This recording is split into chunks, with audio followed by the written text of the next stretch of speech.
Hello, hello, can I hear myself on Twitch?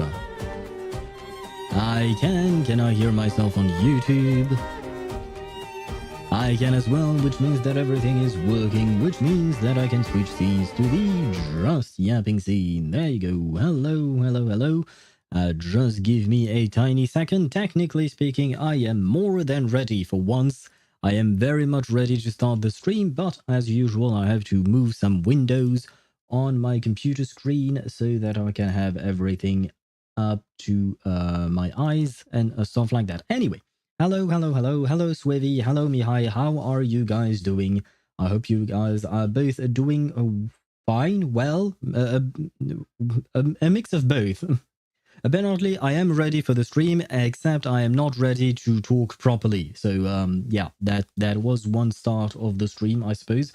And one thing that is great is that apparently my stream manager does not show me when ads are being sent or not. So, well, I'll try to monitor that, but, you know, it's kind of a strange thing there.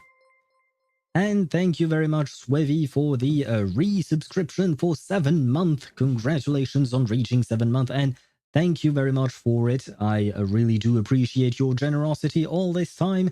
And, well, wait, did I ever welcome you to our community? You've been here for 7 months. But have I ever said, you know, usually when people follow and, what you call that, and subscribe, I always say welcome to the community or stuff like that. Did I ever say that to you? Do Amazon subs count as a regular sub for income? No, in the sense that Prime subs, that's what they call, right?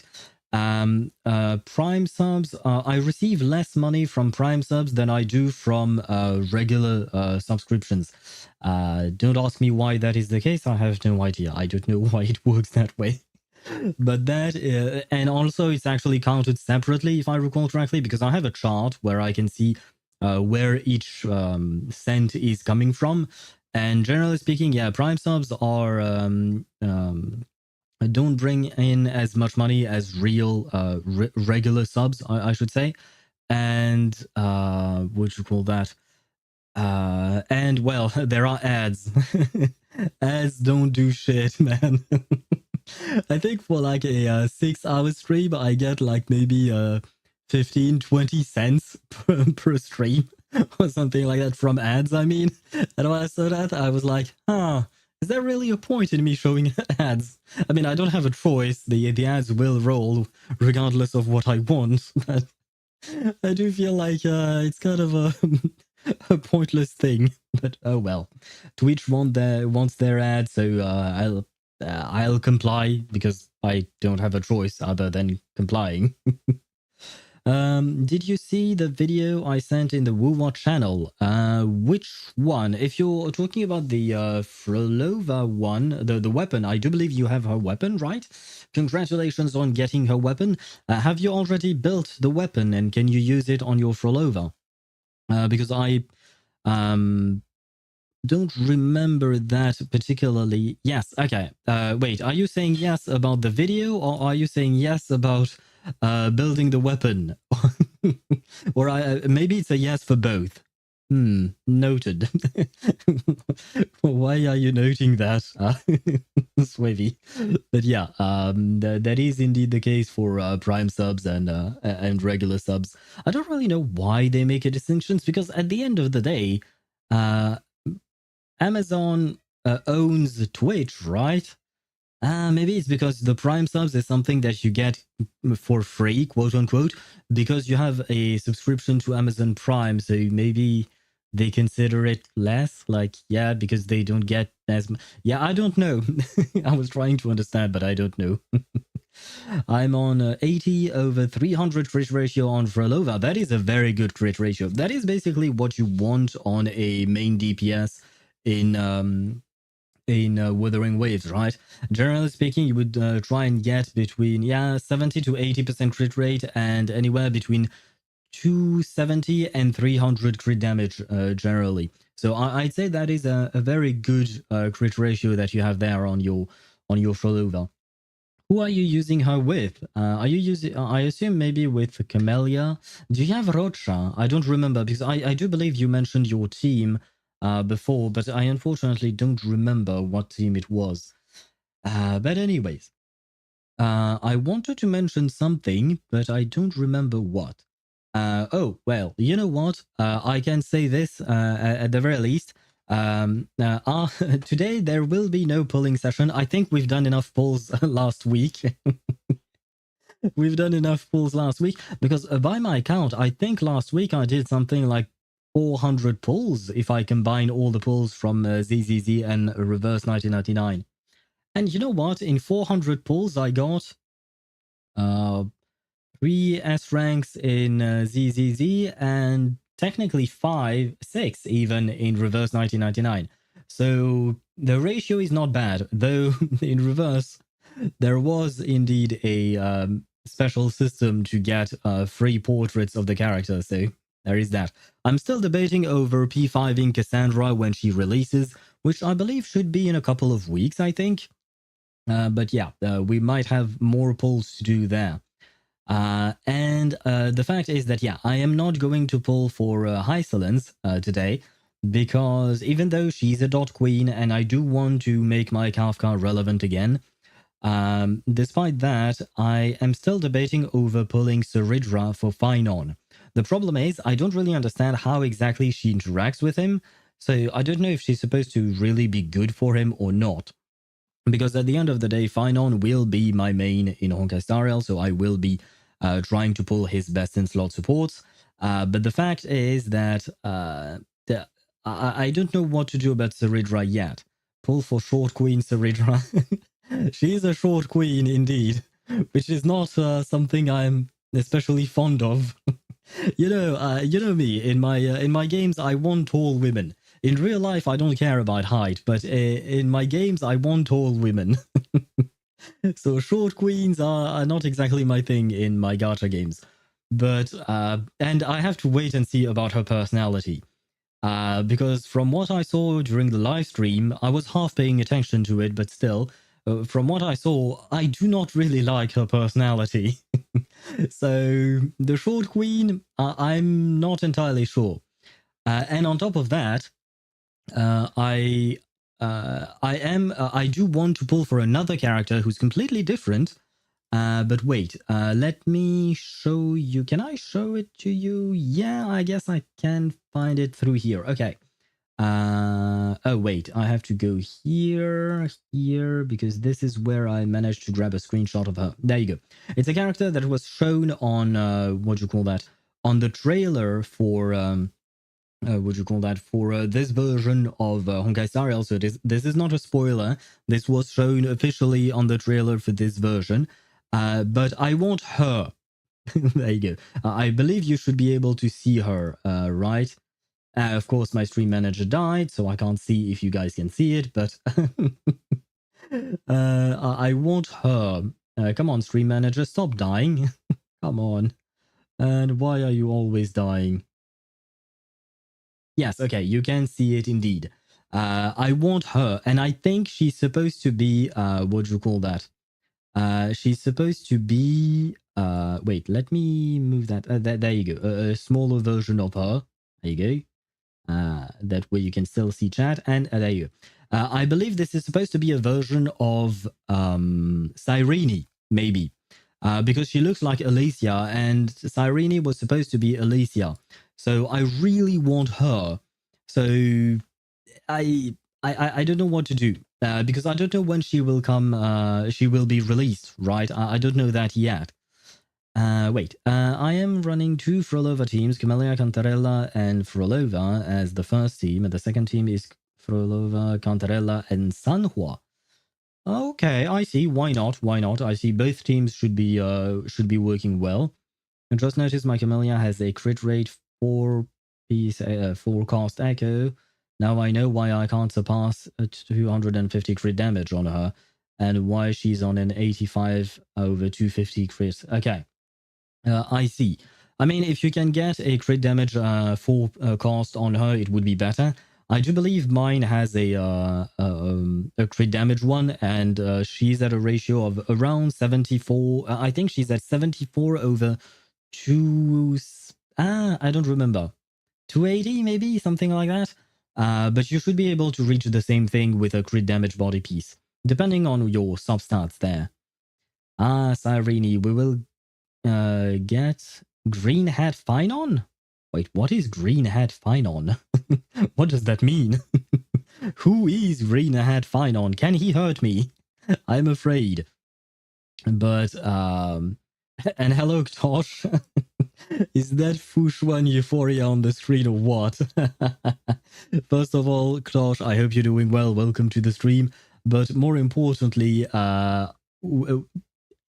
kind of, maybe. No, no, this is not Fushuan Euphoria. This is Cyrene, if I'm not mistaken. I believe this is Cyrene, but I'm not here yet. But what do you call that? The thing is, I feel like this should be a second form for Cyrene, so I'm really, really hoping that she looks like this when she's released, and not like the chibi version that she is in the game at the moment, right? The actual, what do you call that? The actual character model that we've seen thus far. I really hope that we get Mother Cyrene instead of having tiny teenager Cyrene, right? And I will pull for her regardless of what she does, because I have no idea what her kit is. I don't think anyone knows what her kit is because it hasn't been leaked or anything, I think. But yeah, Cyrene will be the one for me. She will be Finon's waifu. I really, really pray to all the gods that Finon and Cyrene can be played together. HoYoverse, if you're listening to this stream somehow, for some reason, if a random employee from HoYoverse is listening to this, please make them work together. Please make Cyrene and Finon work together. They deserve to work together. They are married, in my mind. Just in my mind. But still, please let my headcanon be the truth of this game. And hello, Deidara, how are you? Welcome to the stream. Today is the day I ascend and descend on Lord Lygus Summer. Wait, what? What are you doing on Lygus? I am here today to take revenge on Lygus. I shall destroy him for what he did to my boy Finon. Green Hat is slang NTR in Chinese. What? Why Green Hat? Like, what's the connection between Green Hats and NTR? Or, like, is there actually a connection? Or is it just, like, some random words that people decided to use? I am confused. And why NTR Finon? Who has he been cock-blocked by, or how? I suppose technically speaking, we are spending more time with Cyrene, who's supposed to be his friend. So maybe because of that? Think there is a story behind it? Not sure. Okay. This is very strange. NTR Green Hat equals NTR in Chinese. So strange, but I mean, it's a different language. But we shall take Finon's childhood friend.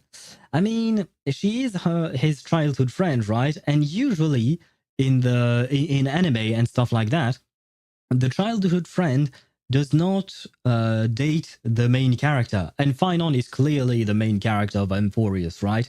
So he's the main character, she's the childhood friend, so she can never get with him because, you know, it's just anime. Anime has always been like that. And we are on the side. We are a side character in Amphoreus, right? So we could get the childhood friend, right?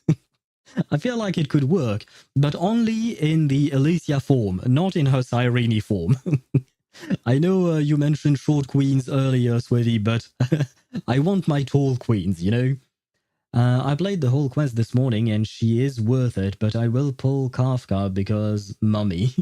She's the first character I desperately want to pull for and kept failing in her reruns. I mean, if you're pulling for Kafka, then I would recommend you also try to pull for Hysilens, because Kafka on her own, I don't think she'll be all that great. on her own, because the Nova Flare buff, the equivalent to the Euphoria system but in HSR, the Nova Flare buff for Kafka turns her into a support, kind of.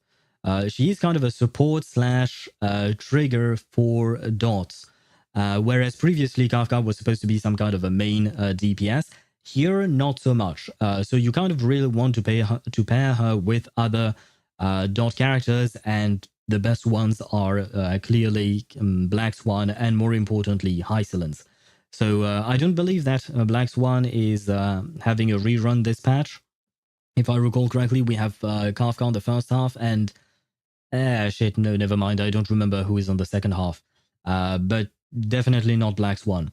So if you don't have Black Swan, at least pull for Hysilens as well, because that will make your dot team really good, right? Just the two of them should be enough, if I'm not mistaken. But if you could add Black Swan to the mix, your dot team will probably be one of the strongest team in the game, just because Hysilens just released. So that's just my recommendation. But of course, if you don't like her design, Hysilens' design, I mean, or something like that, understandable that you wouldn't want to pull for her. And today we will know if Lygus is a big loser or a genius mastermind. Well, let's all pray that Lygus becomes a big loser, the biggest loser that has ever lost, because I absolutely despise his guts that he does not have. So I despise his mechanical guts. There you go. You know, maybe the eternal recurrence was a side effect of his first fail. If the eternal recurrence is a side effect caused by Kaslana and Cyrene, will you blame Lygus? Yes, because he has not freed them. He could have, but he did not. And on top of that, I don't think it was really... I mean, the eternal recurrence, by that I assume you mean the time loop, right? But the fact is that Lygus is using this time loop in order to create basically like in order to make himself stronger, right? And Lygus is a manifestation of Iron Tomb, if I recall correctly, the new name for the scepter.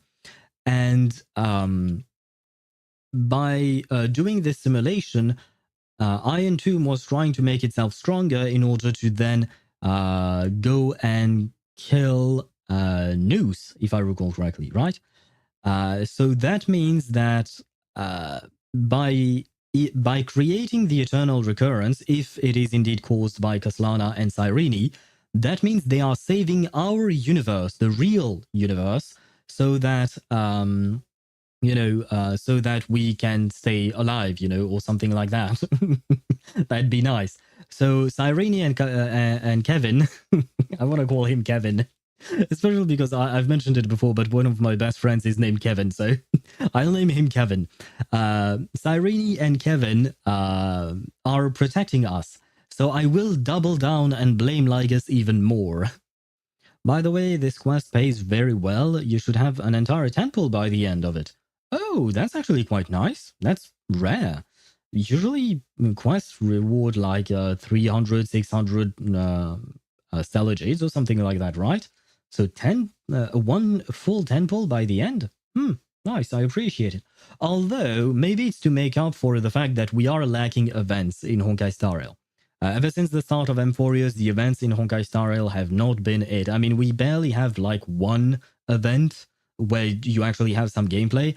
And on top of that, you have like double planar ornaments or double relics or double something, right? Double calyxes. But in terms of actual events where you do something else than farming, we haven't had much. So maybe it's a way to compensate for that. But you know what?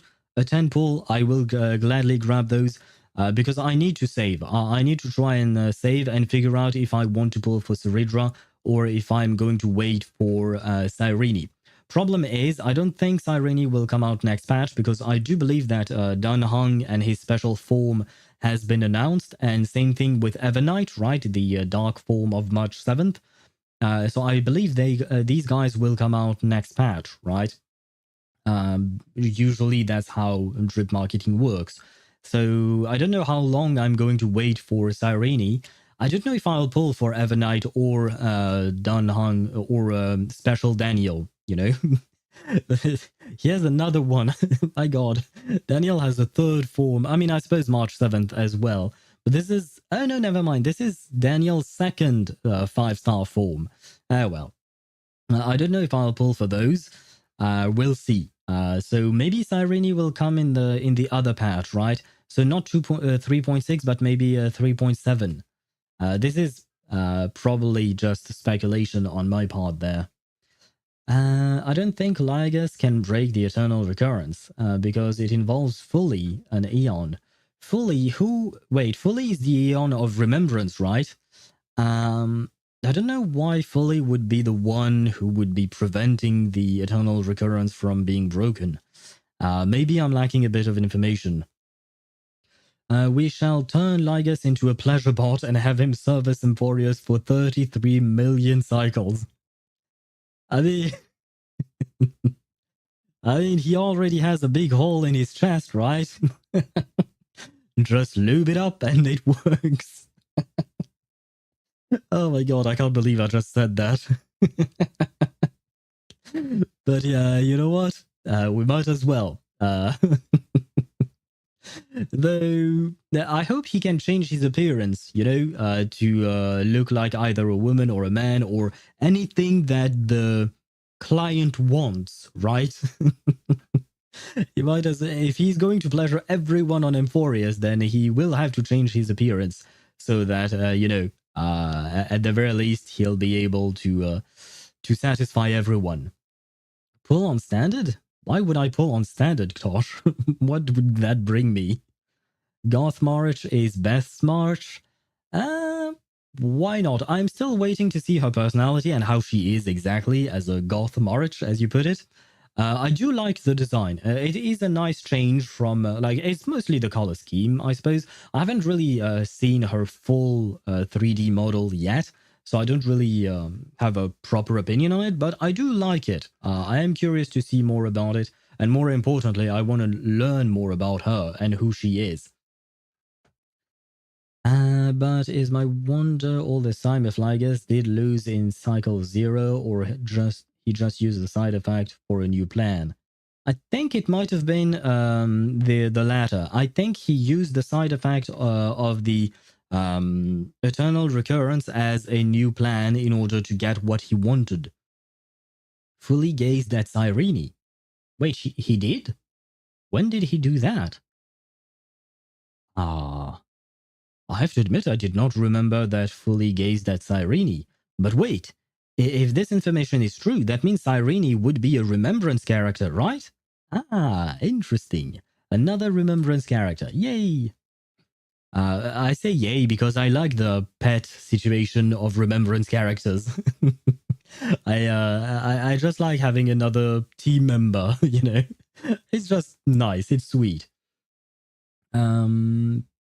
Allowing her to put Amphoreus in an eternal cycle. Oh, so that's how it happened. Okay, I did not remember that Fully gazed on Cyrene, and that's how she managed to start the eternal cycle. But I do remember that she was the one who started it with Phynon, because they were the last two survivors on Amphoreus during the very first cycle, before it even became a cycle. But I didn't remember that she was gazed upon by an Aeon. You are 4 inches, 10 centimeters, inside Daniel V3, and Goth March is 12 inches, 30 centimeters inside. Oh god. Oh god. I mean, I'm not really into men, so I don't really want to be inside Daniel. And while I am into women, I don't want them inside me, especially not 12 inches. That's insane. That's insanely big. Because 30 centimeters, 12 inches, that's the size of the ruler I used to use when I went to school. I don't know if other countries have other standards, but basically, usually when we would buy rulers to go to school, we would buy either 10, 15, 20, or 30 centimeters for our rulers. So I know exactly what 30 centimeters is like, and I do not have the capacity to house that inside me. So no, thank you, Morich. Please do that with whoever else might enjoy it or something. E6 Bailu. Tosh, you can't ask me to get Bailu when Bailu is not even on my standard banner. I've removed Bailu from my standard banner. I will never get E6 Bailu. This is just something that will never happen. Those two fake Crisis as are errors in the system. Bring me the real Terravox and Evernight.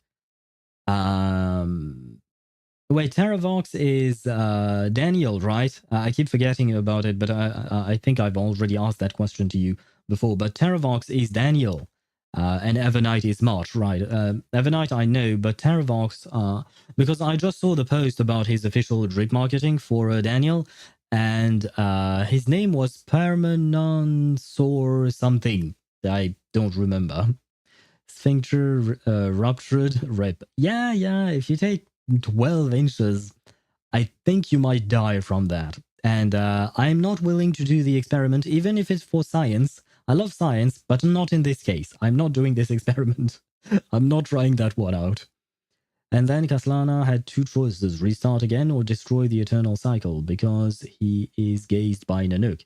This time you are Kefali, future heir of Kefali.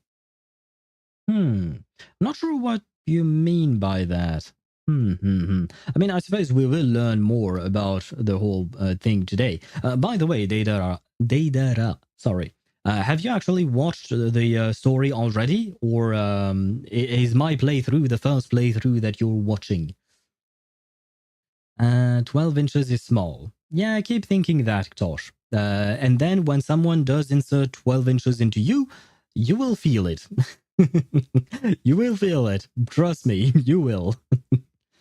I did see a matador getting gored up his butt. Oh god, apparently the horn went up 12 inches. Did he survive? Oh my god. Especially a matador with a bull. Bulls are brutal. They are just masses of pure muscle. So they are extremely dangerous. He survived. Damn, lucky him. Lucky him. But I think after that experience, he does not want anyone doing anything next to his butthole. Probably. Vid was on Reddit. Crazy. Yeah, it is crazy. And I scroll on Reddit a lot, but I did not see that video, and I'd rather not. Not gonna lie. Seeing a matador getting gored up by a bull, not something I wish to see. You're first, and I'm working, so maybe is the only one of today. Okay, but I assume you will watch other other playthroughs afterwards. Okay, I just wanted to know to see whether or not you had information about the upcoming quest. From my understanding, Mihai has some information because he's already done it. But I wanted to see where you were at, Deidara. I think it was on What Could Go Wrong. I mean, I do see some posts from What Could Go Wrong in my feed on Reddit. Matadors are frequent guests on that sub. Yeah, I mean, brother, you're antagonizing a bull, and then you wonder why you got injured, right? Yeah, so I understand. I perfectly understand why matadors would be found on the subreddit. What could go wrong? Like seriously, you're asking for it, right? You're asking for it. I mean, I suppose technically speaking, their job is to not get hit. I guess, but I mean, I know it's supposedly a tradition and it's part of the Spanish culture to do these things. I am really not a fan of it because it just feels like you're torturing a poor animal for your entertainment. So I'm really not a fan of it. And on top of that, it's extremely dangerous and you could die. Like the guy who got his butt pierced was really lucky, you know, that he survived because a bull can mess you up real quick. I'm relying on luck so much right now. By the end of Citlali's banner, I will be at least at 75 pity. I hope I get her. How many days do we have left on Citlali's banner? Wait, has it come out yet? What banners do we have in Genshin right now? Shit, I don't remember. Because I'm not pulling this patch, so I completely removed that information from my mind. Today is a very important day, and honestly, I hope this quest is about Cerydra and Hysilens. Hope the fake Crisis airs just appear at the end. By fake Crisis air, I assume you're talking about Terravox and Evernight, right? Because I hope you're not talking about Finon. Finon is a real Crisis air. But yeah, I want to see Finon as well. But I think that this quest will be about Cerydra and Hysilens. I mean, this is their patch they're releasing now, so it would make sense. Unless the game, for some reason, decides to pull another The Herta. Because, you know, The Herta, she was released in 3.0, and she barely appeared in any of the story up until now. I mean, she had her cameos at the end of, what do you call that? Of each patch, but it was just cameos, right? It just happened at the very end. But I don't think this will be the case for Hysilens and Cerydra, because from my understanding, we are going back to the past in order to meet them, and both of them should be there, right? And they seem to be rather close together, Cerydra and Hysilens, so I think we will be able to see them together. The Robot Maid and Sitlali. Okay, Inafa and Sitlali. So wait, we are still in the first phase of the patch for Genshin. I mean, I suppose it makes sense. Oh wait, does it? But wait, I guess next week we are switching phases? Yeah, like 5 or 6 days left, maybe 7. Okay, yeah. So I guess next week, on next Wednesday, we will switch phases. Because a phase in Genshin lasts for like, what, 3 weeks? So does that mean that 6.0 will arrive at the start of September? With the anniversary? Huh. Because usually, if I recall correctly, usually the 0.0 updates happen during the summer at the end of August or something like that. Huh. So I guess, yeah, it will be in another 3 weeks. Okay. No, another 4 weeks. So I guess, yeah, start of September will be 6.0. Okay. Danhong in March 7th. Okay. Until this time, they don't deserve the name of Crisis Heir. Well, I mean, it depends on what happens in the story. They might be very interesting in the story, even though you might not like their designs. Yeah, like, oh, I read that already. Aniktosh said 6-7. For once, you're right. For once, you're not just talking about that basketball player or that child that said something about the basketball player. You're actually right. The banner will end in 6 to 7 days. ZZZ is also at 3 weeks left on the current banner. And we are on the second phase. Yes, because I pulled for Yanagi last week. Oh, wait, wow. So yeah, this patch is definitely longer because that means we have a month-long phase in ZZZ with Yanagi. I mean, I will say something about ZZZ. Don't ask me why, but I started pulling for Alice's weapon. I don't know why I'm doing it, but with everything I gain from the dailies and the events and stuff like that, I decided to try and pull for her weapon. I don't know why, but I decided to try it, and I'm pulling one pull at a time. Right now, I am at 35 pity or 36 pity, I think. So I feel like, yeah, if we have 3 weeks, I might be able to get her weapon. I do like the designs. I just refuse them as Crisis as. Why do you refuse them as Crisis as, though? What did they ever do to you? Oh, Trigger and Evelyn reruns for 2.2. Okay. Not sure how that info changes your pull plans. It doesn't. Order for reruns are not set in stone yet. Okay. I don't think it will change my plans because I would like some mindscapes for my Evelyn, sure. I will not pull for Trigger just because I feel like at the moment I should probably focus on the characters that I already have, because my characters' builds are not the strongest. Like, my Evelyn team is perfectly fine. I am able to complete anything and everything I put that team into. Like in my last video in ZZZ about the last Deadly Assault, I used my Evelyn team against the last boss, which was not weak to fire. It was weak to ice and ether, and had some bonuses for ice and electric. And yet I used my Evelyn team there for the marionette, and I managed to get 30,000 points. So I feel like that team is absolutely fine. I don't need to invest more into it, whether it is in terms of resources, like farming, what would you call that? Disk drives or stuff like that, or even in terms of pulls. I don't need Mindscapes on my Evelyn at the moment. So I feel like I should focus on building the characters that I have right now, such as Yuzuha, she's not done yet. Alice is not done yet. My Yanagi deserves better. She deserves better in terms of her disk drives. So I feel like I should probably do that first. So I don't really need to pull for Trigger. And the next characters will be Seed and Orphe. So I'm going to skip on those, I think. So I am going to focus on the characters I have right now.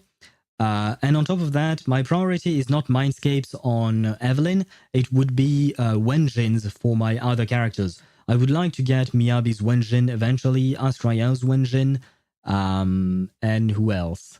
Ishuan's Wenjin, I would like that as well. And I guess maybe get a replacement 5-star or S rank for Panyin Hu, right? So those would be my priority. Once I get all of that sorted out, I think I will start pulling for Evelyn Mindscapes. Because for some reason, I feel like... no, it's not for some reason. In Reverse 1999, it is much easier to get Mindscape portraits for your characters because the pity is lower, the rate up is higher. So you have an overall higher chance of getting what you want. It's that easy. So yeah, and Blue Park, I feel like is probably more generous with the currency than HoYoverse. So yeah, other than in Reverse 1999, I think that my pulls will. I won't pull for dupes of characters unless I have everything else I want first. Like for instance, right now, even though I would really like to get some my Zani to S6 because she's already S4, I feel like my priority right now is to try and get Chiakona because I really, really love Chiakona. The only reason I didn't pull for Chiakona is because I pulled for S4 Zani, right? So had I not pulled for S4 Zani, I would have had my Chiakona by now. And next patch will have Augusta, Yuno, and I do believe Chiakona is going to have a rerun next patch. So I'm kind of fucked in Wuthering Waves, like seriously fucked, because Augusta's, I have to have her, right? I just have to. Chiakona is someone that I really want to have, and Yuno, I'm less convinced, but I will mention that she is, I believe she's supposed to be good with Augusta. Maybe. So, you know, well, it's her name, but I was actually using the words there. So yeah, next patch in Wuthering Waves, I want to pull for 3 different characters, and I do not have the pulls for that. So I don't exactly know how I'm going to be able to do that, but we'll see. On top of that, technically speaking, I wanted to pull for Augusta and her weapon, Chakona and her weapon, and just Yuno. So that's 5 stars that I need. And I don't think I'm achieving that with my savings at the moment.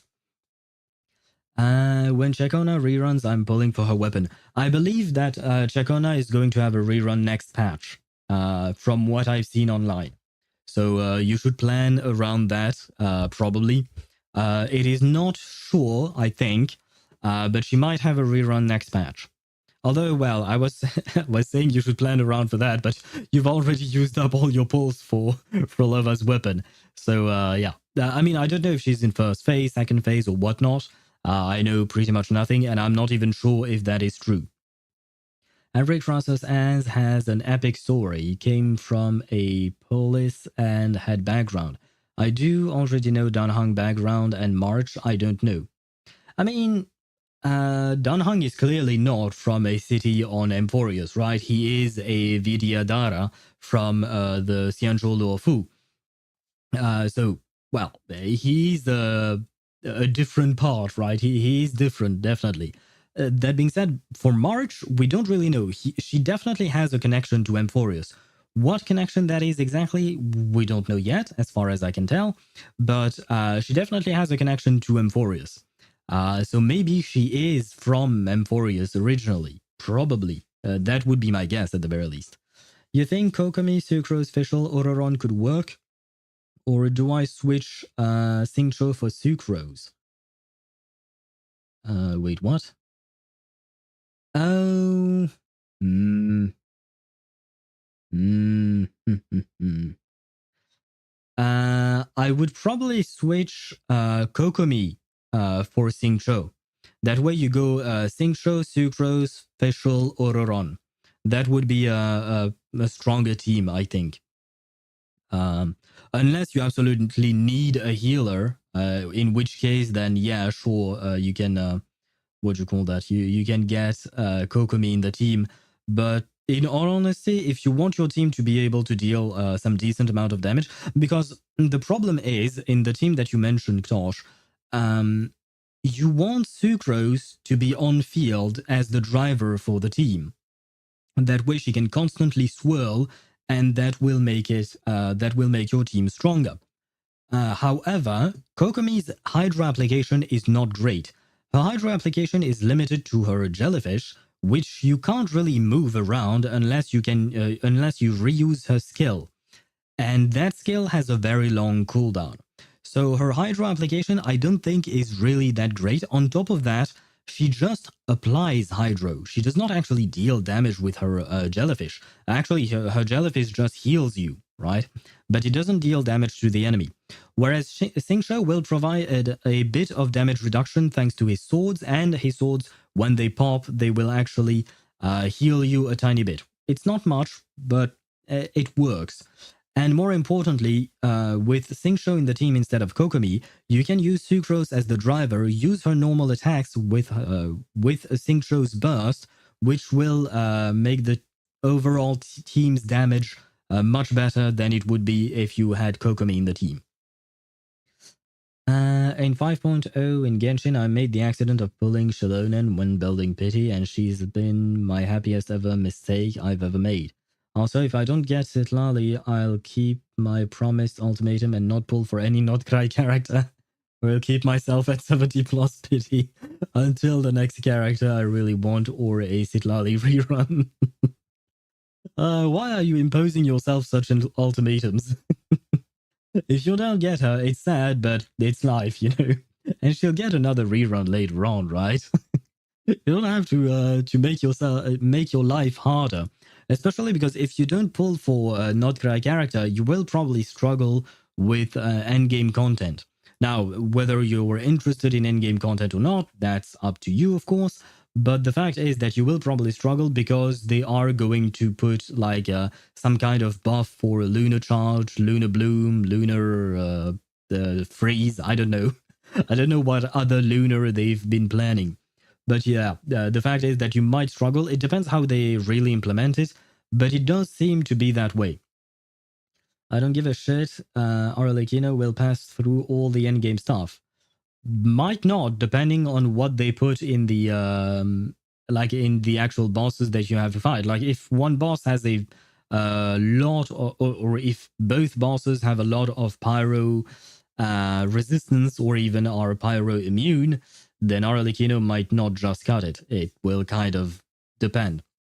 That being said, this is not a good reason to pull for a character, in my opinion. You pull for whatever you want, and at the end of the day, you enjoy the game however you want. By the way, I finally built my Mawika. She's on 80 over 230 right now. 2.2k attack, 80 EM with R2 Serpent Spine, 288 talents. Do you not need to build up her, her normal attacks? Because she does do a lot of normal attacks, or does it count as skill damage because she enters a special state? I don't know myself because I triple crowned mine, so I was like, who cares where the damage comes from? She's triple crowned. But it's actually a question. Now I just need a Bennett. I'm lacking a bit in EM though. Yes, you're lacking quite a lot in EM, but you have a fine amount of attack. Once you get your what you call that, your Bennett, I would suggest that maybe you could switch for an EM Sans instead of an attack Sans. That way you get more EM and you will still have enough attack thanks to Bennett. Or you could also play Yansan. I've been playing Yansan in my Wicca team just to try her out a bit. And honestly, she's actually pretty nice to play around with. She's not that difficult once I got around how to do the proper rotation in order not to lose Yansan's buff. It was somewhat easy. I will say that Bennett is probably easier to use, but he also comes in with Circle Impact, right? So it's kind of like, either you go for a character that needs a lot of movement in Yansan, or you don't move at all with with Bennett. It's your choice. But either one would work. I still do believe that Bennett's attack buff is higher than Yansan's. Not by a whole lot, but at least by something, right? I don't have Yansan either, god damn it. So basically, there are 2 attack buffers in this game, and you have neither of them. God, well, good luck to you on that. Because those are important. Like, if Mihai doesn't want to pull for Notgrai character, he might still be able to be fine. But you not having Bennett and Yansan, I feel like it's a very big deal. At least for you, you know. It's a big deal because it's kind of a hard thing to go through. Like the end game content, it's hard to go through without having a strong attack buffer. Unless you're using New Valette, of course. And in that case, Farina is fine. And it is kill damage, okay. Just know that I'm a semi-hater mode. Oh, okay. I hope you will still enjoy the playthrough this time around. I pre-farmed Setlale into the best possible support. I'll have her at 1k EM with R5 Sacrificial Fragment and 3 artifacts with main EM. Yeah, okay. I mean, I have free farmed for sub-characters as well, and sometimes I didn't get them. And I was like, oh well, okay. I was sad, not gonna lie, but I was like, okay. Is 260 ER enough for Bennett? Yeah, I think so. I don't remember exactly how much mine has. Let me check. But the fact is that my Bennett does not really suffer from any ER issues. So it could be a good way of gauging that. Let me see. Where is Benny boy? Benny? Benny? Where are you? I lost my Bennett. Oh no, there you go. He's here and I have 219. I have 219, so I have far less. I have 40% less ER than what you mentioned, and I am fine. I am absolutely fine with my Bennett. So I think if you have 260, you'll be absolutely fine. No worries about that. I swear if Bennett is gonna be on some random ass character, I don't want. I am suing Hoyo. I mean, at the end of the day, for 4 stars, it's all about what you call that? It's all about luck, right? It's all about luck. Oh, by the way, just because we are talking about Bennett, I finally finished the summer event quest involving him, and the quest itself was pretty good. I enjoyed it, but I just wanted to mention. Spoiler alert, if you have not done the summer event in Genshin, I will mention something that happens towards the end. So you have about 5 seconds before I mention it. 1, 2, 3, 4, 5. So the thing I wanted to mention, it's actually something very stupid. I will say that. It is something very stupid. But, you know, we see Bennett's parents, right, from the past. And his father is named Makani, and his mother is named Aroni, right? So, but the first thing I thought when I saw their names is the fact that when you mash their names together, as if you do that with relationships for characters and even celebrities and stuff like that. Well, the ship name for Bennett's parent is macaroni, like the pasta. I warned you that it was very stupid. But ever since then, I can't see Bennett's parent in any other form than a macaroni, a macaroni pasta. So Bennett's parents are macaronis, which I love, by the way. I love what do you call that? Macaronis. They are a quite nice pasta. Farina chose their names. I suppose macaroni is not that far off from macaron, but they are very different things, though. One is a dessert, the other is just a form of pasta. And I will say I do prefer the macaron, and I will ask Navia to make me some. One day if I meet her. Somehow, if I get isekai'd into Genshin, the first thing I do is go to, what do you call that? Go to Fontaine and ask Navia to make me some macaron. Because I love macaron. They are really good, but they are quite expensive to buy. And I don't know how to make them myself. Did you fight the cactus sheriff? Yeah. I did that as well. I did the entire quest. I basically finished the entirety of the summer event. The only thing I have left is to finish exploring, because I'm at like 94%, I think, on that island. And I've already collected all the pyroculus. I've maxed out my my Statue of the Seven in Netland and all of that, so I just have to run around and find chests or puzzles or stuff like that. But other than that, I've done everything there was to do. Summer event is cinema. Yeah. I mean, I'm not gonna lie, I didn't find it as great as some people made it up to be.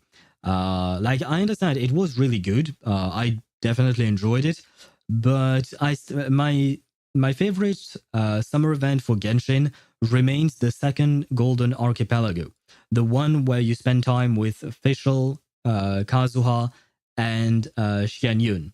That, the map, the everything, I absolutely loved that event. This event is pretty good as well, but for me, it's not on the same level. And it might just be me, it's just a personal preference kind of thing. Did you hear about Saber getting kicked from a Honkai Star Rail cosplay event because Saber isn't from Honkai? Who did that? Why? I mean, sure, technically speaking, they're right. Saber is not a character from Honkai Star Rail, but now she is in Honkai Star Rail. She might not be from it, but she is in it. And more importantly, why? Like, I've never really been into cosplay events or anything like that, so I don't really know how it works, but I feel like unless you're breaking some kind of rule, anyone should be able to go in, right?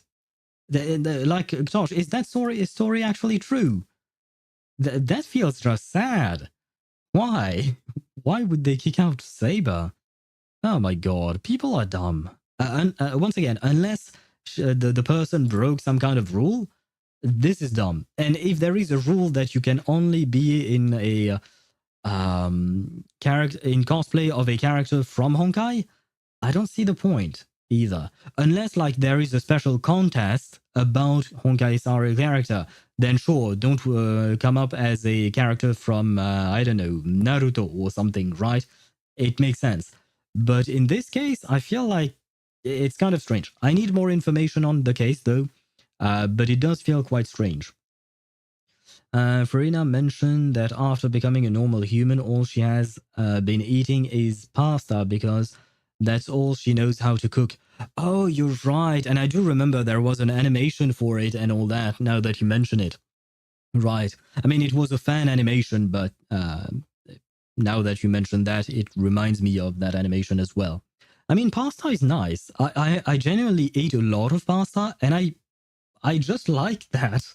I like eating pasta. Pasta is good.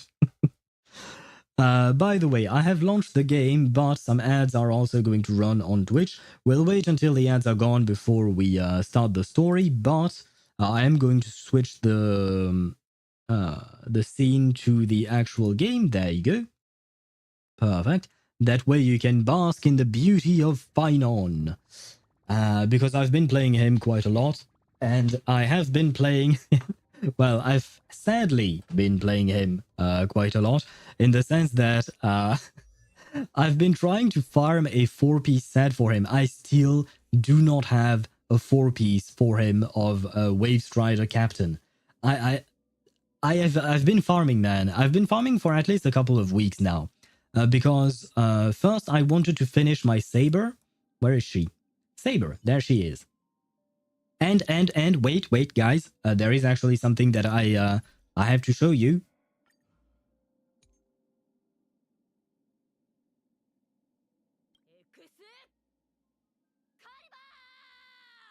There you go. I needed to hear that. I really wanted to hear that, you know.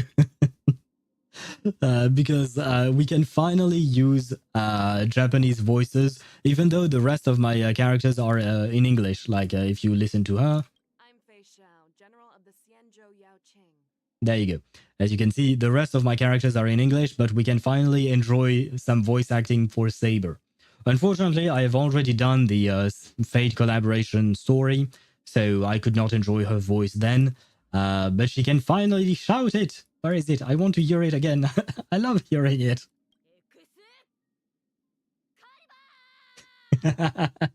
I just love that voice line, man. And I know it's basically the same thing as what she did in the anime. But the thing is, the anime I actually watched in English. So I'm mostly used to it in English. And I've built my my archer as well. His relics are not exactly the best, but I gave him whatever I could. Same thing for Saber. I mean, she's decent. My Saber managed to 2-cycle Memory of Chaos 12. So I feel like she's pretty decent. And of course, now I am focusing finally on Finon. And man, I've been trying. I've been farming these this set, and I got shit. Basically, I got shit, man. Although, wait, I have this piece that I might give him. This piece that honestly hurt my soul. The 14.6% HP is just, it hurts. It really hurts me, but it is what it is. I have 3 of these. So I was lucky with the crit damage, well, somewhat, because I do have crit rate on it, and I did get a couple of rolls in there, but I do not have an attack feat with double crit lines. All of these are not great. This is an HP one. Don't ask me why I locked it. I just lock automatically anything that has double crit line, because I'm like, wait, who knows? I might be able to use it later. But I can't.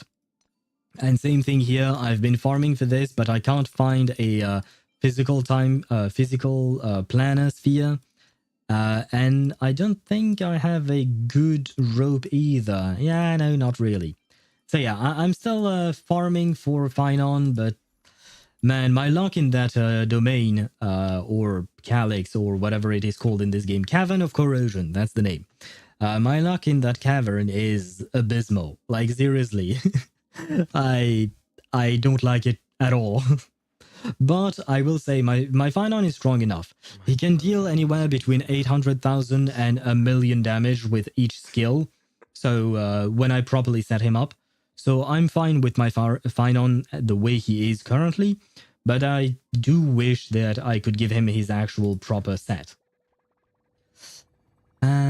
That's why I said that she named Benny's parents, since she's all about eating recently. Since she's been eating recently is pasta. Yeah. After that reminder of her pasta thingies, her pasta past, or her pasta present, I suppose. I understood what you meant. Finon, the prisoner of fire. Well, no, look, this is the pretty Finon, right?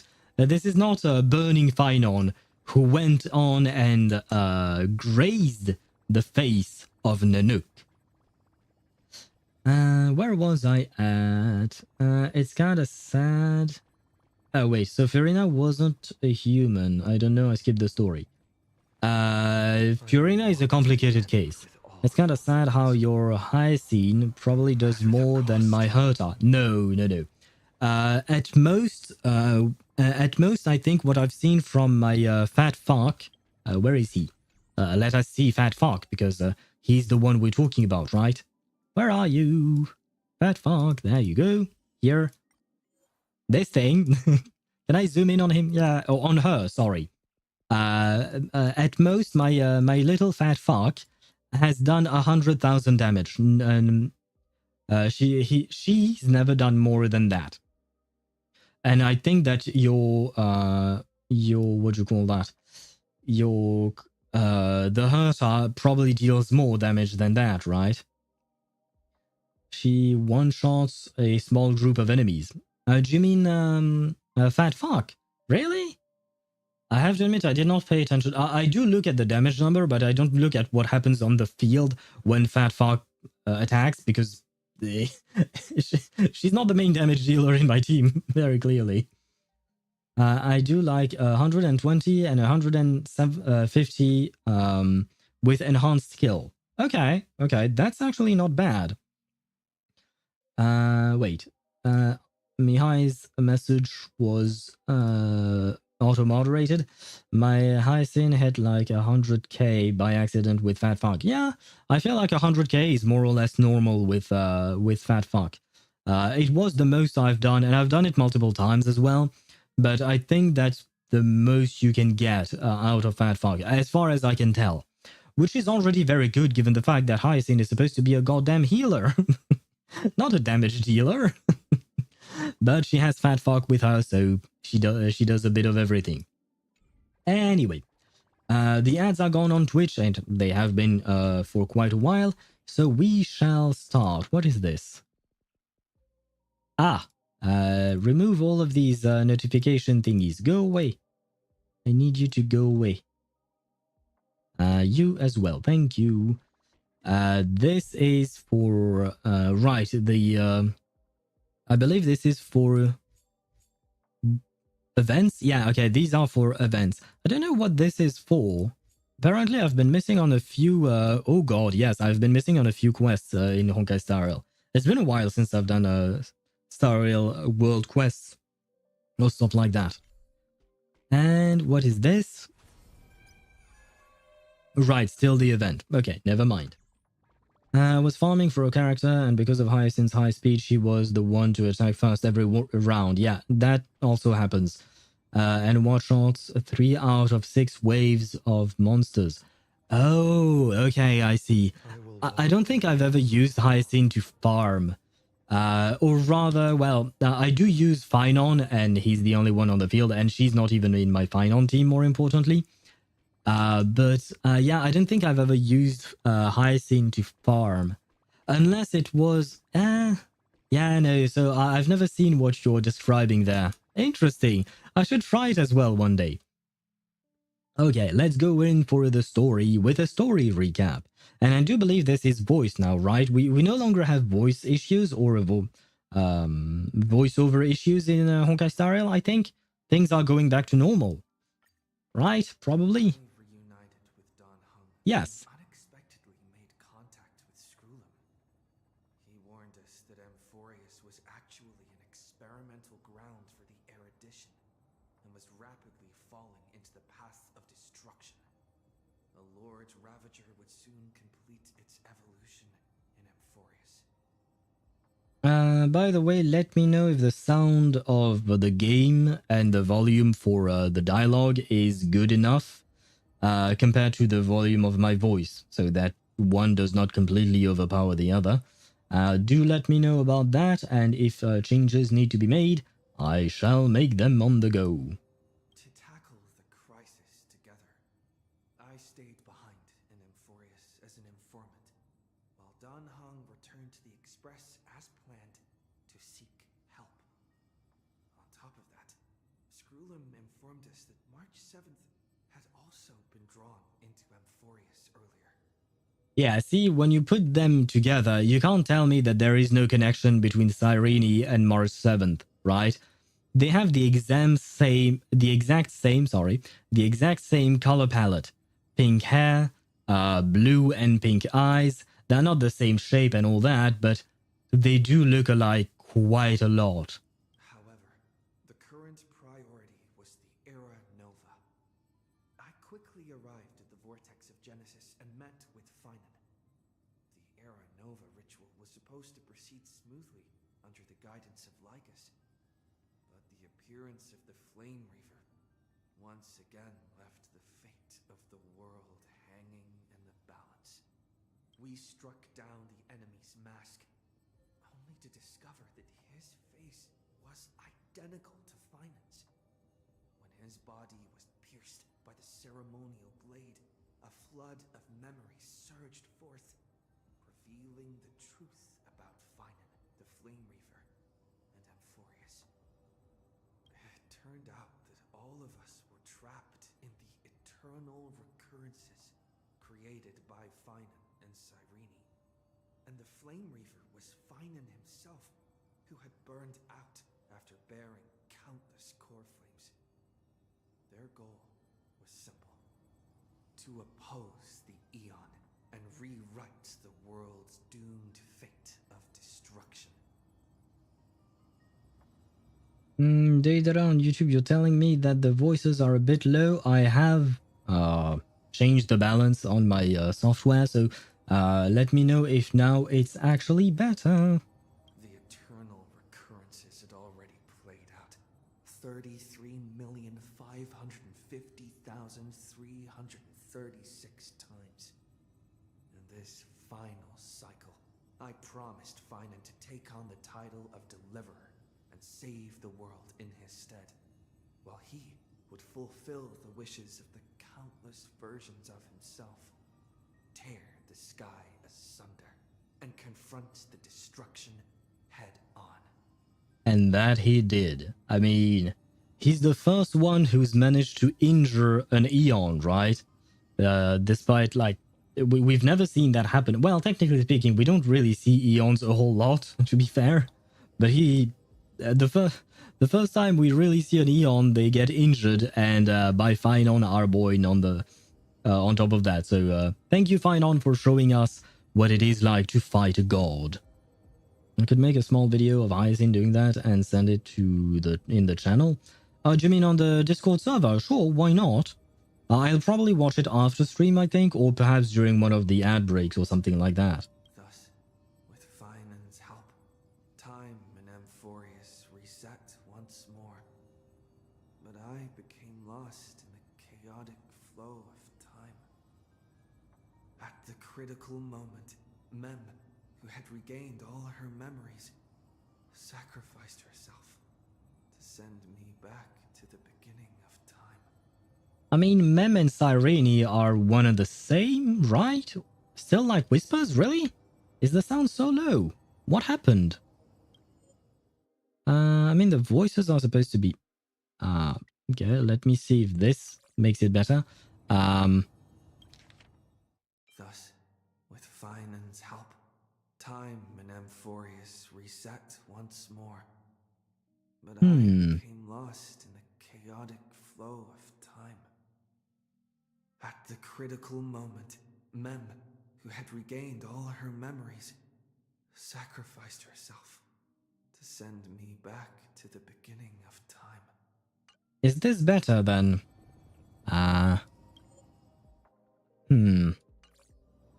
because I've already... Okay, I mean, I can do more. And happy lurking to you, Swivy. I can do a bit more. Let me know if this is better. I'm going to play some sounds. Nope, that's not what I meant to do. Let me grab that again. I'm gonna be on YouTube today. It's less laggy. Well, welcome back, Ktosh. It's funny because I keep calling you Ktosh, even though your Twitch name now is KinichLover69, and on YouTube you're Faceless Fury now. So nothing makes sense anymore. But welcome back to you then, Faceless Fury now /Ktosh /KinichLover69. Do let me know once again if the sound has improved for the characters in the game. Ah, well, just as I say that, we can't hear anything anymore. Though I assume that we are going to get a kind of what do you call that? Peaceful days are like breezes. Ah, yes, we are talking to Cyrene. Let's see. Voice and this. I'm Finan, of Ides Elysiae. Greetings. As fellow outlanders in Akama, our meeting is surely fate's design. Come. Maybe we'll even have a chance to fight alongside each other in the future.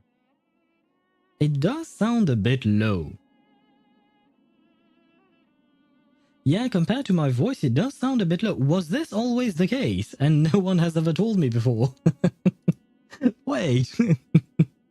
Because I haven't changed anything on my computer before this. So wait, let me add a bit more. Okay. Let's hear it again. Let's see the greetings. Perfect timing. I was just heading out to find you. How about we spar a bit? Yeah, the voices, like even for me, I do feel like they are kind of low. Guys, let me know because I can switch it to Tosh if it makes it easier for you. I think it's just today. Oh, you do you. Don't worry. As long as I can recognize you and I know who you are, it's fine, right? But don't worry about it. It's okay. Just, yeah, let me know if I need to make the sound even stronger or a higher pitch, or not higher pitch, but you know what I mean. I think it's better now because I can hear the background music. Oh, you couldn't before. Okay, I mean, I've added quite a lot of decibels. Yeah, I've added 10 decibels. And technically speaking, there is a 15 decibels difference between what was before and what is now. Perfect timing. Yeah, okay. I was just heading out to find you. How about we spar a bit? I guess my voice is still overpowering it, but not as much, right? Which makes sense, because if I ever cut them off, the point is for me to be, or rather for you to be able to hear me, if I do cut off the characters for some reason. Okay, I hope this is not the case for every game. Do let me know if you guys want me to, what do you call that? To increase the volume even more. But yeah, because yeah, that's the thing. I've never changed anything. So I will walk to the end with all your wills, no matter the cost. I just wanted to see the pretty animation, but now we can talk to Cyrene. Hello, little waifu that will grow bigger. Please grow bigger and become Alicia, because Alicia is hot. Hello. Hello. Your surprised expression is just like what the memories recorded. Are you Cyrene or Mem? Maybe I'm both? Just kidding. If I had to choose, then I'm probably closer to the latter. So am I supposed to call you Mem now instead of Cyrene? I mean, you look more like Cyrene than you do like Mem, so... I mean, you get to choose. I quite frankly don't care. I just want to know where we stand. Give me whatever answer is your preference, and I'll go with that. It's pretty unbelievable for me, too.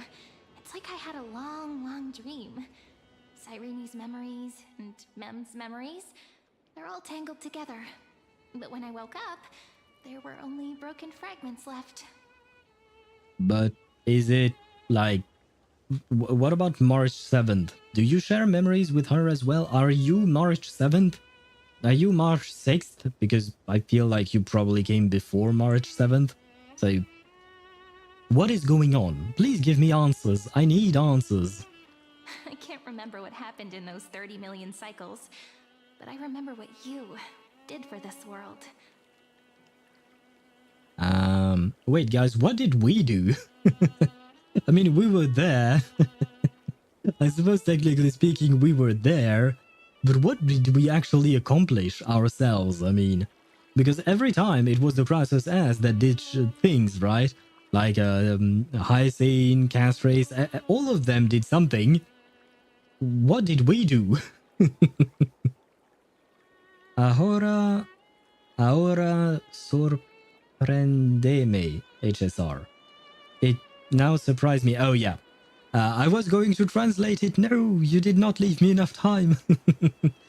Because yeah, I know that ahora means now, and sorprendeme, it's close enough to surprise me so that I can understand.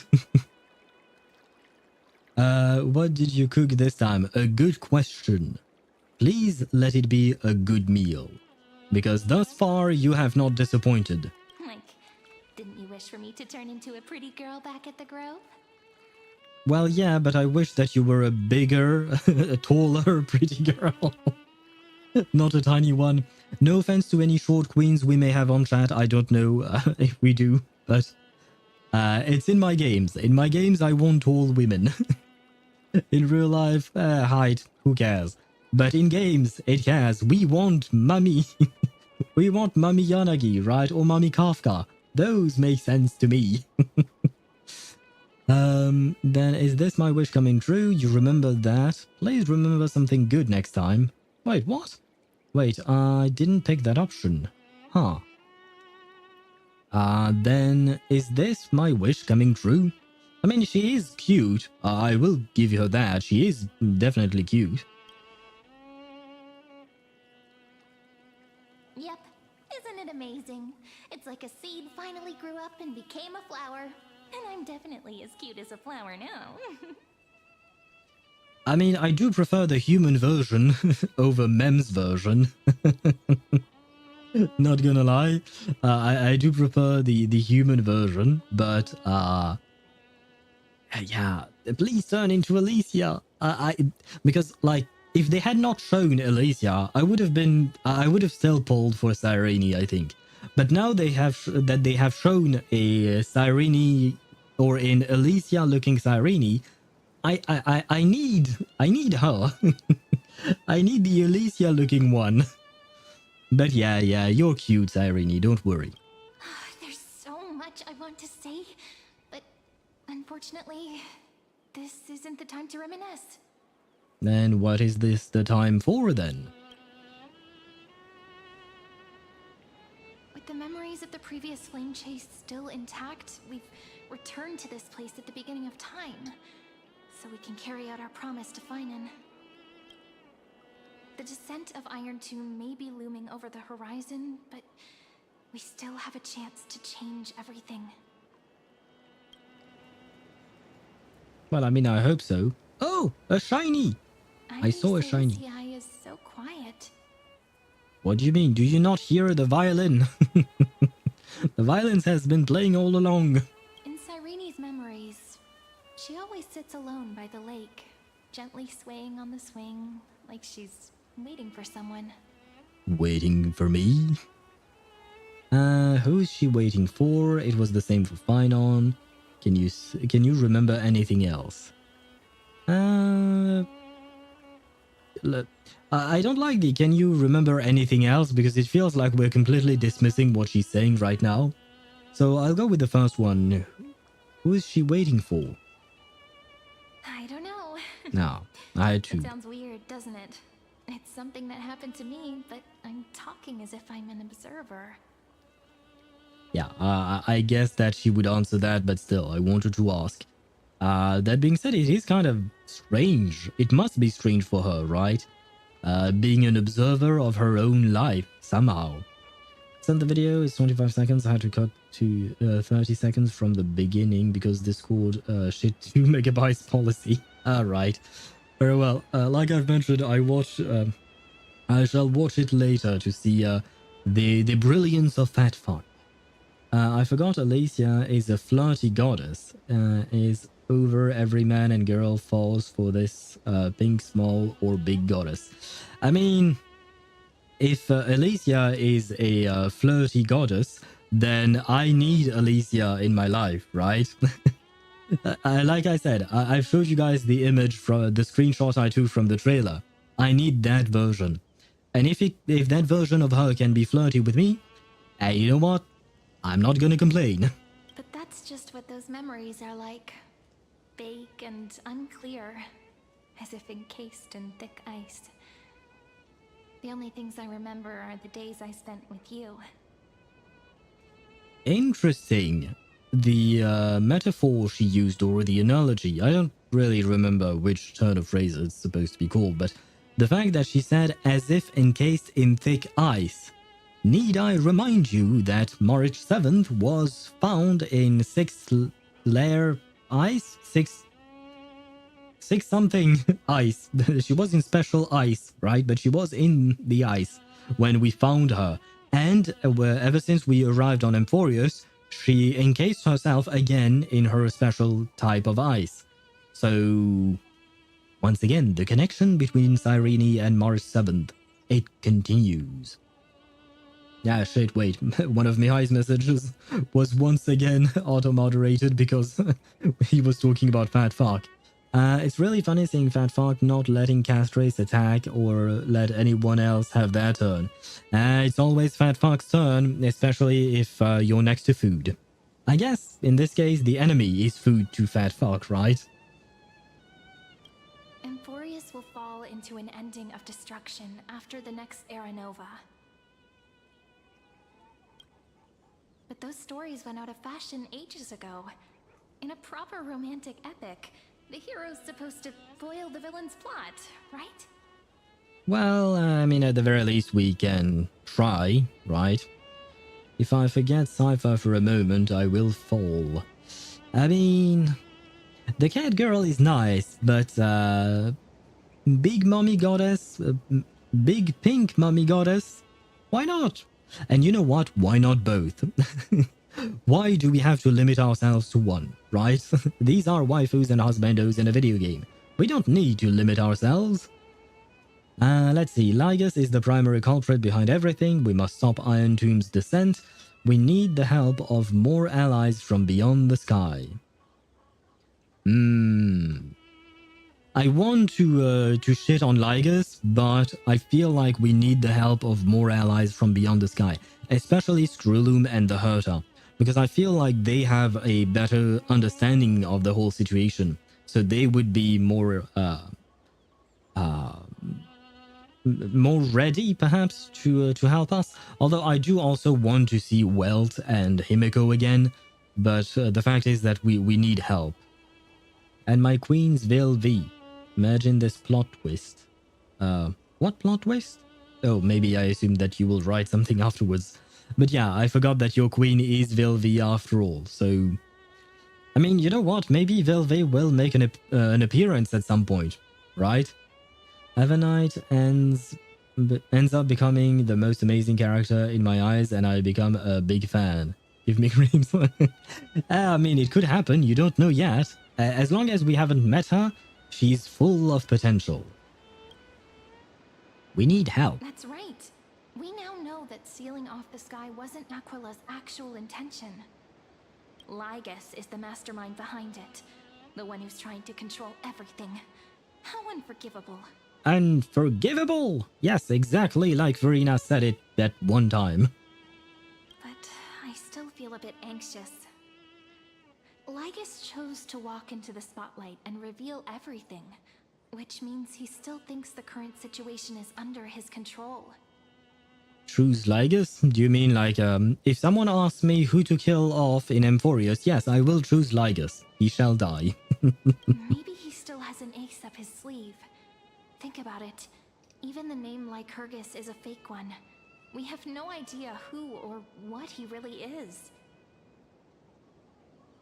Well, I mean, isn't he supposed to be a manifestation of Iron Tomb's will, or something like that? Huh. Why did I get notified that you started the live through email? I have no idea.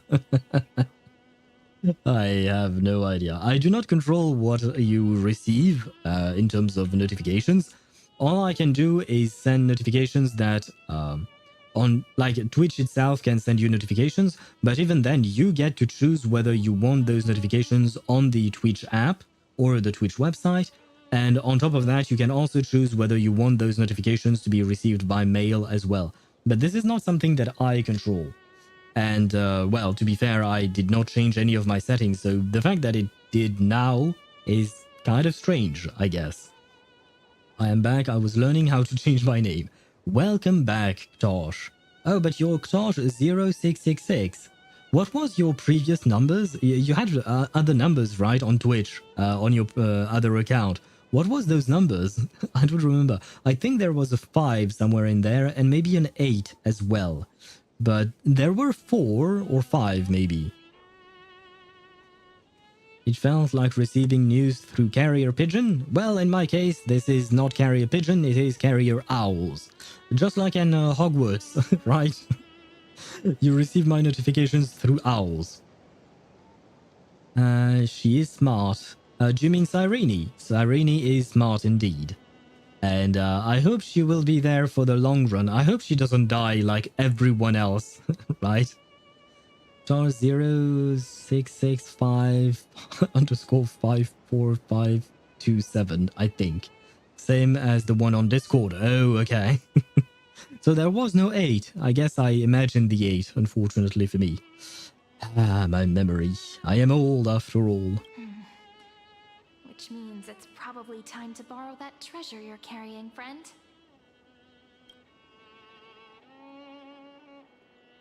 Treasure? Time to call Screwlum with the chrono-cognitive anchor. Oh, right. Screwlum gave us that. Okay. Write his name in As I've Written. What? As I've Written is the book we used to have, but now it turned into a tablet of some sort. Make a wish to the Stellaron to destroy Lygus? Yeah, no, we'll go with the first one. I mean, I know I can be dumb sometimes, but not this time around.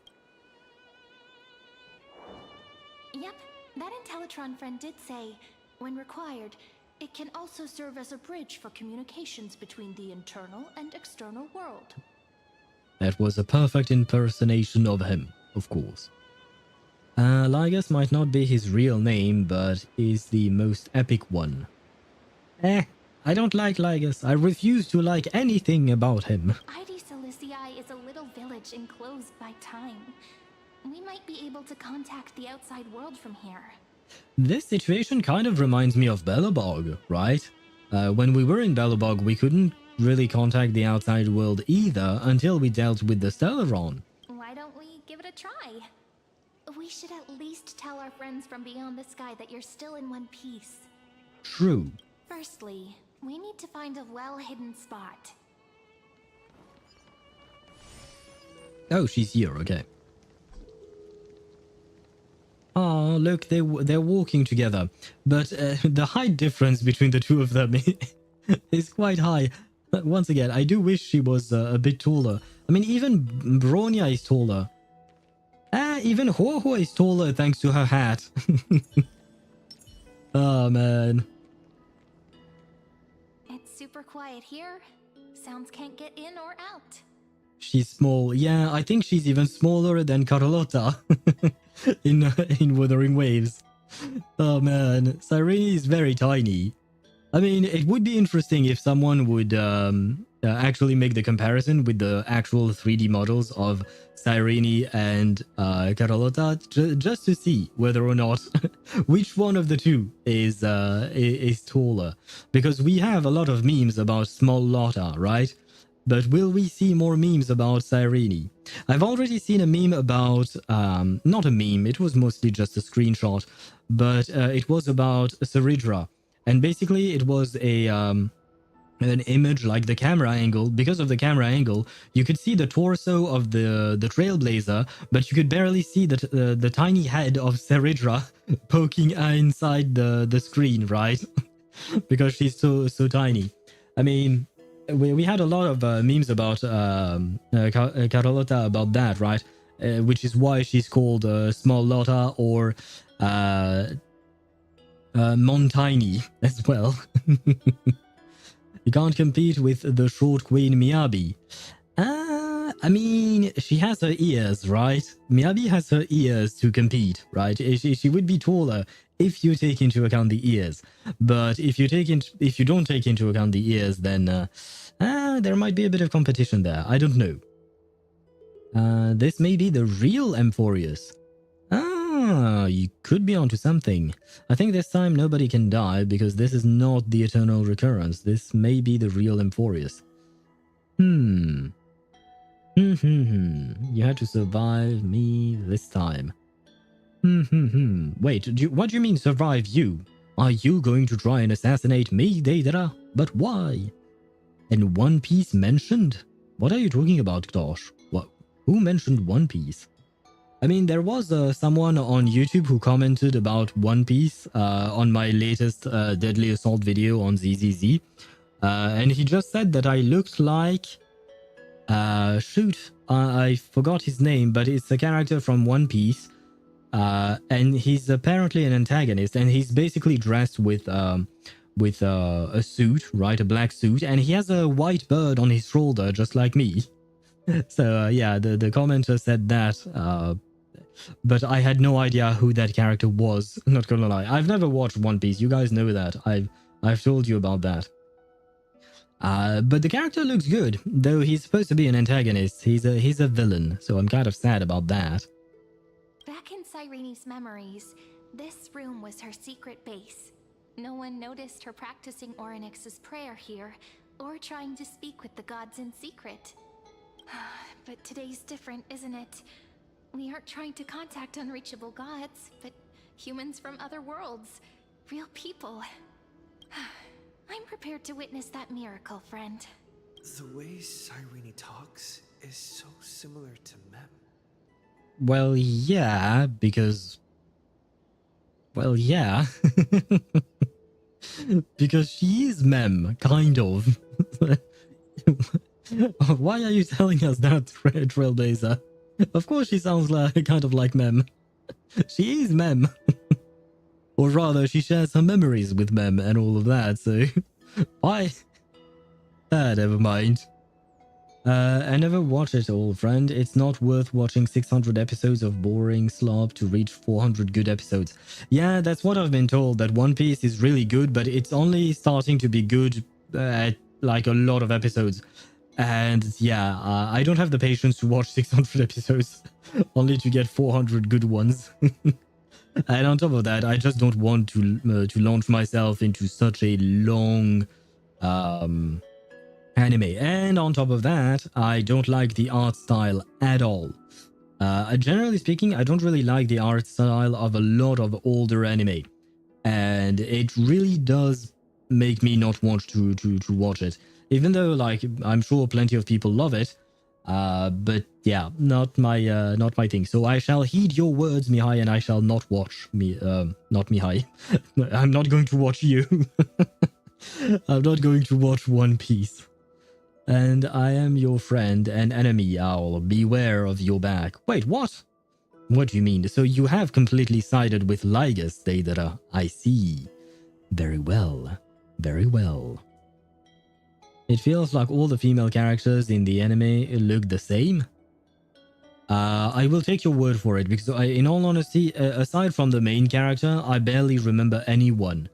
Except for that one, I think she's a redhead. I just remember that, I think, and feel free to correct me if I'm wrong, but I think that there is one character, she's a female character, and throughout the episodes of One Piece, slowly but surely you see her model evolve, and basically her boobs grew bigger. That's all I remember. I think her boobs grow bigger throughout the episodes. That's all I know about the characters in One Piece. The main character and that girl. She's called Robin, and yeah, she's a redhead. And yeah, they do grow. And wait, Deidara is saying it's not like that, and Tosh and Mihai, you're both saying it is like that. Like I said, I know very little, so I could be wrong, but this is the only thing I saw passing online or something like that. I have so many questions. I'm also worried about how Dan Heng and March 7th are doing. Here's hoping the chronocognitive anchor can still function normally. Because I really need answers. Wait, it isn't Robin, it is Nami. Right, I think her name was Nami indeed. I mean, from what I remember of what I saw, the post online and all of that. But yeah, I did find it funny that she would gain breast size as the episodes went along. But wait, did she like, what do you call that? Did she grow taller as well? Like she actually had a growth spurt, like going from teenager to adult or something? Or was it just about her boobs? One Piece became good at chapter 25 plus. And how many episodes does that translate to in terms of anime? Is my question, because I don't think I will read it, because I don't really read much. I'm not much of a reader outside of the games that I play. So 429. Yeah, if I have to wait 400 episodes, then probably not. Though I have a feeling that you're probably just messing around, Ktosh. Can you add more options to redeem points? I got 56k. Well, right now, no. But I suppose, yeah, at some point I will try and, what do you call that? I will try and add something, but I haven't found anything that I found interesting. Like, if you have suggestions, there is a Discord channel on the Discord server, where you can post some feedback and suggestions of what you would want to see on those channel point thingies. Because I've tried to look online to find some inspiration from other streamers and stuff like that, but I never really found anything that made sense, or yeah, number one, that made sense on my streams, particularly, and also like just in general, yeah, I didn't find anything that I would actually enjoy or that it would actually make sense for the channel. Nami's the one. Nami has always been a busty lady, but Oda took the time skip to fully mature her and boom. Okay, I see. Why not? Why not? I mean, as long as the character is well written, why not? I read novels worth of words through character AI. I suppose that's a different type of reading, but it is still reading after all. Horror request for 50,000 points, cooldown for 3 weeks. You really want me to play some horror games? Why, Ktosh? Why? And the thing is, I don't think I would enjoy it. I mean, I've tried horror games before before I started streaming, and it's not really my cup of tea. So I don't really see a reason to play them. Because if I don't enjoy it, then I'll just be there and I would be like, okay. Okay, sure. And from time to time you would hear me say, oh shit, or something like that, because something scary would happen. But yeah, I mean, if it's a horror game with a good story, why not? For the money? What do you mean for the money? You do realize that when you guys use channel points, I don't earn money from it, right?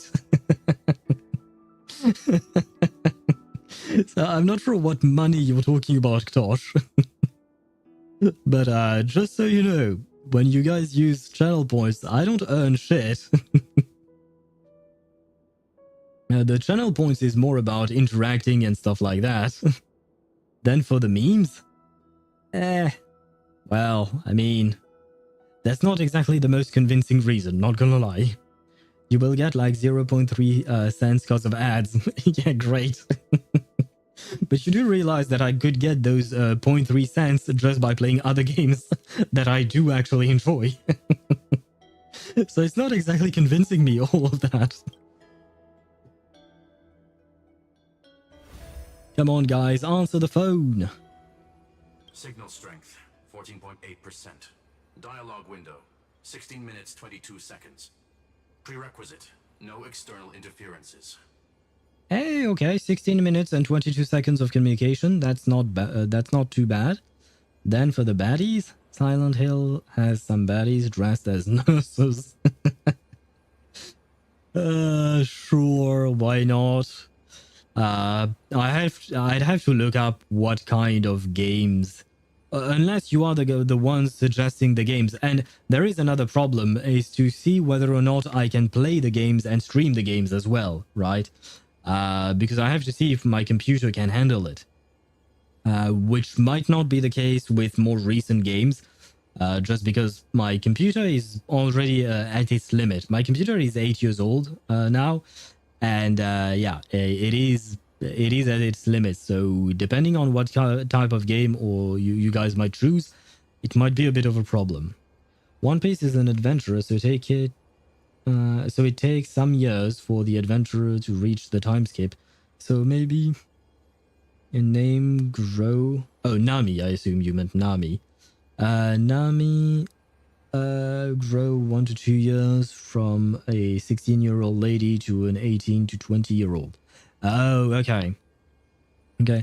I mean, given how long the story is, it feels like, yeah, a time skip at some point might make sense. Resident Evil Village with Lady D and her daughters. I've seen images of them. I've seen her name is Lady Dimitrask, I think.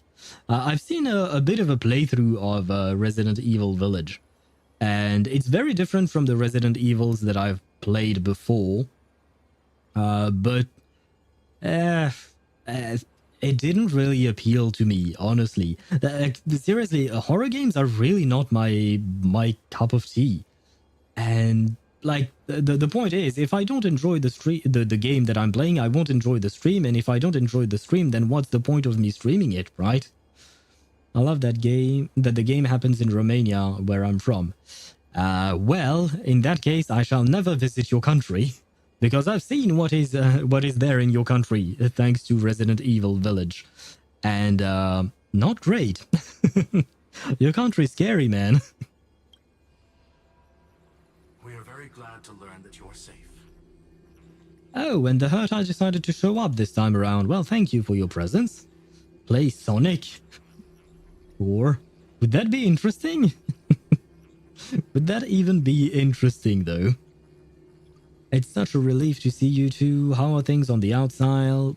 And Herta, you're here too.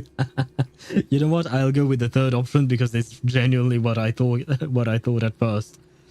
Herta, you're here too. Not only am I here, but I also happen to have saved you 4 times already. Without you even being aware of it, of course. Well, I suppose. Thank you. There you go. Now we're even. But now's not the time to celebrate. When 2 geniuses show up at once, you know you're in deep trouble. Yeah, I kind of figured that one out. I kind of realized that. It ain't that bad.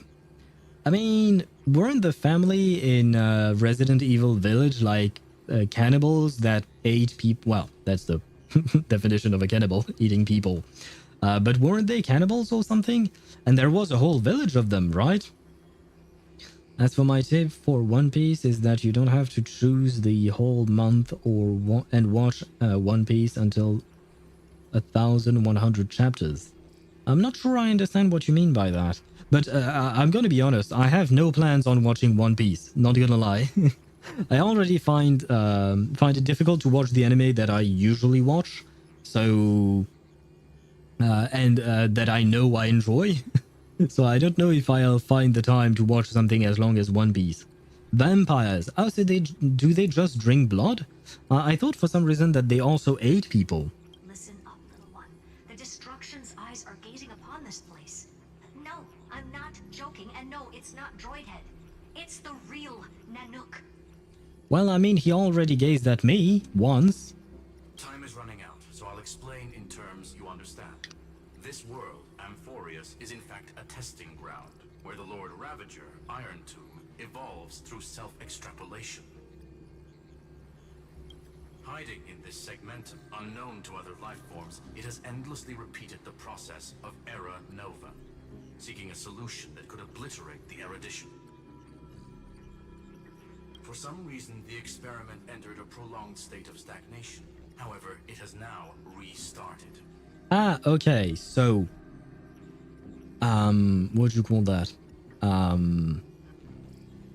It is indeed Iron Tomb's fault that the eternal recurrence started, but at the same time, he wanted it to not be eternal. He needed the recurrences in order to destroy the erudition, but Phynon and Cyrene prolonged it in order to avoid him getting the power to destroy Noose. So once again, Lygus is the problem. I will die on that hill and say that Lygus is the problem. Unless the game tells me otherwise, of course. Romania is so cool, we use lions as currency. Yeah, but you know, I can get Romanian currency if even in France, probably. I can probably order it or something.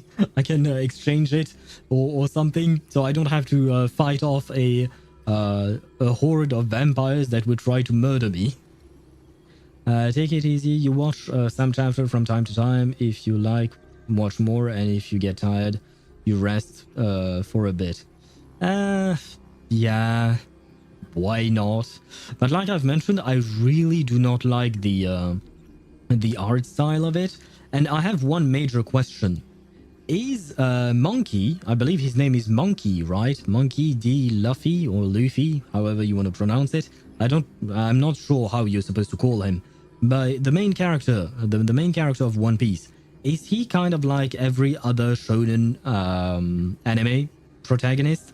Kind of like, I don't know, Naruto or something like that? In the sense that, does he shout a lot?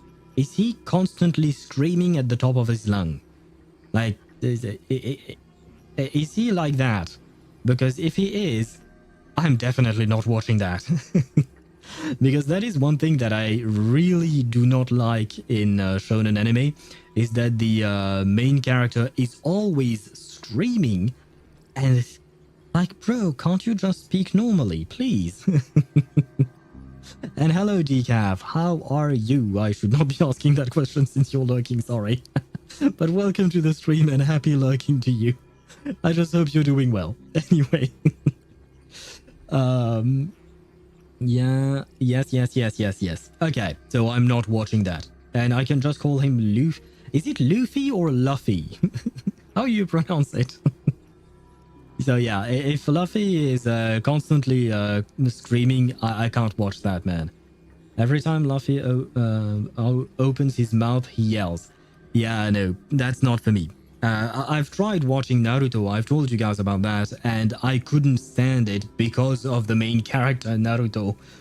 Number one, he's dumb as fuck, and number two, he just screams all the time. And for me, it's just tiring. When I'm watching an anime, I just want to relax, you know? I don't want to... I mean, I sometimes I do want to feel excited because, you know, there is an epic fight or something like that. But characters screaming constantly, it tires me out. I just can't. I can't handle it.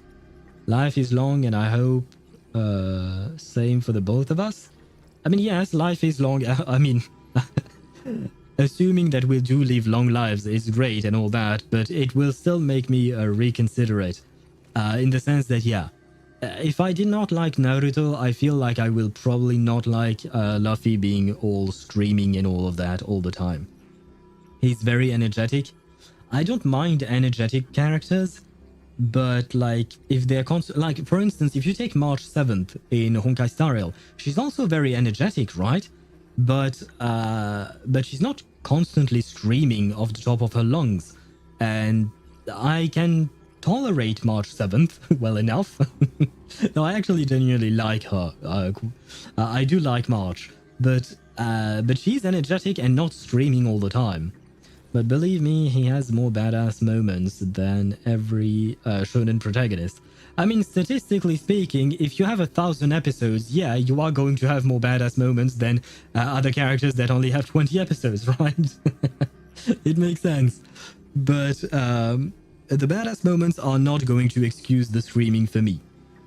He's just a happy and energetic, but he just kicks asses.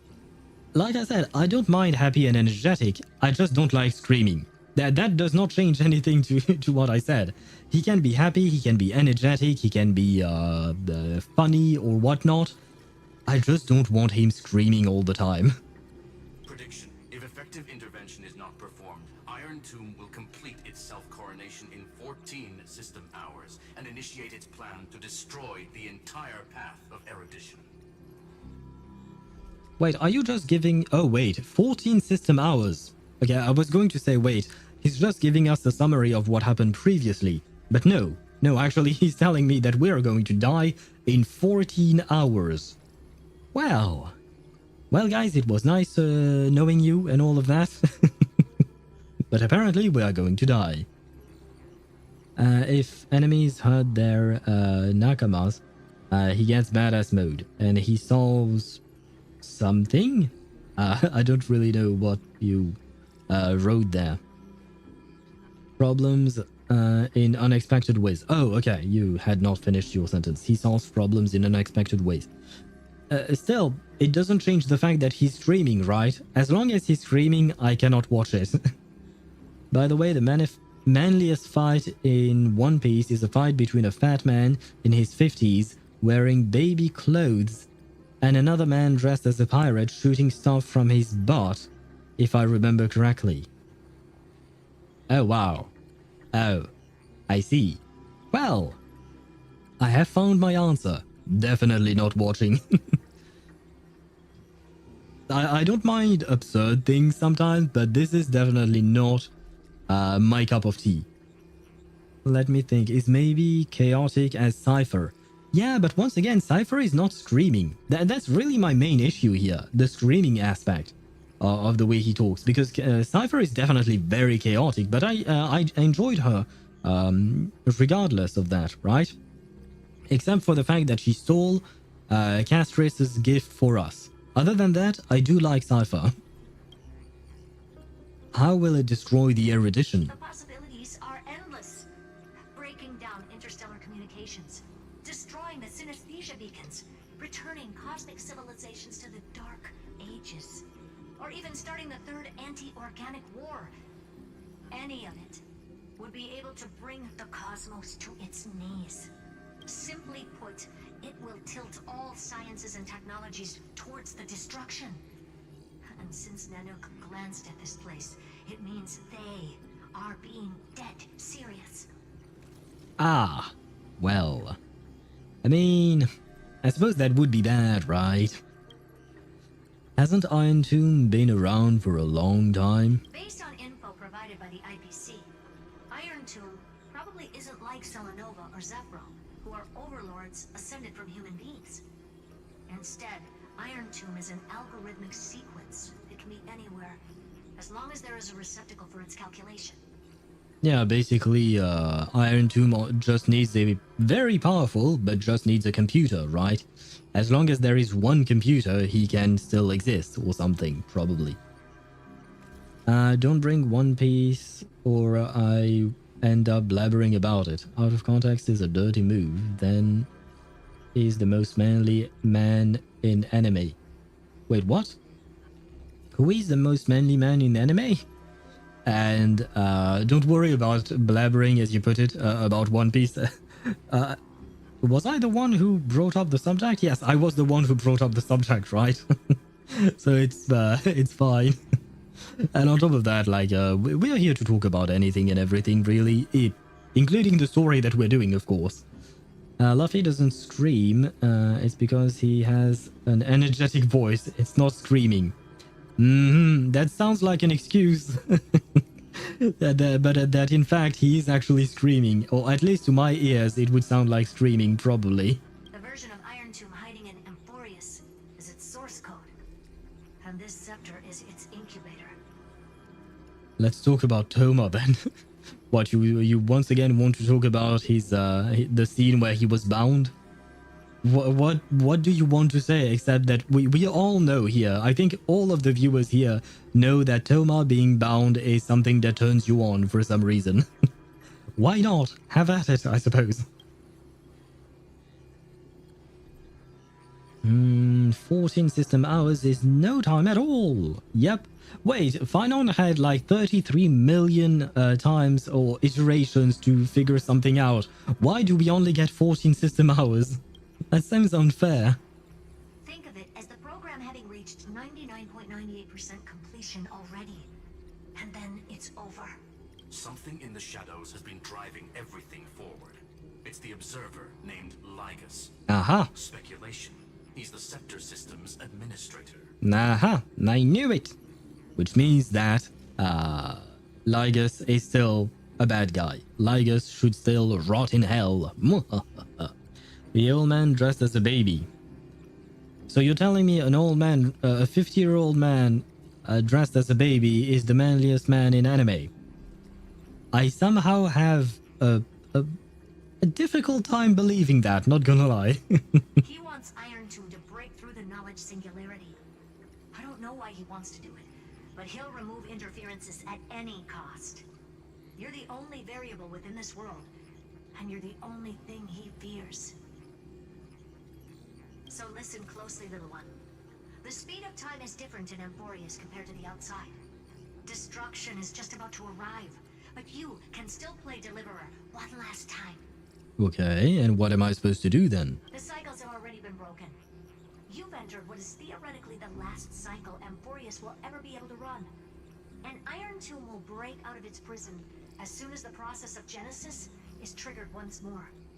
How about we don't trigger it then? But now there's an abnormality within the experiment. You know what I'm talking about? One of the model's 12 factors. That is one of the 12 demigods. Destroyed himself using the power of the destruction. Yeah, you don't need to remind me of that. My boy Finon. You will always be in my heart and in my team. Finan's signal disappeared from the cycles the moment Nanook cast their gaze this way. That means World-Bearing's computational logic is currently flawed and bugged. Yet it's the factor directly related to the process of Genesis. So that means that the process can't be processed, I guess? GG, Finon, we will take care of Cyrene in your place. Every time, Swivy, you come out of lurking and just go back in after that. I mean, yeah, we are definitely going to take care of Cyrene. I mean, we've already been taking care of Mem, right? We've been taking care of Mem, and Mem is Cyrene, so yeah, we've already stolen Cyrene from Finon. And on top of that, since Finon is no longer here, well, someone has to take care of his girlfriend, right? This is horrible. I should never have said that. But, you know, you have to help a bro out, right? Finon is our bro. His girlfriend is now alone in the world. Well, quite literally, actually. There is no one else in this world aside from Cyrene and us. So someone has to step up, right? Not lying, man. Do you mean like about the old man dressing up as a baby? Sure, I assume you're talking in terms of personality, but dressing up as a baby is kind of strange, not gonna lie. Lord Lygus Summer, of course, is the enforcer. How dare you call him that? He's just Lygus to me, not Lord Lygus Summer. Yes, Luffy is known for screaming, particularly when performing attacks or in moments of intense emotions. Ktosh, quick question. Is this an answer from an AI? Like, is this an answer from ChatGPT? For some reason, I feel like this might have been an answer from ChatGPT or something. Sorry for the link in chat, but here's the fight. You can't send a link in chat. It will be automatically removed. You can only send links on my Discord server. You can send it on the general channel on Discord if you want. It's only a minute long, so you can watch it now. I'd rather watch those things later on because right now I'd like to focus a bit more on the story. Apparently it's not. What do you mean? Because your link got turned into little asterisks on all of the chats that I have. Let me check. Yep, no. I mean, perhaps you can see your own link because you sent it. but no one else can see it. Yeah, you can still see it at normal. I assume this is probably because what do you call that? Because you sent the message, kind of like when Ktosh sent a message, but Satoru deleted it. Same thing, but no one else can see the link. I can't see the link. It's just 3 little asterisks, 3 little stars. So unfortunately, no one can see it. First, I checked on ChatGPT on the subreddit, I guess, and stuff. Wait, what? Not sure I fully understand your question, but you did ask ChatGPT, so first I checked on ChatGPT, and then, okay. Oh, okay, it was just missing the N, my bad. And then on Reddit and stuff. Okay. Yeah, okay, I see. There I sent it in general. Okay, let me just take... I'm not going to watch the entire fight. I just want to... Oh, God. Yep, okay, I saw the, what you call that, the image of, like the thumbnail of the video. And yeah, I can't take a fight like that seriously when I see something like that. Stop the Luffy slander. I mean, it ain't slander if ChatGPT is saying it, right? And ChatGPT only tells the truth, of course. Never mind, no one believes that. But I just saw the image, and yeah, no, I am not watching that, man. Yeah, this is not for me. It's just not. If you like it, don't let me bring down your hype for the anime. Like Deidara, if you like it, that's absolutely fine. But yeah, this is just not for me. I mean, like for instance, I know a lot of people love JoJo's Bizarre Adventure, and I watched like the first season and a half of JoJo, and it was interesting, but I couldn't continue because I couldn't take anything seriously. And I suppose maybe it's not meant to be serious or anything like that. But, you know, the fact is that it's just not for me. Now that you have Discord open, you can watch. Oh, yeah, sure. Why not? Oh, God, it's loud. Oh, my God. It completely killed my ears. And I see a 79k. Come on, more. 93k. Come on, more. Fat fuck. No. He went back down to 75k. Come on, fat fuck. We believe in you. 80k. There you go. Well, yeah, I mean, who needs a DPS when you have fat fuck? I mean, yeah, when you're farming... Oh, okay, you were farming a Calyx. Okay, that makes a bit more sense. Because enemies in Calyx, I feel like, are not particularly strong. But, yeah, it's... it is fat fuck, after all, right? Is JoJo gay, by the way? I don't know, I didn't watch it. There are multiple JoJos. Basically, more or less, each season has a different JoJo. So for the first couple of seasons, you have Jonathan Joestar and someone else. I don't remember. Then in the last season, where it was a female main character, her name was Jocelyn or Jolene Joestar or something like that. Like every season, they change the protagonist, but it's still a JoJo character. Are some of these characters gay? I have no idea. Not as far as I know, given what I have watched. But other than that, after what I've watched, I don't know if there are any gay characters in JoJo.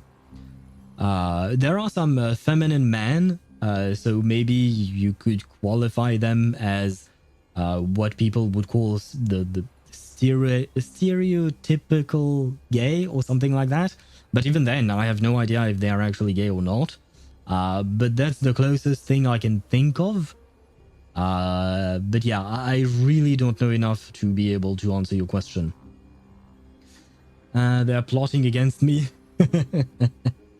Nah, don't worry. You're still welcome on my stream, even if you like One Piece and a screaming child. Because that's how I see Luffy. From the few things that I've seen of him, for me, he is also kind of like a screaming child. I mean, he's a teenager, I suppose, but still. Same problem. It just doesn't work for me. And the ads are gone on Twitch. Yay! Finon sacrificed himself to create an opportunity for us. He entrusted the duty of world bearing to me. Finon didn't die. Finon, sorry, didn't die. He's still fighting. Yes, I wish to believe that he's still fighting, but his signal disappeared. So there is that. Let's honor his sacrifice and the opportunity he's given us. That old Intellitron will definitely do all he can to debug this error. So you have to take this chance to claim Kephal's core flame. Don't let him have his way. The key to suppressing Iron Tomb lies in whether he can rewrite the purpose of Era Nova. Yeah, I got that, but the more important question is, what the fuck am I supposed to do? Like, I still have a chance to claim Kephal's core flame. So if I get Kephal's core flame, Iron Tomb can't rewrite the purpose of Era Nova, and we win, right? But what exactly do I do it with? What do you call that? What exactly do I do with Kephal's core flame, and how do I get it? Wait, so many questions. Please answer my questions. Hunter x Hunter was peak anime, though, in my opinion. See, again, Hunter x Hunter, I tried to watch a few episodes of it, and I couldn't get into it. There was no particular reason this time around, but I just couldn't get into it. I didn't really connect with the characters, because at the end of the day, that's what's the most important part for me, is my ability to connect to the characters. Because if I don't connect to the characters, then I don't give a shit about what happens to them, and if I don't care about what happens to them, then the story makes no sense to, like, I don't care about the story, basically, right? So I need to be able to connect to the characters, and the characters in the Hunter x Hunter, unfortunately, I did not connect with them. And I did watch quite a few episodes, I think, of it, but yeah, I stopped midway, or relatively early. I stopped relatively early because, yeah, it just wasn't for me, I suppose. Choosing the most random moment from anime and sending it to you is dirty, man. Who did this? This was Mihai's doing. I mean, is it really a random moment? And why is there a random moment when a man dressed as a baby is fighting someone else? I saw a guy making a skit video where he wished to a genie to have his memories about One Piece erased so he can rewatch the anime for the first time. After getting his memory about the anime erased, he said 1,000 episodes. I ain't watching that shit. I mean, I feel like this is an understandable choice, right? Makes sense to me. There's one more preparation we must make. Lycus's behavior has been quite abnormal. He's never interfered in the actions of Titans or the demigods throughout the whole experiment. But? Deduction. The sector has an extremely strict autonomous protocol, restricting even its administrator. In Amphoreus, this ultimate protocol goes by another name. The Law Titan. Talanton. Okay. Law. They are the rules that restrain all things in Amphoreus, and it was the core flame returned at the very beginning of the last flame chase journey. So I suppose that is why we are going back to the past of Amphoreus later on, I assume. Because we've never seen who got the Law Titan's core flame, right? I believe we know it. It's either Hysilens or Cerydra. I'm guessing it's probably Cerydra. I just don't remember it. But, yeah, I guess this is the reason why we have to go to the past or something like that. Al is impossible when it comes to anime? No, I don't think I'm impossible, or I don't think I'm that picky, because I've watched a lot of things. Not all of the animes I've watched were good by any stretch of the imagination, but for most of them, I found something to enjoy, at the very least. Some of them I found relaxing, some of them I could just turn my brain off and watch them or something like that. But I can't turn my brain off or relax or anything like that when a character is screaming at me. Which is why I dropped Naruto, for instance. Kaido gotta be the manliest man in One Piece. I don't know who that is, Ktosh. Who is Kaido? Why do you have another little pink one next to you? What's your problem with the pink one? I mean, at first we had March 7th, then we got Mem, and now we got Cyrene. I'm always accompanied by a pink one, I suppose. Huh? Her path chart is... Oh? A path chart is what? Is there something wrong with me? Come on, give us an Never answer. mind. Ah. Let's get back to the topic at hand. Light calendar 3960. Month of balance. We'll be locking onto this time period to find law. You can either meet the Titan, convince the demigod, or take the core flame by force. It doesn't matter what you do, so long as you bend it to your favor. Come on, Herta, you had something to say about Cyrene. Tell me. I need to know. Come on. Why are you the way you are? This is why I did not pull for the Herta. She annoys me. Because it's comedy? Oh, do you mean like the fight with the baby and all that? Yeah, it's not my kind of comedy, not gonna lie. Yes, you are picky? Nah, I am not. I'm really not. If you've seen my history of anime that I've watched, I am not really that picky. But there are things that even though many people love them, I did not enjoy them because the reasons I mentioned before. Hunter x Hunter is top anime of in terms of story. Yeah, well, it's actually why I wanted to watch that anime, because I had heard so many good things about it. But I just didn't like the characters themselves. I like the two kids, Gon, I think, and the other white-haired one, I don't remember its name, Killua, maybe? I just didn't really enjoy them. And I know they're supposed to have incredible arcs where they become very interesting, or something like that. But it's... I don't know. I just didn't like them all that much. Maybe I could give Hunter x Hunter a retry. But One Piece and Naruto, no. Probably not in a million years. So you can enjoy comedy because of screams? I'm not sure what you mean by that, but for me, screaming is not a comedy. Like, there is a phrase, loud is not equal to funny. And in my opinion, it holds true.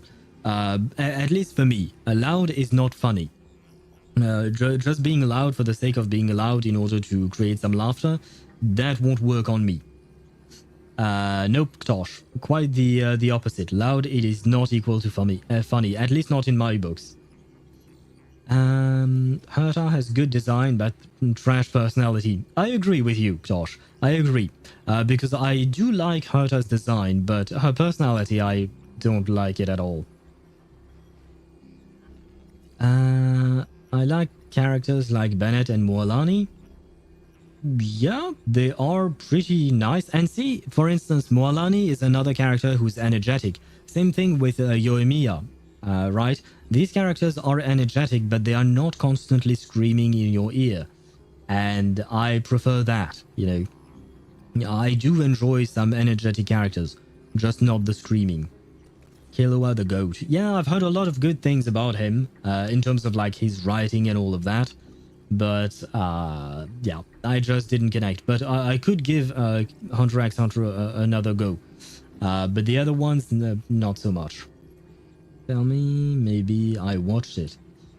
What do you mean? I can't tell you every single anime I've watched. I've watched like 900 of them, so it's gonna be a long list, man. You can't survive beginnings? No, it depends. I mean, it's my rule is quite simple.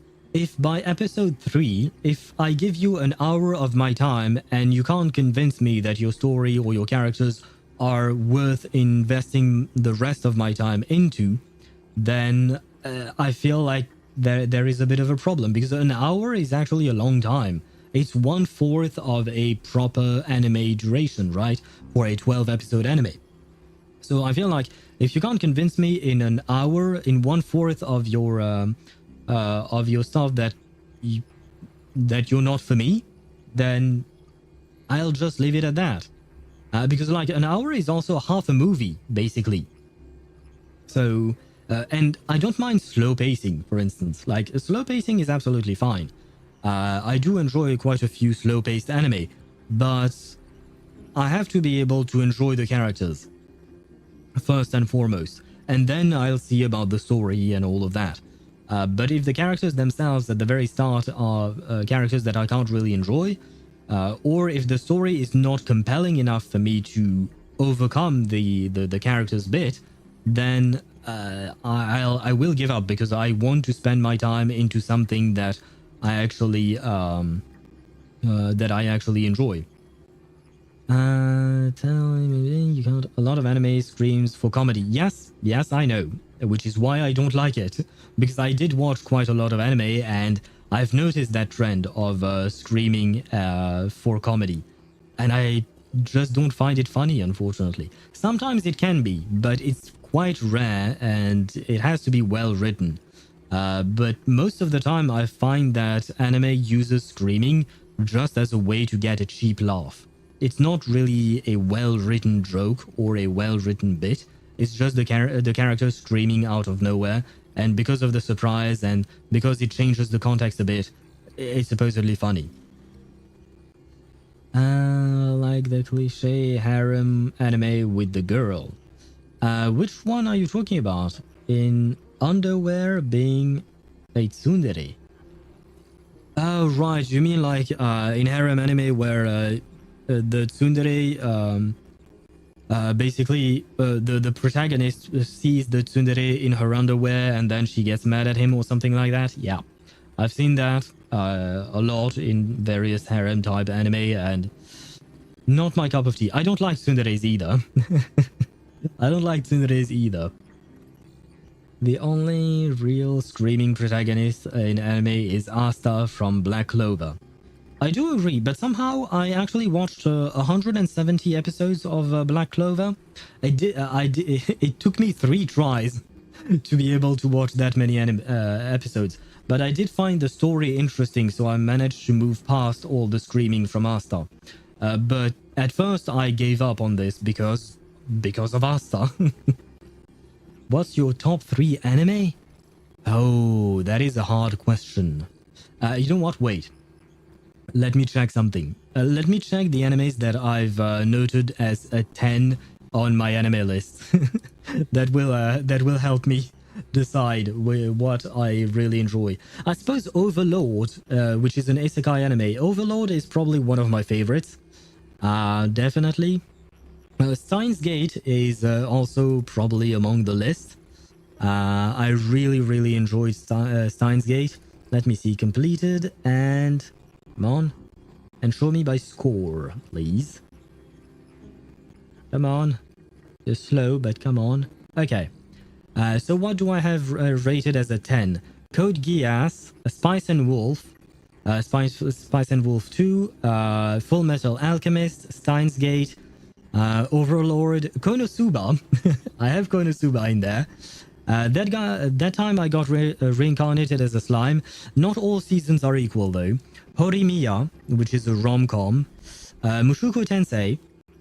The Eminence in Shadow, just because of how ridiculous it is. Spy X Family, Freerun. Pseudo Harem, which is not actually a harem anime despite its name. It's actually a very cute and wholesome thing. I also loved Solo Leveling. Kimi no Todoke From Me to You, which is another rom-com. My teen romantic comedy snafu is basically the one with Hachiman, right? What's his name? Hikigaya, right? Hachiman Hikigaya, yeah. There you go. Log Horizon, Real Life, Snow White with the Red Hair, ReZero, more Konosuba. Wait, we dipped into the 9 out of 10 here. But still, there you go. That was my list of anime that I rated a 10 out of 10 for me. So it was mostly, yeah, Solo Leveling, Pseudo Harem, Horimiya, Freerun, Spy X Family, The Eminence in Shadow, Mushoku Tensei. At that time, I got reincarnated as a slime, Konosuba, Overlord, Steins Gate, Spice and Wolf, Full Metal Alchemist, and I think I named them all. There you go. Because there are multiple seasons, so it's kind of hard to see which one I mentioned or not. No Overflow. Nope. I never even watched it because I've heard of it, and no thank you. Really, tell me animes that you've watched. Well, this is not a complete list. This is all the animes that I've rated a 10 out of 10 on my anime list. But in truth, I have watched like somewhere close to 900 animes, and I've really completed about 600, 700, something like that. For the others, I've only watched a few episodes. I tried them, but yeah, I probably dropped 100 anime or so, I think. No, that is impossible. How Black Clover passed? I don't know. I just enjoyed the story. I found the story interesting or something like that. Oh wait, I actually missed a message from Mihai earlier. Yeah, for example, in my experience about finding things to like, Monster Musume for the story. Yeah, the story. Yeah, right. Monster Musume for the story. I honestly really enjoyed Monster Musume. It was a really fun thing, in my opinion. I really enjoyed that. Parasite, I never finished because I was very sad about something that happened in there. Sorry, I heard a very loud sound outside. That kind of scared me. But yeah, Parasite the Maxim, I never finished it because there was something very sad, but I feel like I should finish it at some point. And Toilet Bound Hanaka-kun. I've never watched that for how funny it is. I do know of it and I've never watched it. Impossible, you survived Log Horizon. Yeah, I really liked Log Horizon. Except the bits with the kids. There were arcs about the children, and those I did not enjoy so much. But whenever Shiro was back on screen with the rest of Log Horizon of the Log Horizon cast, then I really enjoyed it. It's a good anime, trust. There is no screaming, and for some people, it's relaxing. Yeah, no. I mean, thank you, Tosh, for the recommendation, but I will have to pass. Hate for the politics, reunions, and lack of actions. I don't mind. I don't mind as much the politic reunions and all of that. If it's well done, I don't mind it as much. Like, for instance, if you take a look at the first half of That Time I Got Reincarnated as a Slime Season 2, it was a bit too much of political reunions and political discussions. I still enjoyed it, but it like half that season was just that. So it was a bit more difficult to get through that. But afterwards, the second part of the second season of that show was really good. Like, it was really what do you call that? It was really like the fight scenes were great. So if there is a bit of political discussions that leads to a satisfying fight, I don't mind it. Like, for instance, Overlord, the anime. Generally speaking, you have 2 to 3 episodes where they set things up, and afterwards you will have a fight or something like that. Because generally speaking, the fights in Overlord are not that long because of how overpowered everyone in Nazareth is. Which it all makes sense, but they managed to make it all satisfying, in my opinion. And Swevy keeps going back and forth between being lurking or not. Parasite had a banger OST. It's been a while since I've watched Parasite, so I don't actually remember. 86 Season 2 Cope. It got greenlit for production Cope. If only. I do wish for a Season 2 of 86. We've talked about it before. I do hope that one day 86 will get a second season, because I was genuinely surprised by that anime. I really enjoyed it. I had nothing to say. I don't know what to believe now. Wait, have I shaken your foundation in reality? We still figured out how you and Don Hong got inside this world. So if the fencing protocol is currently on your stop license, or to call for reinforcements in this fight. Once you've got all in your hands, we'll discuss our next steps. Wouldn't it be better for you to just tell me the next steps right away, so just in case for some reason I can't communicate with you, then I know what to do, instead of me just not knowing shit and not knowing what to do? Like, wouldn't that be a better plan? I thought you were supposed to be a genius, Herta. A genius. Well. Make sure the port flame doesn't fall into enemy hands. Well, yeah, thanks thanks for that. Yeah, no, I'm going to give, what do you call that? I'm going to give the core flame to the enemy. Yeah, that's exactly what I plan to do. Come on. Oh my god. Yeah, followed by Log Horizon, Tensura is also hated for political reunions and lack of action. Yeah, I understand it. I do understand it. But for me, the political reunions, whether it is for Log Horizon or Tensura, both are part of world building. And for me, world building is really important. So I really don't mind it when it's for the sake of world building. The reason why I criticized Tensura's second season and the first part of it is because a lot of it wasn't really world building. It was rehashing things that we already knew or drawing out the whole thing. Like, it could have been condensed in fewer episodes instead of all the... Because I think half that season, if not more, was comprised of one single reunion or something like that. So it was too much. Like, that I definitely agree. It was too much. But in the case of Log Horizon, I feel like most of it is actually politics. It's not about the action. Like, sure, there are some fights in Log Horizons, very well done fights and very interesting fights, and very well animated as well. But I feel like the main thing about Log Horizon is the politics and not the fighting. So I feel like it's kind of not genuine to criticize Log Horizon for its politics when it's the whole thing of the anime. It's kind of like criticizing Horimiya and saying, oh no, there is too much romance in that anime. No shit, it's a romance anime, right? I feel like it's kind of the same thing there. Toilet Bound Hanako-kun is a great anime. It's an anime about a girl who goes into the girl's bathroom because she heard about a summoning spell that can summon a ghost who will grant you anything at a cost, but when she summons the ghost, she finds out it's a boy. She wants the ghost's help to make a boy fall in love with her, but ends up falling in love with the ghost. It looks like I've spoiled it for you, but trust me, I didn't. There is so much more than this. Oh, do you mean like for the anime? I had a for Toilet Bound Hanako-kun, I had read the synopsis of it. I vaguely remembered it. But I don't know if I'll ever watch it. Maybe. Toilet Bound Hanako-kun is a maybe. Like, if I find myself not having anything to watch, then maybe I would watch that one. Yeah, Ligus kick Herta from the server. Well, how about we kick both of them? I'm still against Ligus. That is not going to change.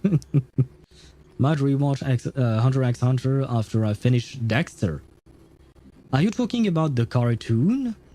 Or are you talking about the TV show about the serial killer? I hate solo leveling. Too much fighting. Yeah, it's kind of like that. It's kind of like saying you hate solo leveling because there is too much fighting. The whole anime is about fighting. Same thing with Windbreaker. Although Windbreaker does have some heart in its story, but Windbreaker is an anime that is mostly about fighting. So if you tell me that you don't like the anime because there is fighting, I'm like, why are you watching it in the first place?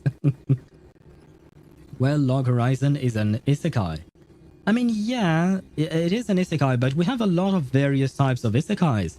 We have isekais that are more relaxing, isekais that are power fantasies, and all of that. So Log Horizon is... I mean, yeah, you're right, it is embedded into a video game, sure. But it still can have its own genre, which is more into politics and intrigue rather than fighting.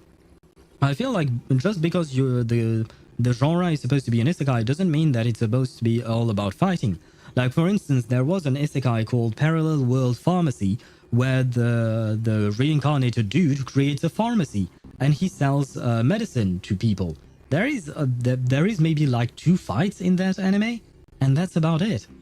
But it is still an isekai. TV show. Oh, I never finished the TV show. I watched like the first couple of seasons of Dexter, but I've never managed to finish it.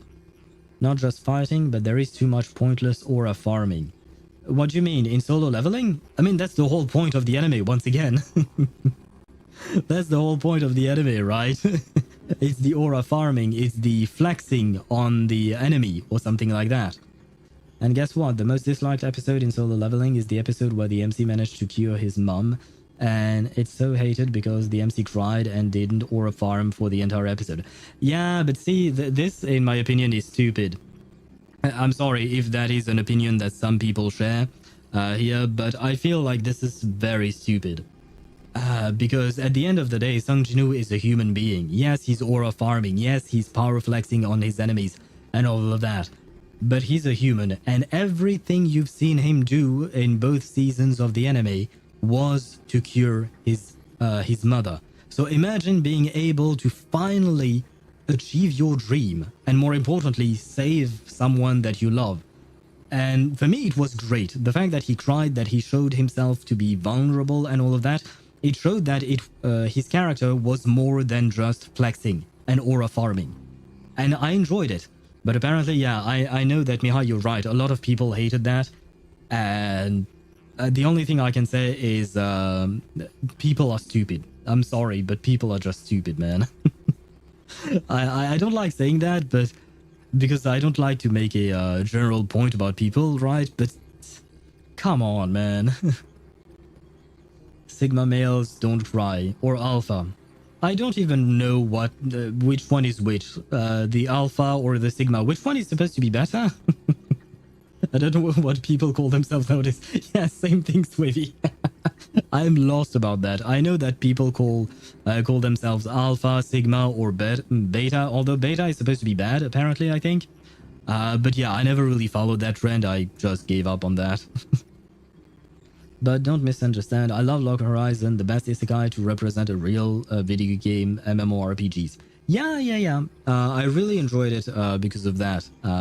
It really dived deep into the MMORPG aspect of it, with the strategies, the buffs, the debuffs, and all of that. So I really like that. Utilize SAO?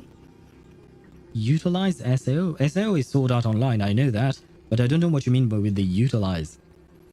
Still waiting for him to kill his mother and turn her into an SSS ranked shadow. God damn it, Tosh. What is wrong with you? Herta, the firewall's interference is getting closer. Time is running out. Please ask any questions you still have as soon as possible. Alpha is better. So what is the order? Like alpha is better, then you have what? Sigma and then beta? Because that's not how the Greek alphabet goes. Omega is bad because it means you're submissive. Alpha means you're dominant, beta means you're a switch. So it means you can be both. And what is sigma in all of that? And that makes no sense at all to me, but okay, why not, I guess. I mean, it is what people use nowadays, unfortunately. How's the... Oh, yes, please. Wait, no. Let's first ask about Dan Heng. Is Dan Heng safe? Mr. Dan Heng did not enter the new world with you at the end of the last cycle. No. The flow of time inside and outside Amphoreus is not identical. 1,000 years in this world may only be a fleeting second outside of it. Wait. He did not enter the new world with you. Okay. It's not identical. Yeah, 1,000 years in this world, maybe okay, what does that mean? Is he okay? That's what I asked. Is he safe? Is he... what? Where? What?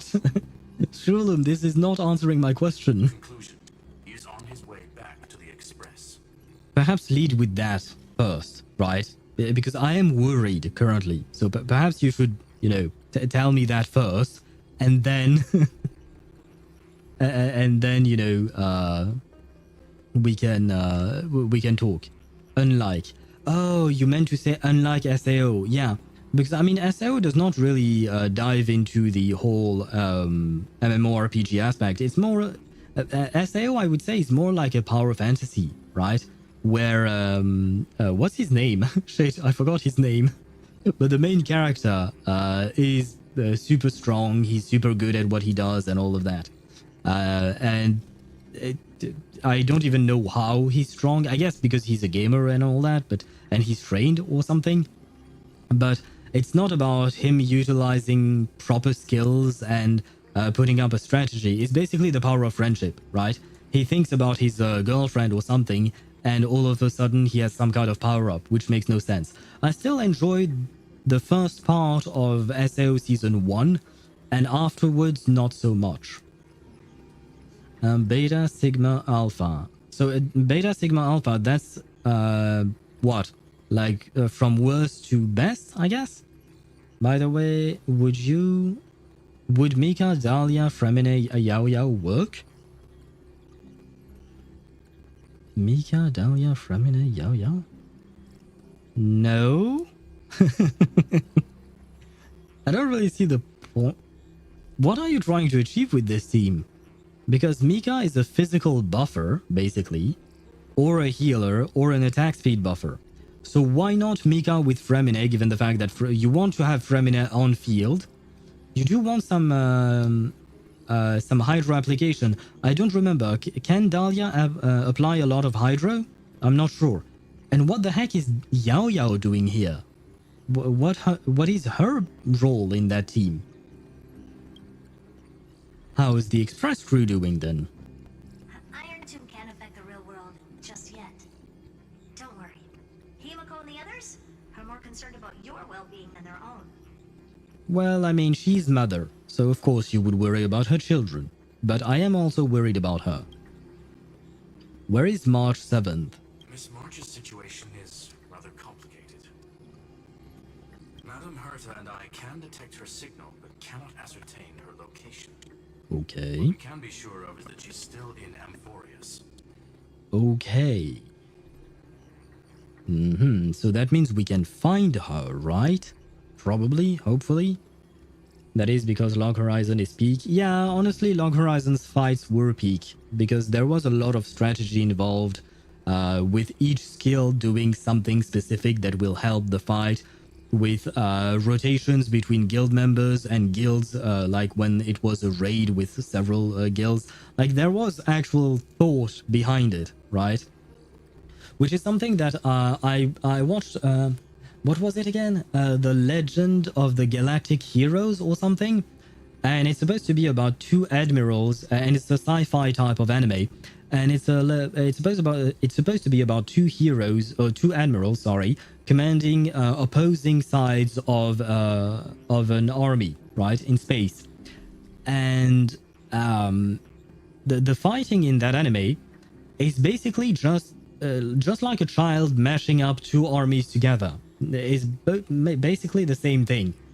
I never quite understood how those characters were praised as being geniuses in terms of strategy, because for me their strategy was ludicrous. Like, they are sacrificing so many goddamn ships, and war in space would never be fought like that. It would make no sense at all. If you take as an example how wars are fought nowadays on the ground, war in space would not look like the way it does in that anime. And like, if you want an accurate depiction of what war would look like in real life, watch The Expanse. It's an Amazon show, I believe now.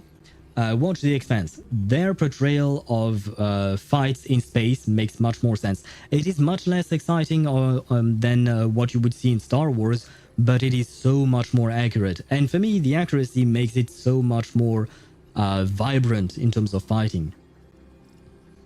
For the heals, I mean, you have Dahlia. Doesn't Dahlia provide a shield? And on top of that, Mika also heals a lot. So you don't need yet another healer. Fremine is second place for having the worst signature weapon. Is that what you mean by SW? But Zhongli is first place.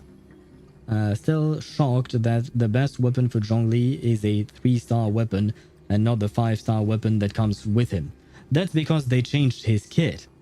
His kit was not the same before. And on top of that, there is still a 5-star weapon that is good on him, which is Hu Tao's weapon, depending on how you build him. But you can put Staff of Homa on him, which is what I have on my own Zhongli. But the 3-star weapon that you're mentioning is only for shield bot Zhongli. Combat beyond visual range is best combat. Yes, Wavy, I 100% agree with you on that. And that is what is shown in the expense. You don't, like, the enemy ships don't see each other. They detect each other through radar systems or LiDAR systems and stuff like that. And that is how it would actually be. Like, this is exactly how a war in space would probably look like in truth. Because there is no... I was going to curse, but... There is no point in sending your ship to be close to each other, to the enemy, and get them shot. Why would you do that? A ship is freaking expensive to build, right? So why would you go and sacrifice it like that? It's stupid. Anyway, sorry for that tangent. But yeah, I definitely highly recommend The Expanse as a TV show. I didn't finish it, unfortunately. I think I'm missing the last season of it. But it was excellent. It was really, really, really good. If you're a fan of sci-fi, definitely take a watch. Hurts for the Shiro air, but it is what it is. I think the ninja is called Shuei.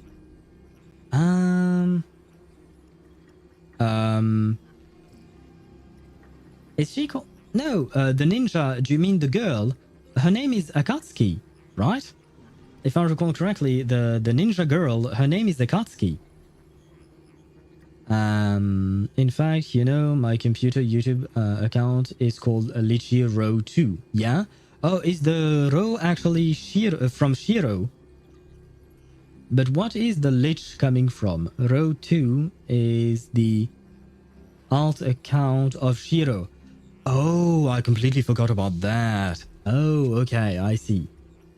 I didn't know that, so I guess you really like Log Horizon then, which is nice. By the way, I was playing the collab event in Honkai and I finally got enough credits to buy Ezio Sig. Oh, you mean in reverse 1999, right? Ezio is in reverse, not in Honkai. But okay, turns out I was using him without the weapons ever since I got him. He was still doing more than Lilia. That's because Ezio is a broken character in my opinion. He's very strong. And your Lilia is still missing her Euphoria. Once she gets her Euphoria, she will deal more damage and more frequently. She will not reach Ezio's level.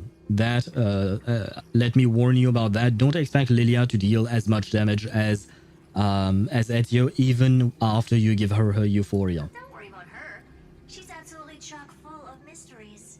Even if Amphoreus explodes, she'll probably float out perfectly protected in a nice thick layer of ice. Worry more about yourself instead. Well, just because she survived doesn't mean that she's okay. So I will still worry about her, so, you know, please, please tell me more. You say she's chock full of mysteries, you're a genius, figure it out, do something. I guess she's more focused on the whole Amphoreus thing and Iron 2. Understandable, understandable. I don't have any other questions then.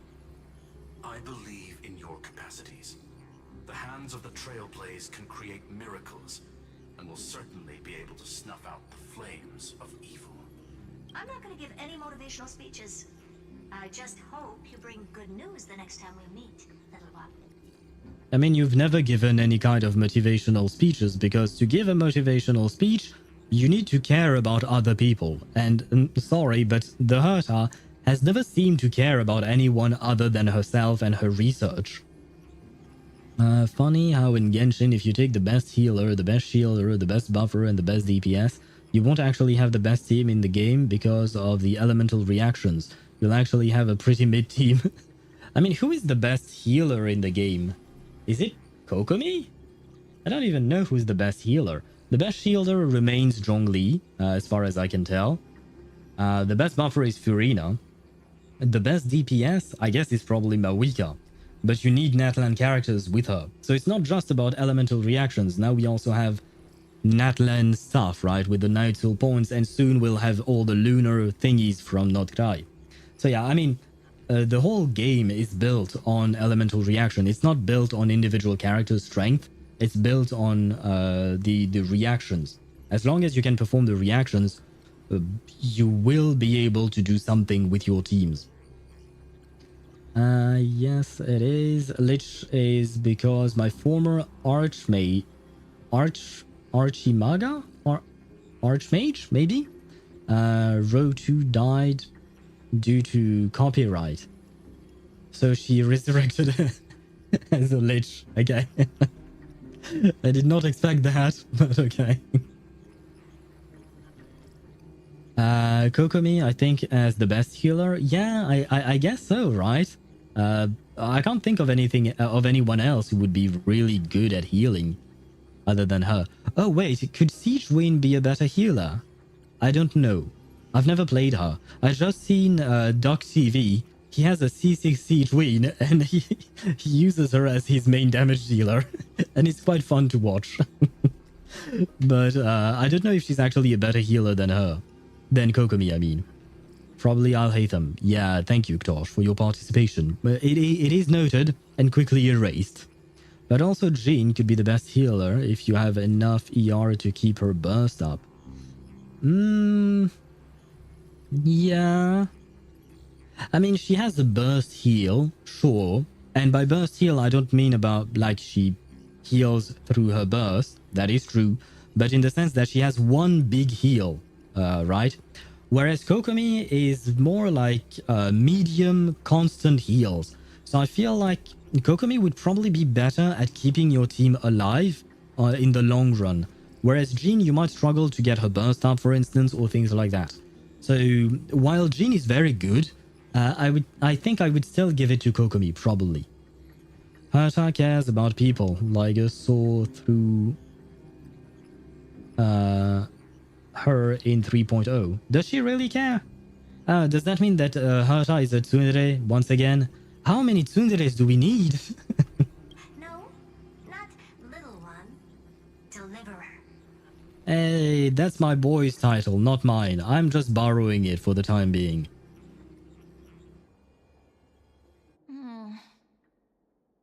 I can't believe I've been streaming for 3 hours and we've barely done two conversations. I've been yapping way too much today. Sorry, guys. We are not progressing through this story at all. Those two geniuses certainly have memorable personalities. I mean, I quite like Screwloom, honestly, but he's just like a matter-of-fact type of guy, right? And I do quite like him. Herta, on the other hand, yeah, not a fan. She had a burst heal, and after that, oh right, she creates a circle, and you can be constantly healed. Yeah, but that means you are bound to circle impact, right? I mean, I suppose Kokomi has the same issue with her jellyfish, and her jellyfish is smaller in terms of radius. So Jean wins that one, the radius one. But Kokomi wins in terms of uptime, right? Jean wins in terms of burst heal and the heal that she creates through her circle, but she does not have the same uptime as Kokomi, right? Because she has a cooldown on her burst, whereas Kokomi, she can either she puts her jellyfish and you can get healed by that, and then later on you can even use her burst to heal as well. So there is that. But Jean can wear Viridescent Venera, which is very good. Kokomi, on the other hand, I think you can put Tenacity on the Millilith. Oh wait, Kokomi actually has Thrilling Tales of the Dragon Slayer, which is great. It's a fantastic weapon. So, I still don't know which one wins. She does just feigns it. Wait, do you mean she feigns caring for people, or does she feign not caring for them? What do you think about them? It feels weird.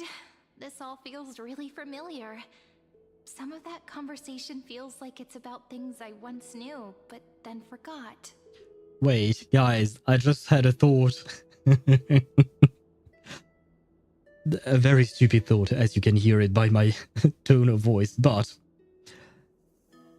the Remembrance Trailblazer uses Mem when he fights, right?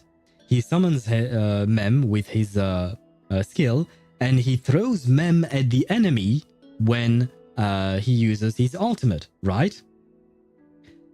Now follow this. Cyrene is Mem.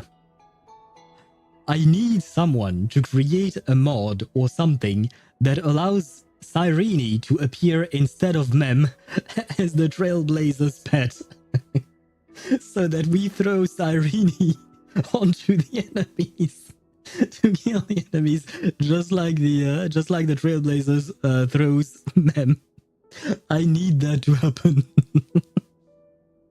I want Cyrene to just float next to us as well. This is so stupid. Oh my god. Maybe it's because of Mem? After all, Mem's a memo sprite born out of your thoughts, friend. Maybe our memories somehow got tangled up together. Oh wait, so you're not actually Mem? Aw. So, I guess I'm disappointed. Jean's burst has a 20-second cooldown, but her burst lasts 10 seconds, along with a 1-second animation. It actually has a 9-second cooldown. I mean, that's great, but at the same time, you have to have her on field to generate some energy for her, right? Whereas Kokomi, you don't really need to do shit. You just put her jellyfish and that's it, right? So Jean will take a bit more field time, I assume. That is why it's best not to bring up One Piece. Very well, very well. I shall never speak of One Piece ever again. Never mind. Let's focus on something more important with what little time we have. Just treat me as an ordinary girl with secrets, okay? Well, I mean, you could also just tell me your secrets once you remember. That would be nice. Like calendar 3960. I remember that Talantin had already fallen by then, and the Chrysos heir who inherited that core flame is named Cerydra. That's what's recorded in history, and the period we'll be heading to. We'll need to find Law and stop Lygus. Okay, so Cerydra is the one who has the Law core flame, right? What is the core flame for Hysilens, though? Because that one I don't remember. Oh, right, the sea, right? Doesn't she hail from Sagusa, something? I don't remember. Shit. Evil Twin March looking cute? Do you mean Cyrene? I wouldn't call her evil, but if you're talking about Evernight, we haven't met her yet. I don't know if I would call her cute. I mean, she kind of looks like March, but just goth March, I suppose. So, we've at least got a solid direction, right? Oh, and by the way, hello, Commander. I forgot my basics. Hello, Commander. Welcome to the stream. And I hope you're doing well. Can you give me a little bit of time before we go? I want to pack some stuff. There's so much more I need to take care of in this form, and I'm still getting used to it. Tosh, why are you talking about Raguna? And the way you wrote it, yes, you can definitely goon in Raguna, especially Rosani.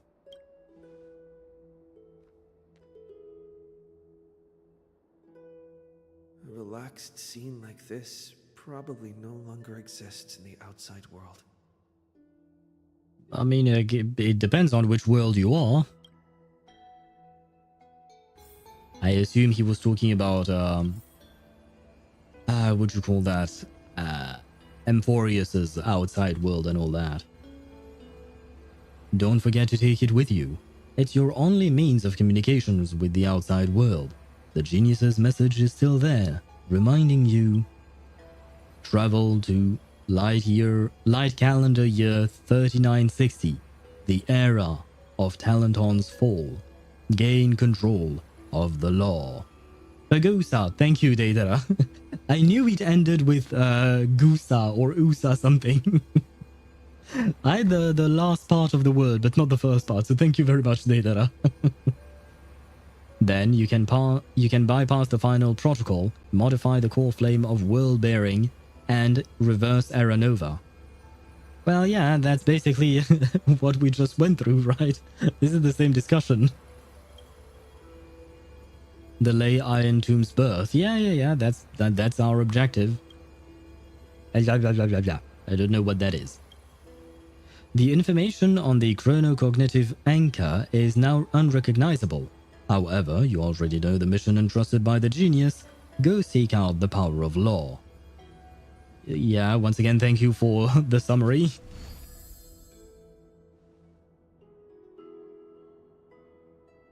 Should I head to the attic to wait for Cyrene?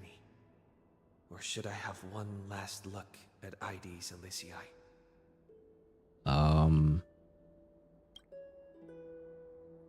Wait for Cyrene and take in the sights. Oh, I guess I don't have a choice. I will take in the... No! Important. And that's also important. It's not gonna fit into my bag. Hold on, I'll be done in a sec. Yeah, but I wasn't going to talk to you. I wanted to grab this. Oh my god, the game. I just want to grab this. No, I said collect that. I want to see the shiny here. I saw some shinies elsewhere. Let me grab the shinies as well. Where are my other shinies? I need shinies. I saw a shiny somewhere. There you go. As you can see, I have not explored ID's Elysiae at all. Are there any more shinies? Yes, another shiny. No! Leave me alone. Sorry, Galba, whoever... Shit. I got a... Oh, wait. Finon's memory? What is that? Finon, good timing. Have you seen Piso around? Did Piso tick you off again? You bet. His teacher came knocking. Said this little rascal's been skipping class lately. I was about to have a real talk with him, but to my surprise, he vanished first thing in the morning. Must have known what was coming and ran off. Haven't seen him today. No problem, I'll keep looking. Not heading into the woods today anyway. He thinks he can outrun me. That little scamp. If only he were half as easy to deal with as you. About the upcoming trip. You guys set a date to head out yet? I caught some fat rabbits the other day and they'll all be cured and ready. Make sure you swing by to grab them before you leave, sorry. It will probably be soon. Alright. Once you've picked a date, let me know. I'll walk you to the ferry myself. If you ask me, I'd say young folks should go out there and see the world for themselves. It's gotta be better than staying stuck here forever. And when you get tired, just come home. The smoke in the village always rises earlier than Aquila. I'm heading off. See you later. Go on then. I've got a certain brat to hunt down for myself. I know the Herta for treasures. Shame? The shame? No, the Herta. Oh, she shows the treasures on the map? I did not remember that. And no, I unfortunately don't have the Herta. I kind of wanted to pull for her, but my priority was E1 S1 Aglaya. Aglaya is my queen and I shall respect her and treat her the way she deserves. And by that I mean pull for everything that I can pull for her. Investigate? Come on, I don't want to investigate everything. Wait, a shiny! Aha! How many shinies am I missing? Oh god. I'm missing quite a lot. I'm an Amphoreus maniac. As Lygus assistant, I know the system very well. Not the sad memories. Sad memories indeed for Finon, as always. He has a sad life. But wait. I gotta go something my dom. I will be back in 30 minutes. Very well, Josh. I mean, I assume you already left, but I need to translate what he wrote. And I had completely missed that message. Translate. Vacuum. My dom? Oh, my room, perhaps. Okay. Well, good luck to you vacuuming your room. Stop playing HSR after the last 2 days of the Reaper lady. Forgot her name, but it was with the global buff. Oh, Castrace. I do have her, and she's pretty strong. She's pretty useful. I do like her as a character. Where is she? There she is. This girl, right? But the thing that I really like about Castrace is this. Tung tung tung, the dragon. This is what I wanted her for. The thing is so big it can't even fit onto the screen. But okay. Was that because of the... Was it because of the... what'd you call that? The global buff that you stopped playing? Or was it another reason? I suppose I took... Yeah, I've been there before. I've been there. Huh? Wait, what? What is that? The fuck? The wind chime sings a lovely tune. Other than that, nothing. Hold up, what's that? That tiny wooden hut is buckling under a massive weight. Something huge just appeared on top of it. What's going on? The wind chimes are ringing, just like heartbeats. It's so romantic. The heck is going on, guys? Don't panic. It's just a little spell of mine. I tried summoning a creature from the book. It won't hurt you, and the hut's sturdier than it looks. Oh, right. There's still a bit of a leftover magic in the chime. Next time you walk by, you should give it a try. What kind of a spell is that? Why? Why did you create that spell? How does that make sense? I have Nikkei and Reverse 1999 to deal with, so I stopped playing all three Hoyo games. Oh, okay. So just lack of time. Understandable. Gacha games definitely do take a bit of time. And more than just a bit. Why am I... Why am I... Wait, no! No, I see the shiny! I feel like if I get too close, the game is not going to give me the shiny. Let's run! We got the shiny! Fuck you.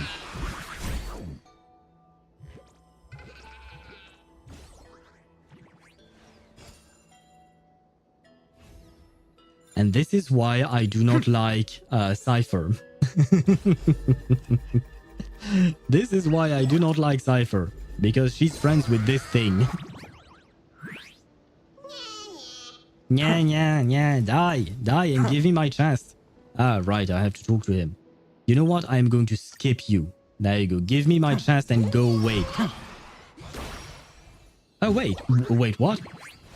Okay, maybe I was too hard to judge on you, giving me 3 chests. I appreciate it, thank you. It all.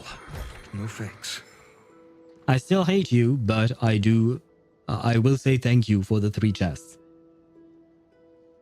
While also busy being on mobile with Azure Lane and piloting mine and 3 other friends. I will walk to the First 99 accounts. Okay.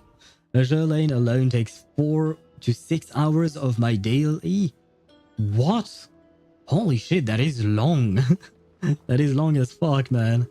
Oh, and I guess I didn't have to worry about the chest. But is it because you want to spend 4 to 6 hours, or is it actually because the dailies there are so long? This village is where Finan's life started. After 30 million cycles and 30 million failures, his burden is now in my hands. And I shall carry it forward. Taking over the responsibilities of world-bearing. But what does that mean? Becoming the new Kefali? Or forging a completely new path? I shall be like Lydia in Skyrim, and I shall carry her your burdens, Phynon. I swear to carry your burdens, my dude. Believe in Destiny's plan. Prepare for the worst. Analyze the situation rationally. Let's go with the third one. Calm down and think this through rationally. This is going to be a very difficult campaign. We can't lose Kefali's core flame. And we also need to find either Talantin or their demigod. Then convince them to join us in the fight against the destruction. I feel like, yeah, convincing Cerydra might be a tall order, not gonna lie. Given the personality that she seems to have, She's going to be a pain to deal with, I think. Probably. I will never skip Zagreus babbling. I will. I don't like him, and this was my first time using the skip button. So just for him, I needed to do that. Dailies can take 10-ish minutes probably. Oh, okay, that's more reasonable. It's all just farming and grinding and completing objectives of specialized ship girls. Okay, I see. Be a veteran and gamble your life. Wait, what? When did I talk about gambling? Wait, what did I say? And no, I'd rather not be like a veteran because a veteran is a slave, and I'd rather not be a slave. That'd be nice. That'd be better, I think. My balls are burdening me, Lydia. Carry them, please. I mean, Lydia was cute in Skyrim. In my opinion, like, even if you take a look at her original model, she was probably one of the better looking NPCs in Skyrim. And then you have many mods to make her look even better and to make the whole game look even better. And she can be very, very pretty. So I understand you, Swevy, for wanting to make Lydia carry your balls. I mean, she said she would carry anything for you, right? She's there for you. Be a veteran and gamble your life to convince the character. You said tall order. Oh, a veteran can convince anyone so long as he gambles his life for it. Fair enough. You know what? I do have a veteran, so maybe I can just drop him in front of Cerydra and I will let him do the talking. But there are so many unknowns. We don't know what Lygus might be doing. And we'll have to face Iron Tomb after dealing with him. There's also Cyrene. What exactly is she? That is a good question. Honestly, I am more focused on what Cyrene is, what her connection might be to March 7th, than I am about the end of the world. Is that leeway? Close. Very close to leeway.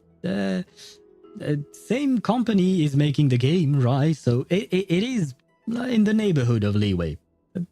Somehow, somewhat. But hello, Dom. How are you? Hope you're doing well. But yeah, this is close to leeway, I think. But where exactly in leeway would it be? Huh? Next to the Gwili Plains, because it would have to have access to the sea, right? So it would have to be next to the Gwili Plain. Probably. The Stone Forest? Nah. I don't know. I don't remember each region's name in Leeway, not gonna lie. Cyrene is a woman, probably. I think you might be onto something there, Commander. I think you might be there. Yeah, she is most likely a woman. I mean, maybe at some point she will turn around and start speaking with my voice, and then she will tell you that she's not actually a woman. But until she does that, for now, I think we can work with the assumption that she is. There are so many questions. I'll have to take it one step at a time.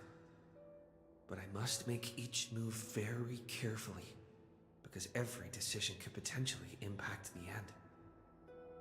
Herta and Screwlum's help might be crucial. Of course it will be crucial. They are both geniuses and we're facing a supercomputer, basically, an AI. So yeah, we'll need them. I think near that tree restaurant thing, forgot the name. I can feel the vibes. Yeah, I suppose so. And I know what tree restaurant you're talking about. Wangshu Inn, I think is the name. You're talking about the one where Xiao tends to hang around there, right? I think it is Wangshu Inn. Thinking hard over there? Yeah, kind of, I guess. Maybe. I finished packing. I decided to just bring these few things in the end. See? There's a journal, a quill pen, and the ceremonial blade of the Priests of Time. Holding it calms me down for some reason. Because it is your connection to Finon / the Flame Reaver / Finon again, because they're all one and the same. The scent of the black tide is now calm. Finon must still be fighting them in some way. It's been 2 years since I've played Genshin, so yeah. I mean, at least you remembered the tree restaurant, right? At least you remembered something.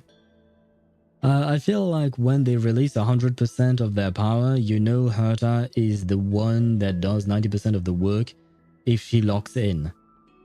What do you mean between Herta and Scroolum? You think Herta is a smarter genius than Scroolum? Huh.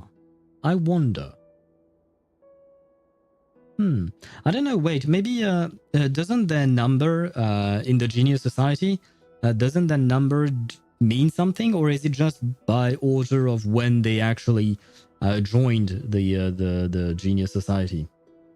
Power scale. Oh, you're talking in terms of combat. I don't think we've seen much combat from Scroolum, honestly. We've seen the Herta, I mean, in terms of gameplay, of course, but we've never seen Scroolum in a fight, as far as I can remember.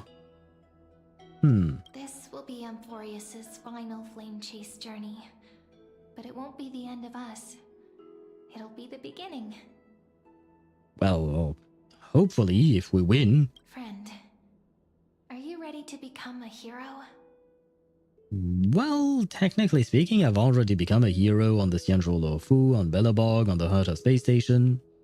And I'm forgetting a world. Oh, Paniconi as well. The Herta is smart, but not the smartest. Yeah, I feel like in terms of smarts, Scroolum is probably better. Oh, and Ruanmei. Oh, Ruanmei. I mean, they also specialize in different things, right? I don't really know what specialty the Herta has, but Ruanmei is more specialized in biology, from what I know. I still don't know how I should act around you. I still don't get it. Why must it be me? Let's go. We'll save everyone. Stand with me and let's become heroes. Out of curiosity, I'll play through all of these dialogue lines. I still don't know how to, but I don't like that thing. I still don't know how I should act around you. Act normal, my dude. Just treat me like any other friend you have. We share a common goal and common enemies. Ruanmei is biological terrorism specialty. Well, you're not wrong there. She did create a version of Taseranth, right? That's the name of the bug, I think. She made that thing, so yeah. And on top of that, she abandoned her cat cake, I think. I don't remember the name of these things, but you know the event that we had with the different cat cakes that looked like characters that we knew and stuff like that. She abandoned them as well. I don't think we can say that Ruanmei is a nice person. So I feel like your way of calling her a biological terrorist is probably right. The Herta is more into trying to communicate with the gods. Oh, you're right. The Herta's big project is to try and communicate with Nous, right? Scroolum was mechanical and virtual simulation testing and research, and Ruanmei is biomechanical biologist. Okay. Yeah. For Ruanmei, yep, and well, for all of them, yep, but it's just that Ruanmei, I kind of already had that in my mind. For Scroolum and the Herta, I had completely forgotten, but yeah, Scroolum is a big part of the simulated universe, for instance, right? She's part of the team that is building that shit. And we may also share a common future. A future that has never emerged in any other cycles before. I believe in you, friend. If you still can't get used to it, just call me Mem like you did before. Just kidding. So does that mean I'm supposed to call you Mem or not?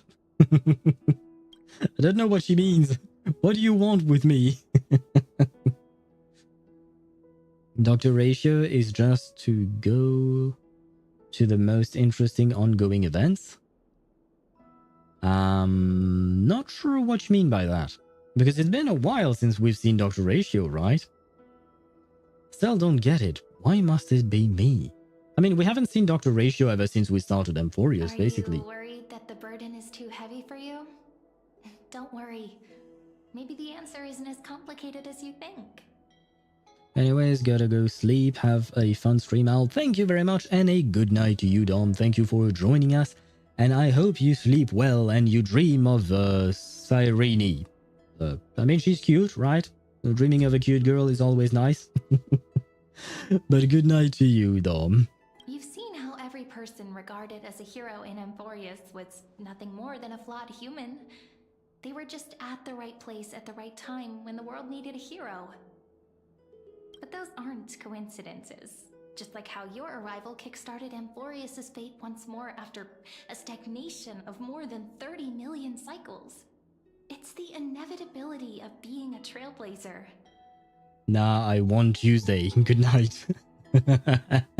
I see. We all have our kinks. And if you want Tuesday, then Tuesday you shall have. I hope that you dream of her during your night. A good night to you, Dom. World-shattering and scary events that can cause trouble?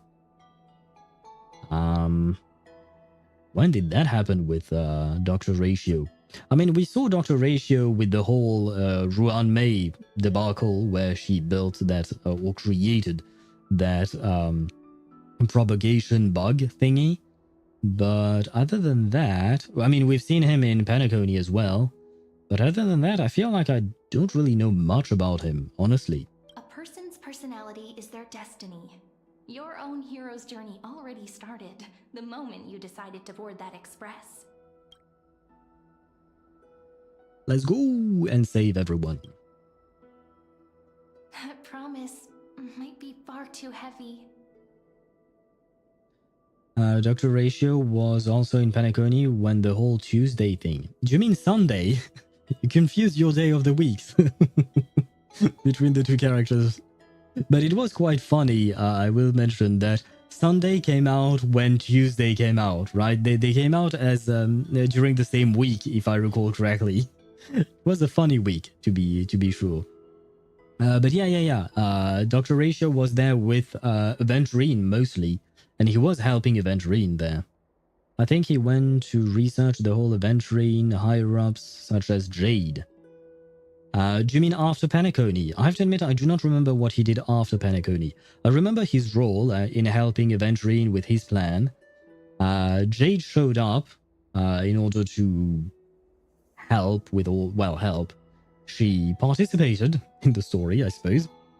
And Topaz also showed up. Oh, although Topaz actually lent her her thingy. What do you call that shit? Her stone, right? She lent her stone to Aventurine, right? If I recall correctly. But I believe in you, friend. The Trailblaze's duty has always been a heavy one. Why does she keep calling us friend? Is she just trying to perpetually friend-zone us or something? I mean, as long as she looks tiny. Since you've already saved so many worlds, friend, you should be used to being called a hero by now. Well, yeah, that's what I said. But you can't hear me because I'm in real life and you're in a video game and all of that. Anyway, I was saying something about Dr. Primitive, I think. Hunting and something about research the other characters' stone wearers. Dr. Primitive, I think we learned about him during the whole Penacony banana quest, which I skipped. I will be honest, I skipped it. I mean, I've said it before, but I've skipped this entire quest. I couldn't deal with the bananas. It was too annoying for me. And the banana monkeys, most importantly. So I don't really know a whole lot about Dr. Primitive, but I think he was at the origin of whatever happened in that quest. As for the other stone hearts, if I recall correctly, it's the 10 stone hearts. That's their actual title. I assume we'll meet more, right? There are 10 of them, and we only know 3, so we can look forward to 7 more characters. Maybe Probably. you can tell me those stories as we travel. That way they can become our shared memories too. Let's trailblaze onward like before and create a future that's worth being remembered. Well, once again, we'll try. It seems you two are prepared to head out. He's back. Ligus, go away.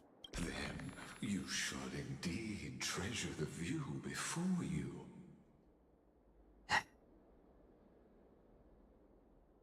Can I quit the game? Can I quit the game? I want to quit the game. I don't want to hear him. Leave me alone. For you do not have much time left to enjoy such solitary delights.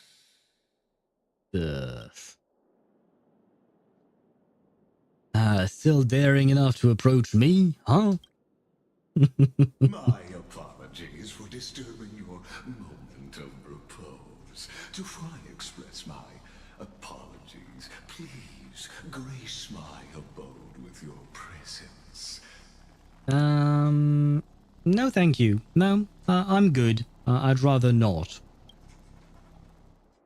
So I may demonstrate the full scope of my hospitality. Man, you sound so goddamn creepy. I don't know who voices Ligus, but if he was directed to sound creepy and all that, he nailed it. Because I find Ligus to be very disturbing in the way he speaks. I really, genuinely do not like it. I will never enjoy a tiny queen. Yeah, no, tiny queens are not my my queens. I mean, you've seen the characters I've pulled, right? My main in Wuthering Waves is Zani. My main in Zenless Zone Zero is Evelyn. I think you can tell what sort of queens I like. Although I suppose in Honkai Star Rail, I guess maybe Aglaya is my queen as well. Though I still have my king Phynon. I don't have a king in Wuthering Waves, I think. I suppose my king in Zenless Zone Zero would be Lyta. Yeah, probably. I really like Lyta. And aside from that, in Genshin, my king is Risley, like the bakery, the man, the myth, the legend. Need I say more? And other than him, I suppose Arlecchino is a good pick as well. And I also really like Yelan. She's not a Fontaine character, but I still really, really like Yelan. And am I missing a game? I feel like I'm missing a game. I said Genshin, Wuthering Waves, Zenless Zone Zero, Honkai Star Rail. I'm missing one of the games that I play. I play 5 games right on stream. Which one is the game that I'm missing currently? Shoot. Oh, Reverse 1999. My bad. Oh my god. In Reverse, well, my queen is still Cacania, of course. And my king is now Ezio Auditore. Although I suppose I can accept Cassandra as a princess because goddamn is she hot. She looks so badass in the artworks that we've seen. I love it. So yeah, you know, you know what type of queens I like. Wait. The thing you need to know about Rapa is that she was created in a lab in a space station, and for years she was heavily corrupted by the banana virus, but she withstood it somehow. As for the end of the quest, Rapa went to continue hunting Dr. Primitive, while Boothill went to continue hunting Albert, or whoever it was. Why is Boothill hunting down Albert? What did What? What did Albert ever do to him? What? But why? Why Albert?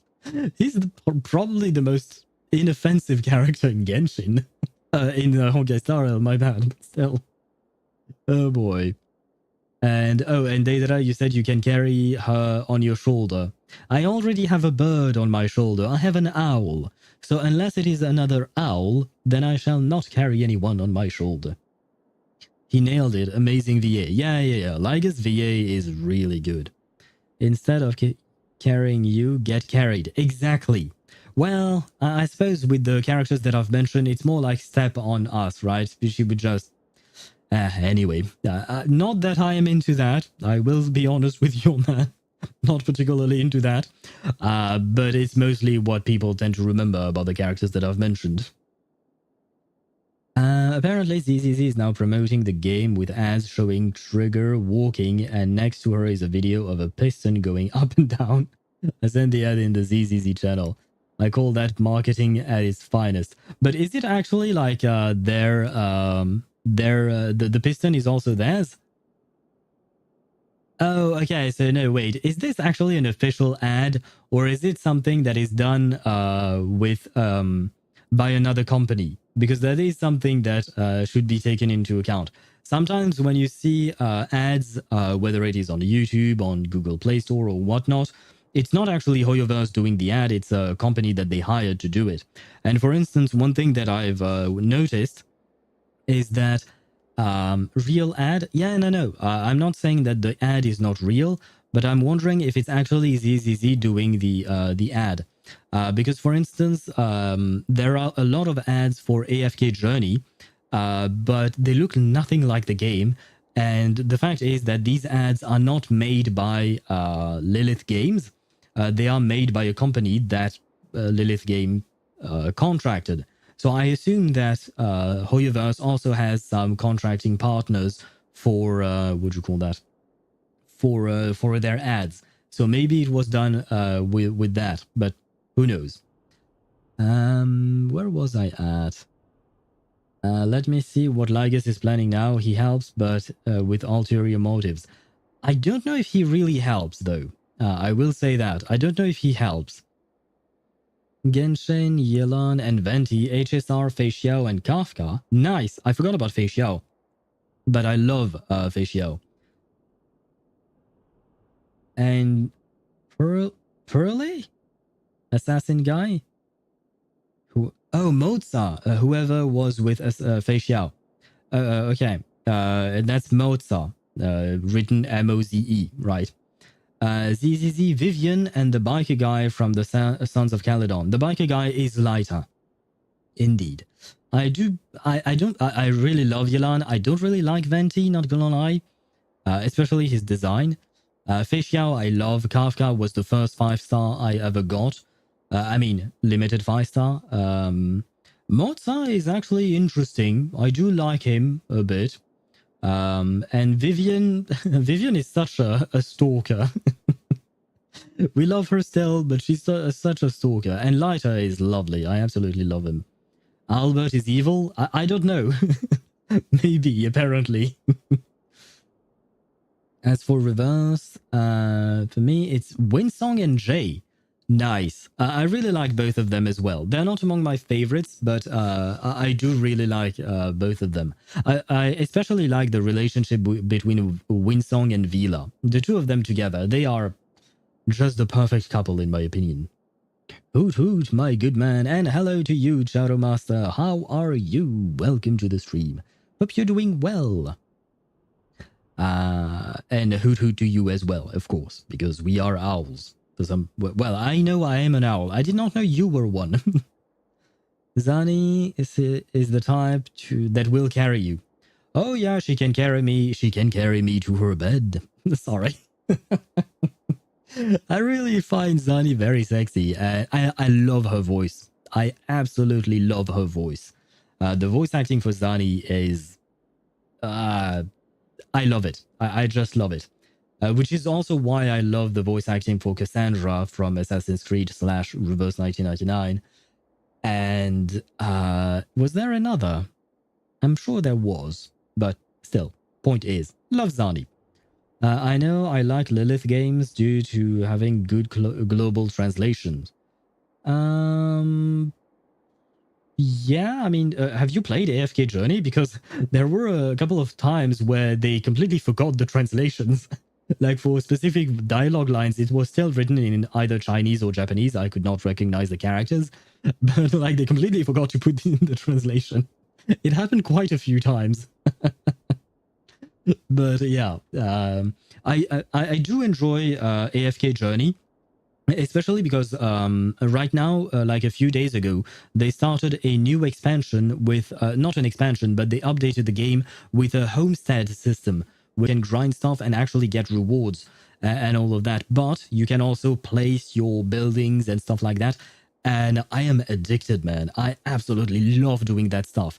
I spend way too long on my homestead, but I love it. And on top of that, I get to get some rewards actually from all of that.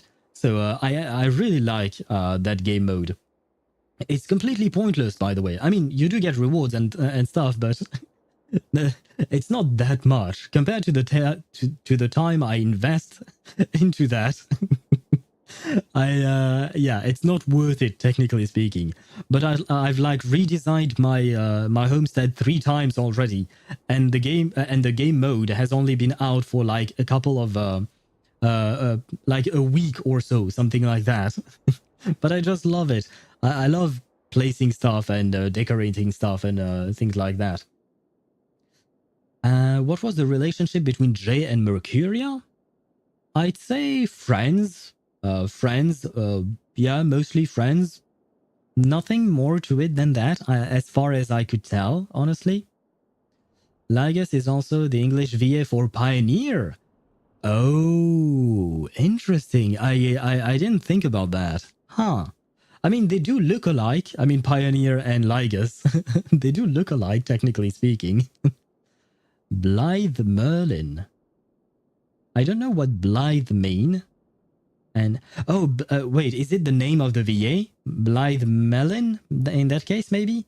Because I was thinking of Merlin, because Merlin is the main character of AFK Journey. But is that actually the name of the VA? Because I've never seen Blythe as a... Yes, it is. Okay, thank you. What is that? This is the first time I've ever seen Blythe as a first name, I mean. Huh, I wonder where that comes from. Is that English or is that from another country? Huh. I'm genuinely curious. It's a very interesting name. And, well, I hope I'm pronouncing it right, but if it is indeed Blythe Melon, I guess, or yeah. Mr. Lygus VA, whose name I'm not sure I can pronounce, you did a fantastic job. I absolutely hate your character. I don't know if that was your intent, but you did a great job. Sorry, Owl. Zani says harder. Wait, what do you mean harder? What is she going to do to me harder? Ah, you know what? I don't mind. Whatever it is, she can do it harder to me. Why do I say the things that I say?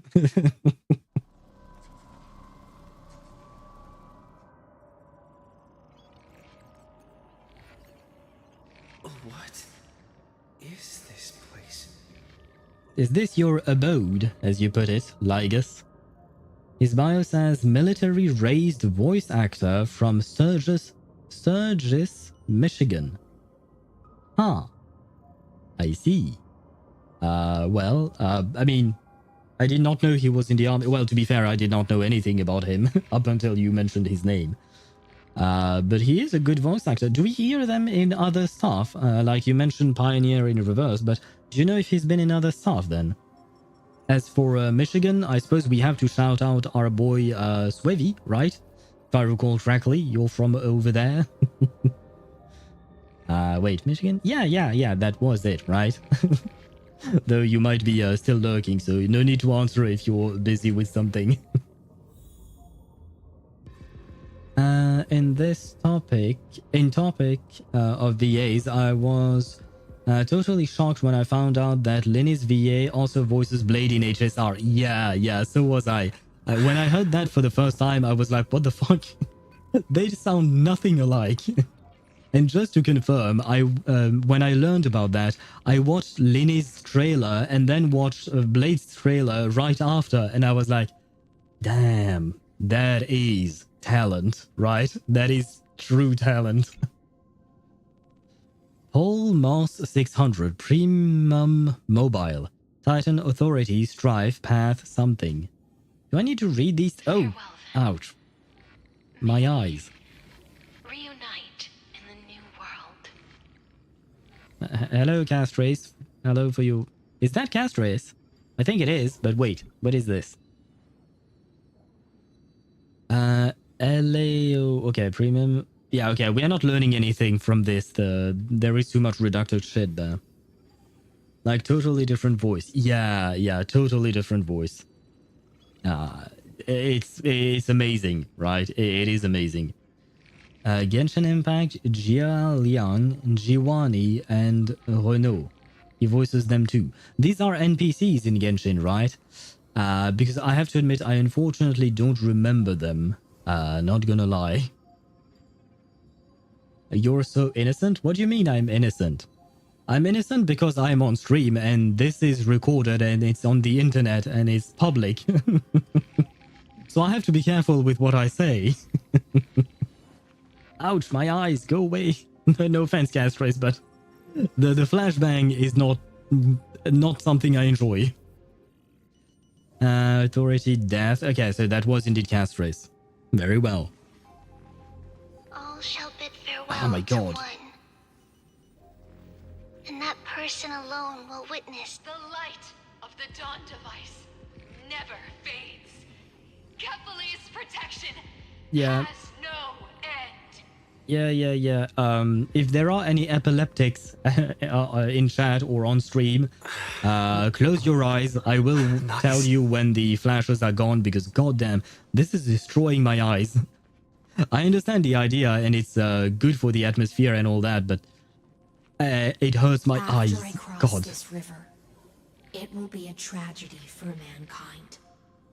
But if I do not cross, then it will be the end of me. Wait, who was that? Ocean. So it was Hysilens because I didn't recognize her because she only flashed for a second since I was moving. Okay, it was Hysilens. So I think this is my first time hearing her. Probably. Maybe. Oh, Thief Kitty. Yes! What is her name? Cypher. I got it. I kept, my brain kept telling me Cyrene, but no, this is Cypher. Cyphera, for her full name. Cyphera was here, and I do like her. For my favorite reverse VA is probably going to Risa May. Who does Risa May voice in reverse? Because I feel like I've heard that name before, but I don't remember who they are.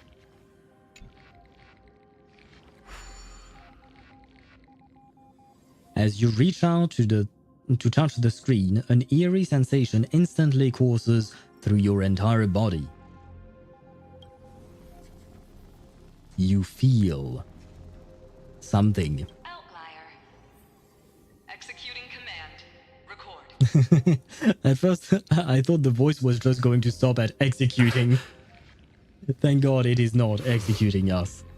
Anjo Nala, okay. She also voices a main female character in Silver and Blood? What is Silver and Blood? Is it another game?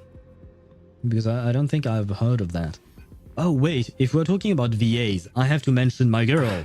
She's not my girl, but I have to mention this voice actress, Aiden Dawn, because she voices Kakanya in Reverse 1999. She also voices Voyager in Reverse 1999. I think she voices someone else too in Reverse.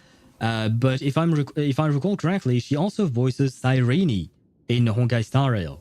So she's amazing, which is also why I want to pull for her in this game. And wait, she voices another character in another game, and I know I want to pull for her in that other game, but shoot, I can't remember who it was.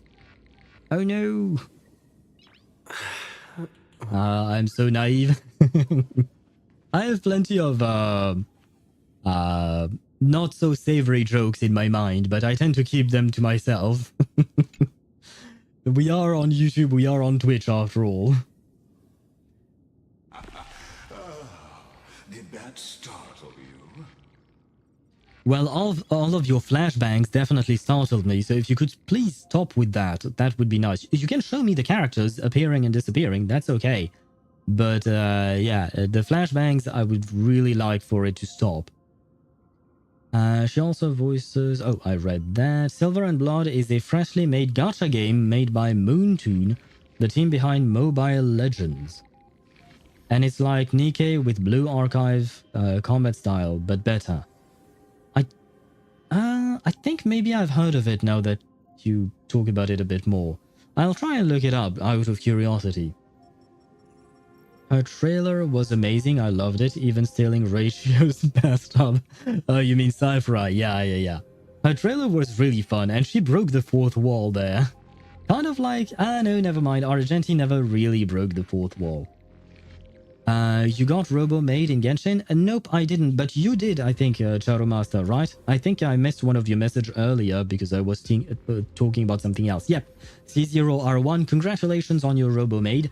I am skipping this patch because, I mean, I liked Inafa well enough in the story, but not enough to actually pull her, right?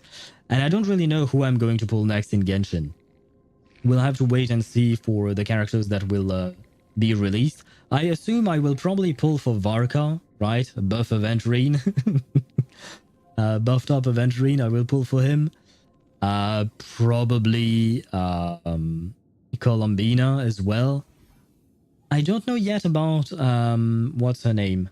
The Marionette.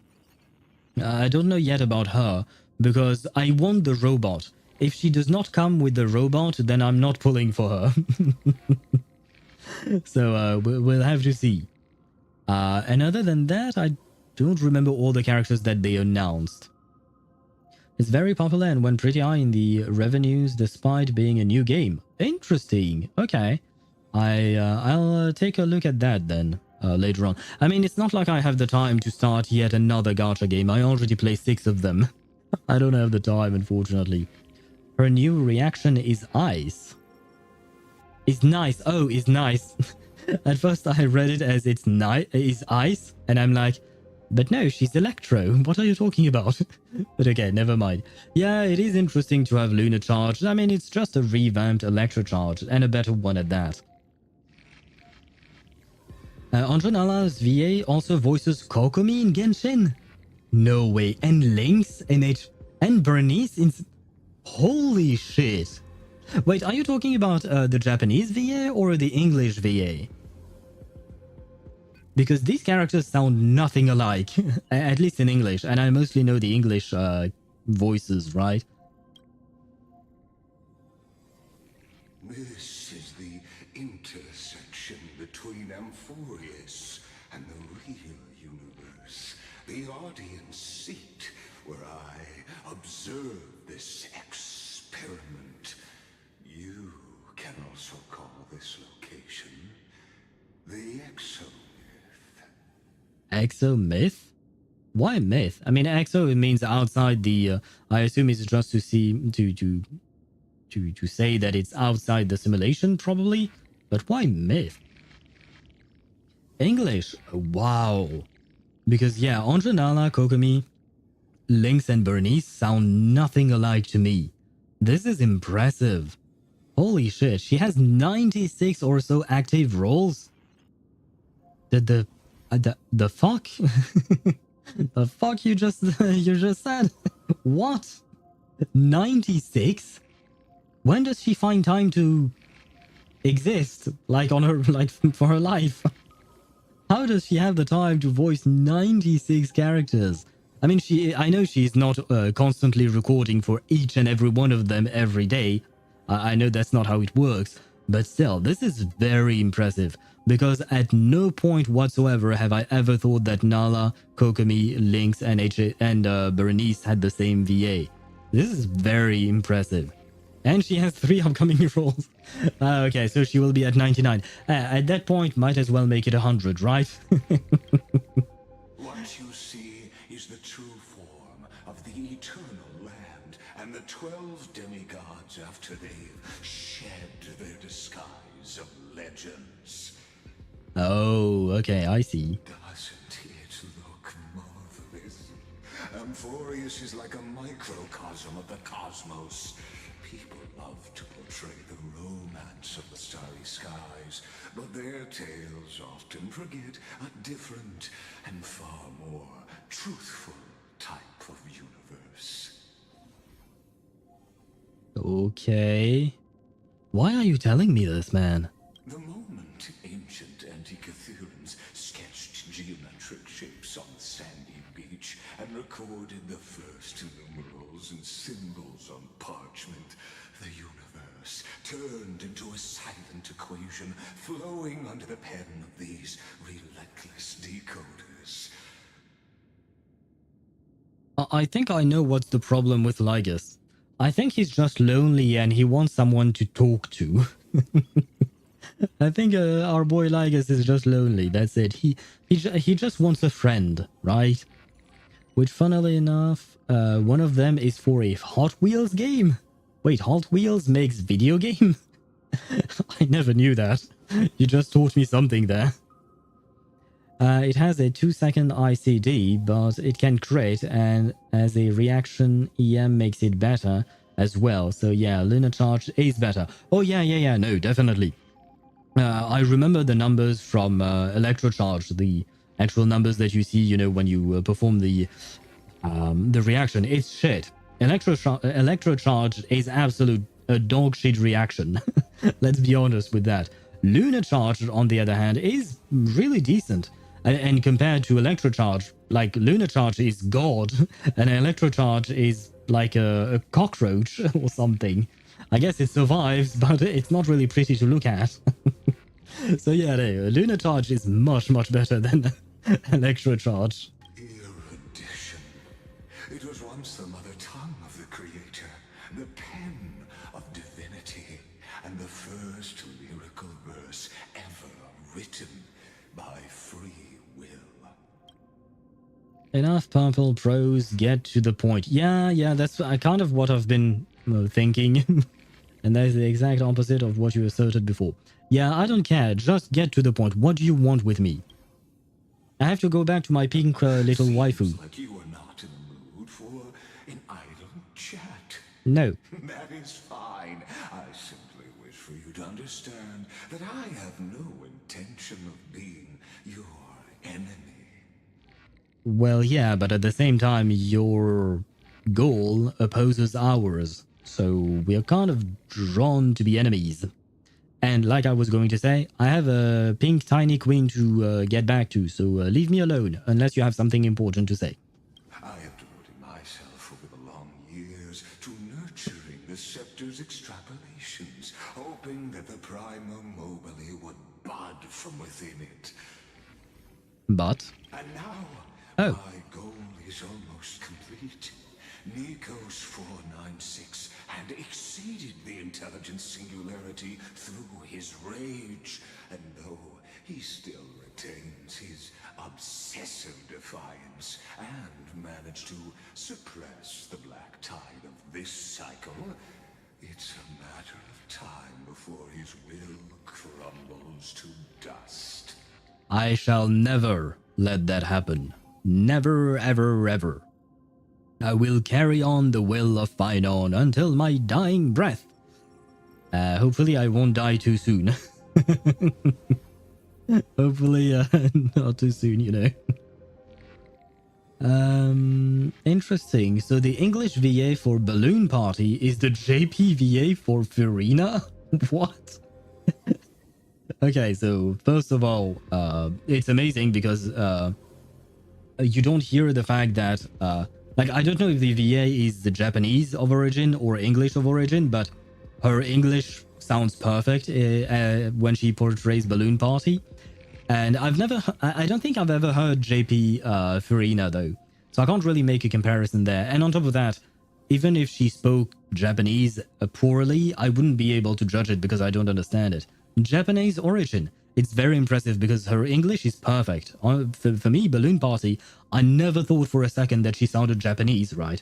So once again, talent and hard work, I suppose. 33 million years does that to an Intellitron. Yeah, but I mean, he could have just asked for a friend instead of trying to destroy the universe, you know? He could have invited someone for coffee or something. Not really dog shit, but it's a death by 1,000 paper cuts, and Lunar Charge can be a bomb.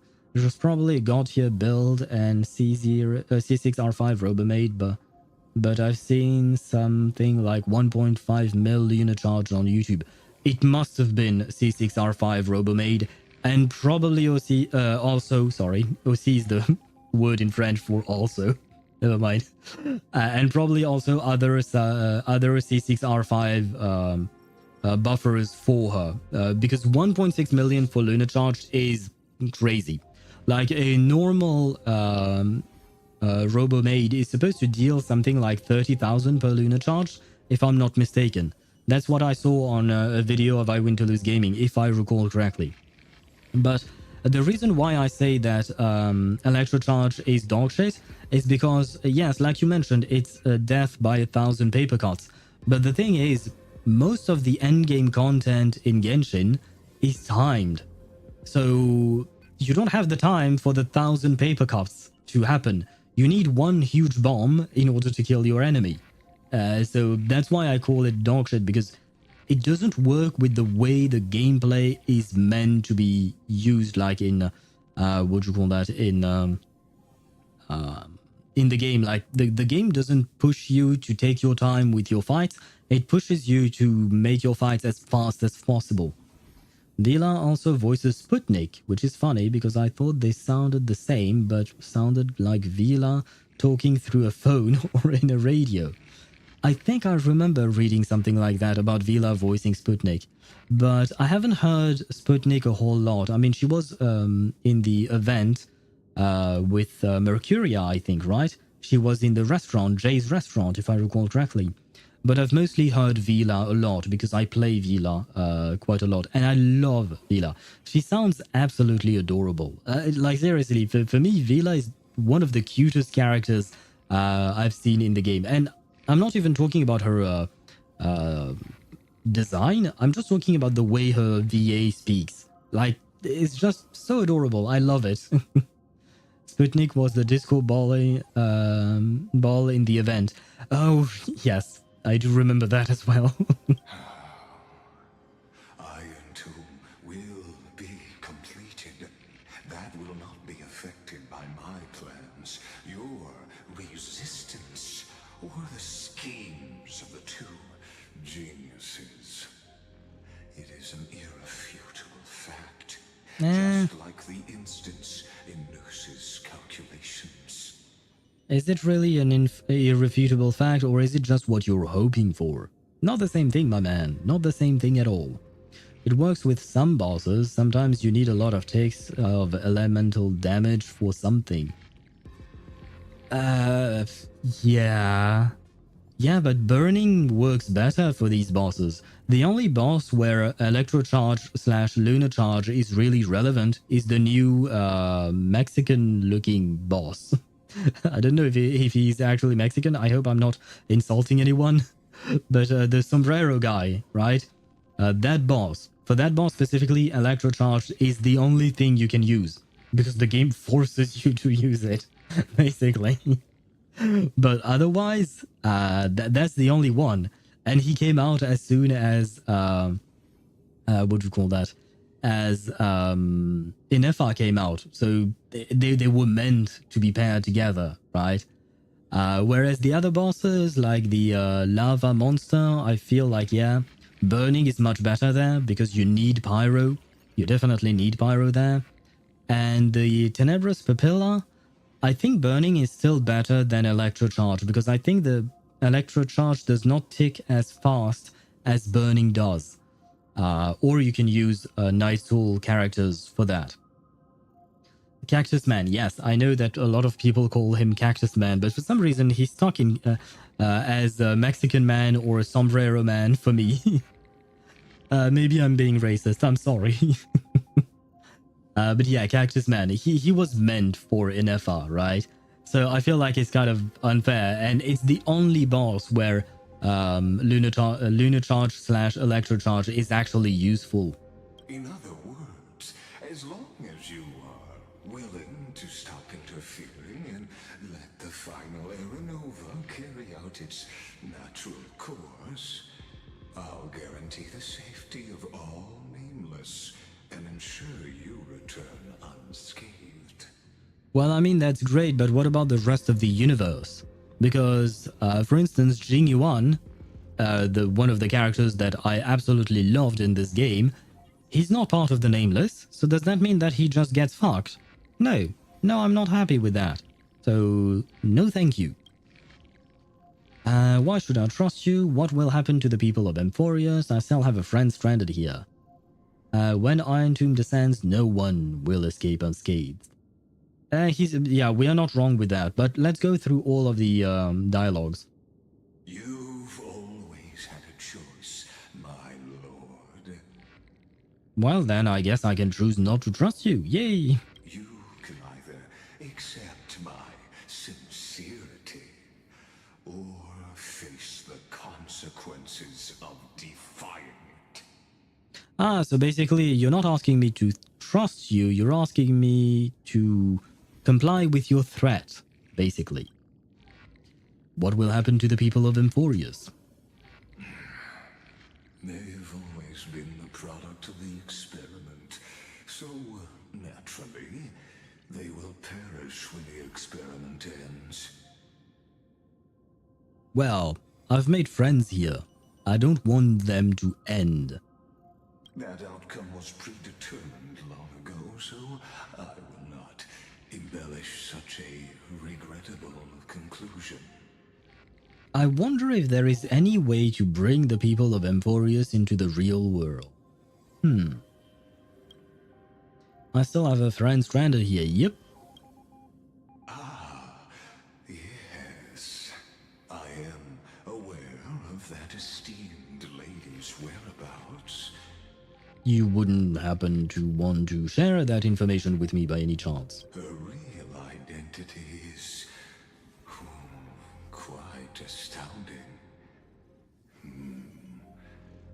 If you decide to accept my proposal, then I will do all I can to send her back to you. Yeah, I still don't trust you, my man.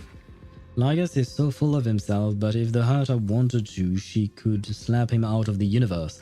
I don't think that's the case, because when Herta and Lygus met for the first time, he warned her that he was an emanator as well, just like she is. So that fight would probably be very interesting to watch, not gonna lie. But I don't think that Herta could just slap him out of the universe.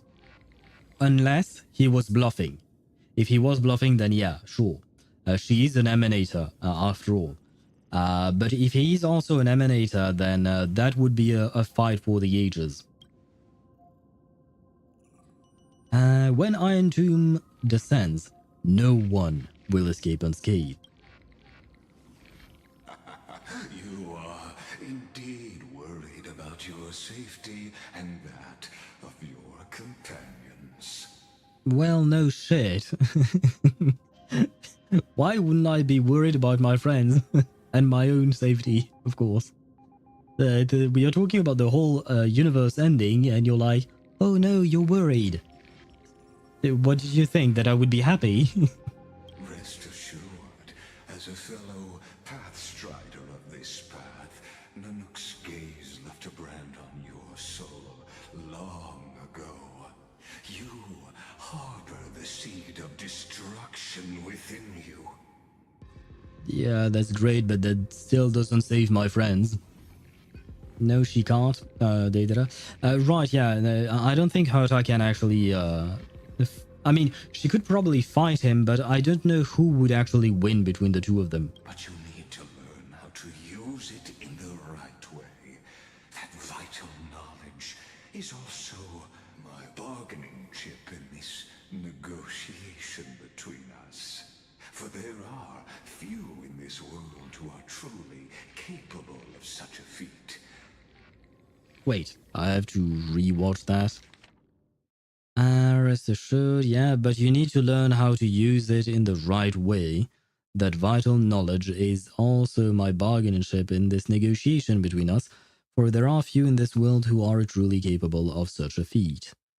Huh. So I guess maybe he's talking about the Stellaron, right? He must be talking about the Stellaron inside us, the thing that Nanook left in us, right? He gazed upon us. Yeah, he left a brand on our soul. Ah, but wait, we already had the Stellaron before Nanook gazed upon us.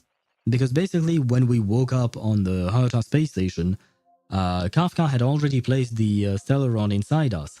But at the same time, Stellarons are seeds of destruction, right? They are the cancer of all worlds. So I guess we have 2 pieces of Nanook within us or something? I'm not really entirely sure there. I don't like it. But what I like even less is the fact that we have been interrupted by ads on Twitch. Yeah, boy. You know what? I am going to take a very short break while the ads keep on running, because I need to grab something to drink. My cup is almost empty. So I will leave you with a bit of music, but I will be right back.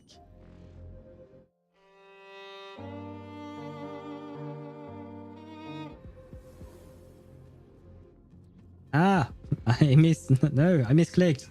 But I'll be back.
And I am back. Let me switch scenes again towards Honkai Star Rail. There you go. Are the ads gone? Yep, they are, which means we can continue on with the story.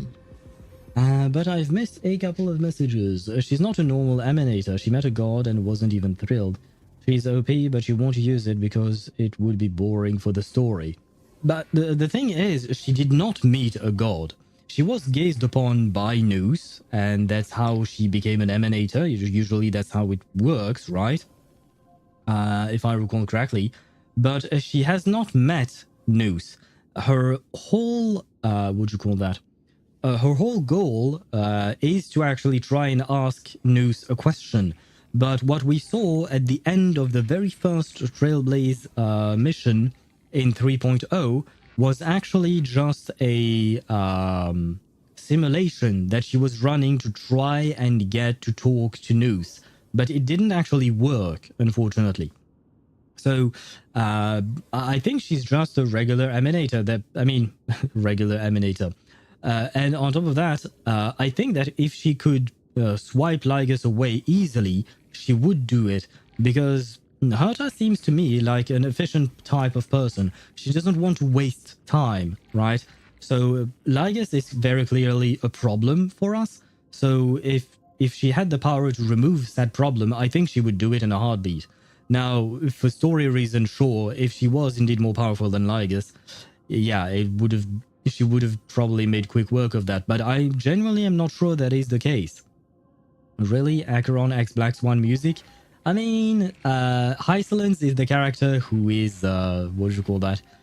Who has just been released, right? And thanks to Hysilens, Dot has become better again, right? It has been revived. So I felt like we should honor one of the, what do you call that? Of the of the dot characters being Black Swan. And on top of that, I really like that music, to be fair. And that way tomorrow we'll use Kafka's song. That way we do all the dot characters, which is, well, 2 of them. Apparently, Sonetta's VA is a non-American Chinese, which is funny because Sonetta talks like Italian and she also voices Frolova in Wuthering Waves. Oh, wait, now that you mention it, they do kind of sound a bit like, a bit alike. I never put 2 and 2 together, but I guess so, yeah. I mean, they don't sound exactly the same because they have very different personalities. But okay, I could see that. Ah, interesting. Hata likes to ask questions before Alt F4 someone. Yes, that too, I suppose. Unless she knows what is to know, I assume. What is happening and who is the person, I mean. Okay. I mean, I feel like she has a good grasp on what's going on right now with the whole Liger situation. So if she truly wanted to remove him and had the ability to remove him, I think she would do it. So either she's missing some key piece of information about Lygus, or she just simply does not have the ability to remove him from the equation. And I happen to be one of them. What?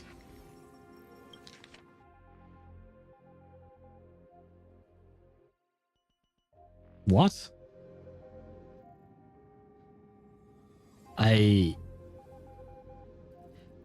What? So does that mean that he has a connection to destruction? Or does he mean that he has the knowledge to do something about the mark left on our soul? Because he's an emanator. But he's not supposed to be an emanator of destruction. He said to Herta that he was an emanator of erudition as well, if I recall correctly. Seed of the destruction. The Stellaron is a seed of ruin and will only bring misfortune. Who are you? I'll go with the third one. Who are you? What are you? Who wanders the stars. Someone who seeks answers with abject despair. That is all I am. Yeah, that doesn't really help me, not gonna lie. This matter is of grave importance, so please do not make your decision lightly. After all, the choice before you bears a 1 in 3 chance of elevating you to an unparalleled existence among the stars. 1 in 3? 1 in 3? Because for me, the only 2 options are trust you and do whatever the fuck you want, or the opposite. What is the third option that would remove... Or perhaps... yeah, I'm not sure here. But my choice is still the same. I shall keep Finon's will in my heart forever. I've never thought of becoming unparalleled. I will not allow the destruction to tear through the cosmos. I cannot trust any promises you make. I will rule over the cosmos even without your help. I'll go with the Sorry, needed to burp. It was quite a long one. Hope you didn't hear anything. But I will go with the second one. I will not allow the destruction to tear through the cosmos. I suppose he's unhappy. I now see the full scope of the determination in your words. Well, and you should remember them. You may now continue your travels.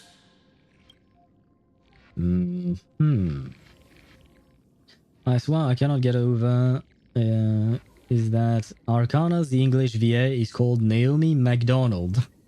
I cannot with those Brits and their names. I mean, it is a nice name indeed, right? Makes me hungry now that that you mention it. Also, Arcana Also voices Yinlin. I think I've seen something like that. And I love Arcana's voice and Yinlin's voice. Yinlin was the first character that I got in Wuthering Waves, the first limited character. I skipped Jian at first in order to get Yinlin, and then afterwards, because they changed the way their banners worked just for that first release patch, I managed to get Jian as well. But my the first thing I wanted was to get Yinlin and her weapon, and I got those. And I love Yinlin, and I'm waiting for Arcana to come back, and I want her to become a playable character one day. Though I guess, since she is the main antagonist of the game, that day might not come anytime soon, unfortunately. What kind of tricks are you pulling? I'll defeat you right here, right now, emerge. So why did you drag me here? Yeah, why? What was the point of all of this? Was it just to give me the choice? It seems you haven't realized something about this place. Well, aside from the flashbangs, no, I did not realize the shitty thing about this place. The exolith is the erudition's domain. You cannot physically interact with me in any way in this place, and vice versa. Okay. As negotiations have broken down, there's no more need for us to remain in the audience's seat. Let's return to the theater called Amphoreus, where you will meet me once again. Of course, this meeting was not without merit. Your presence has inscribed a new footnote in the exomyth. Okay. I still don't understand the point of all of this. Its purpose. Allow me to reveal it to you in detail the next time we meet. Why is Lygus such a tease? Why can't you just tell me now? Oh my god. Arcana is also Mizuki from Genshin. Oh, nice. I actually got her a couple of weeks ago, I think. 33,550,000. 100 years ago, Oh, fuck. the flames of war consumed Akama. But yeah, as I was saying, I got her recently. I was debating over building her or not, because she is a psychologist after all, so which is a domain near and dear to my heart. So I was debating over building her, but man, she has no place in any team. Basically, what I found out when I looked into Mizuki is that I'd be better off building my Sucrose. So yeah, it's kind of sad, but it is what it is. I pray to all the gods that if Arcana becomes a playable character, she will not receive the Mizuki treatment. Though to be fair, Bluepock has been stellar with their characters, honestly. I feel like, yeah, now that I think about it, all of their characters were always good, right? I mean, they got power crap slowly but surely, but still. Except maybe for Noir. And Noir, they did her dirty, honestly. Canonically, Arcana being a therapist working at McDonald's will be fun. You know what? I want to see a reality where that happens. It would be very interesting. Yeah, I want that. And if Arcana is... Well, I was going to say, if Arcana is truly a therapist, then I will 100% pull for her. But even if she's not a therapist, I will 100% pull for her. The Outland forces broke through the dawn. Golden blood flowed with greed, and enemies descended with Kephali's eternal slumber, painting the holy city's walls in scarlet. Its generals had vanished, and the elders prostrated on the ground. The throne of worlds kept silent to the pleas of the people.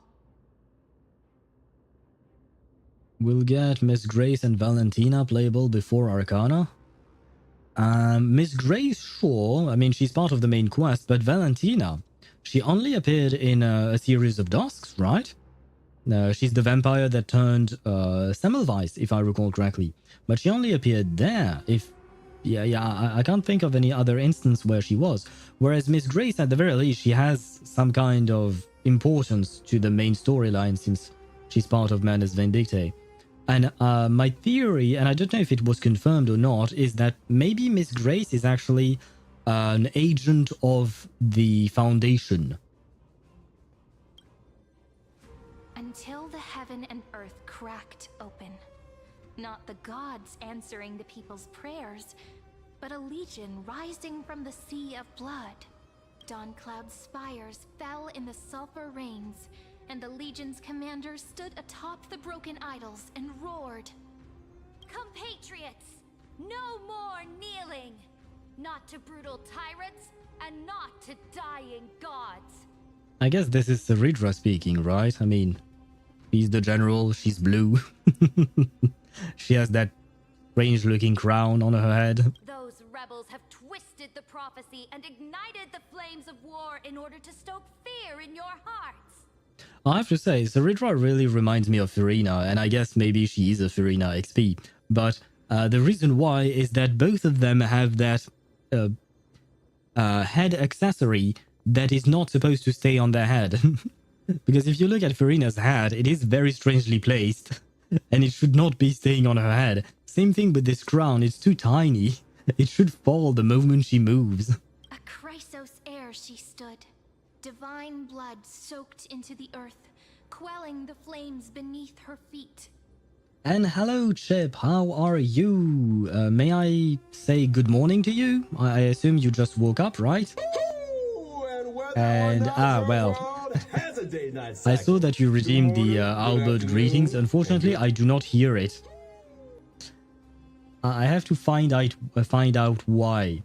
But you guys heard it, right? I think. Wait, I can actually check.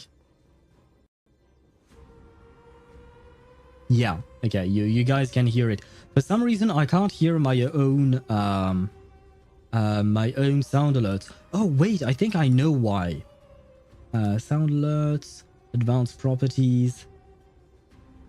No, never mind. It's supposed to be on monitor and output. Yeah, no, never mind. My idea was wrong. I mean, to be fair, I had not touched anything. But hello to you. Sorry. Getting back to the greetings. Hello to you, Chape. Good morning, I assume. I hope you're doing well. I hope you slept well. And wait, before I read your actual comment, because you were replying to Commander, let me read what Commander wrote. Well, no, that I read. I mean, we don't know which route of Semmelweis is the canonical one. True. Most likely the second one. Ah. Having done only one of them, I will take your word for it, Chip. I shall trust you on that one. I kind of want to ask you what happens, but at the same time, I feel like maybe one day I'll actually go through a series of Dusk for Real and do all the endings. If I recall correctly, you guys told me there were 4 endings, right? Their golden blood wrote of a tragic fate. Mine shall overturn it! Her crown burned bright, outshining the fires consuming the entire city. She raised her scepter high, and the people gazed in the direction she pointed. I mean, if her crown burned bright, that would just burn her head, right?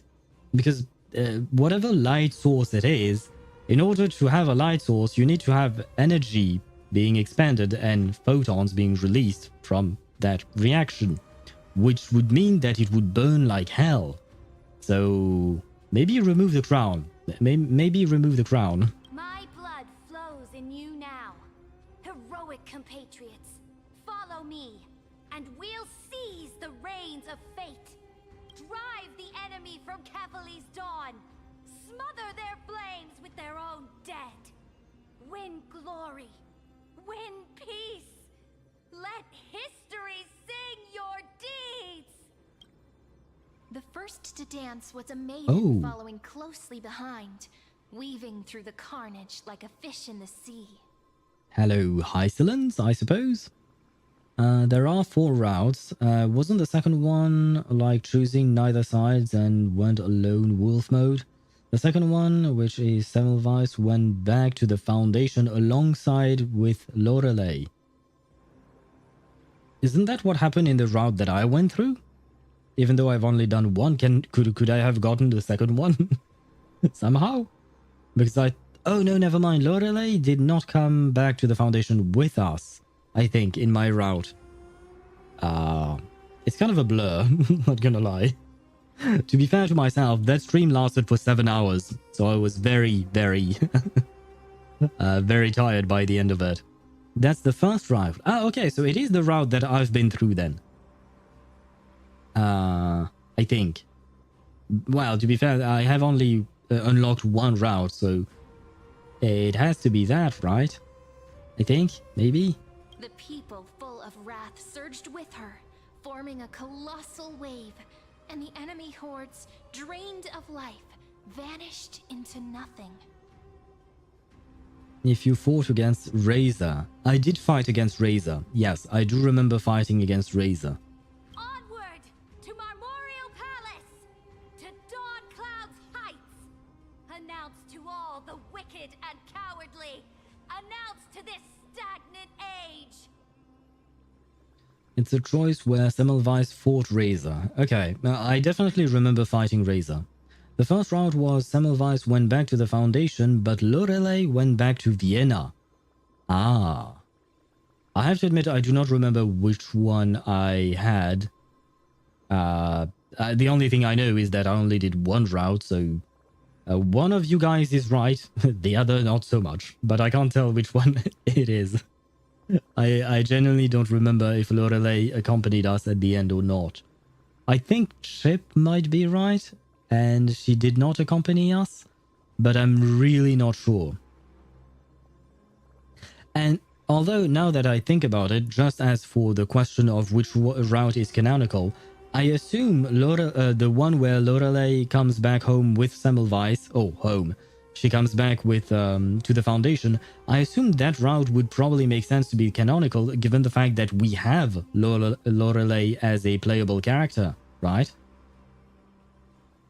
2 routes with Lorelei, 2 routes with Valentina. Aha. I don't know what the routes with Valentina are supposed to be, though. We are the rising tide. We are the rising tide.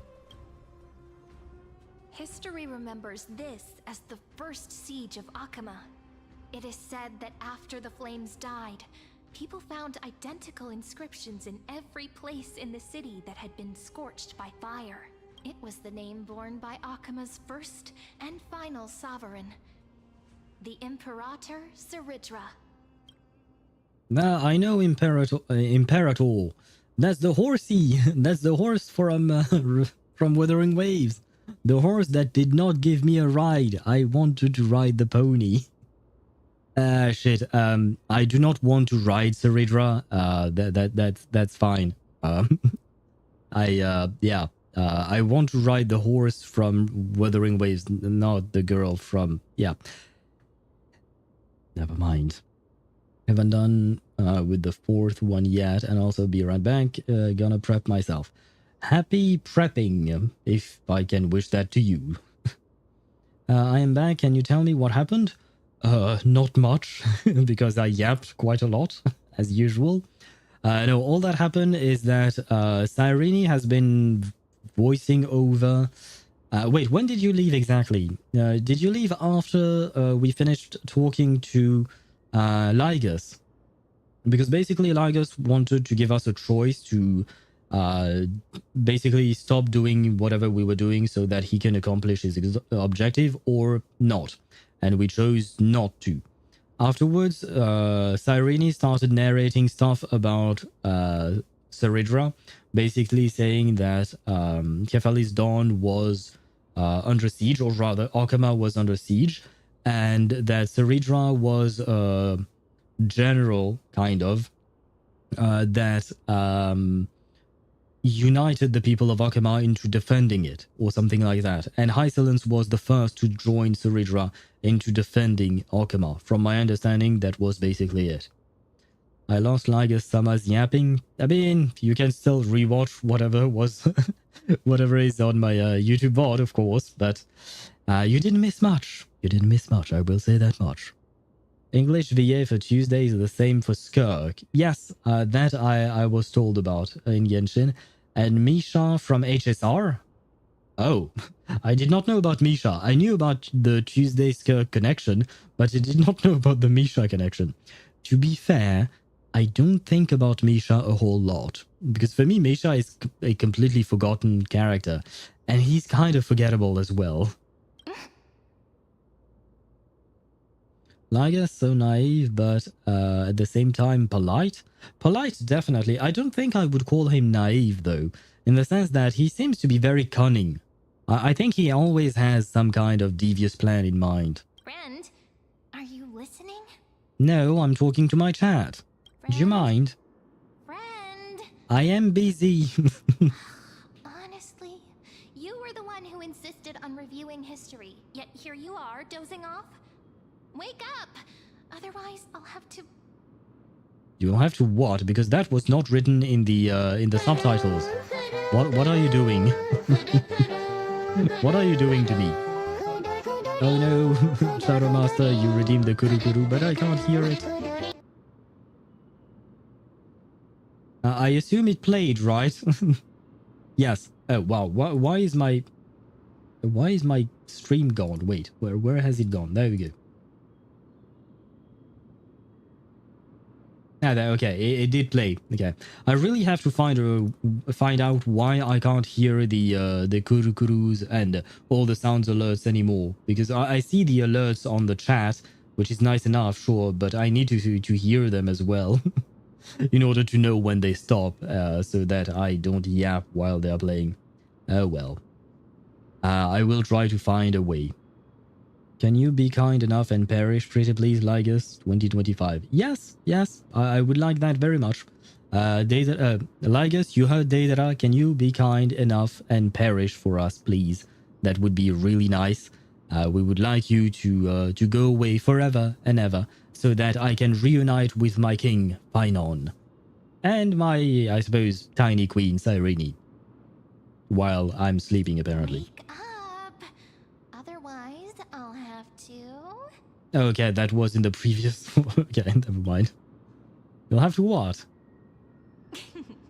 Awake at last? I guess I won't have to use my wake-up magic on you then. I want the Trailblazer to close his eyes again, just to prompt her to do whatever wake-up magic it is. Well, hopefully she's not just going to throw a bucket of cold water on us, but... well. How tiny is she? The camera angle, man. It's killing me. I was meditating. Where are we exactly? And memories are the prelude to dream. Yeah. I forgot. Ligus 2025. Oh, Trailblazer. You had a mission. Yep. Trailblazer failed in his mission to see Cyrene's magic. We are all disappointed. We are all disappointed, I know. But he's a dumbass. The Trailblazer, I mean. So it all makes sense, right? Where are we? We've arrived. A familiar place. The Temple of the Three Fates. If everything went according to plan, it should be shortly after Talantin's fall.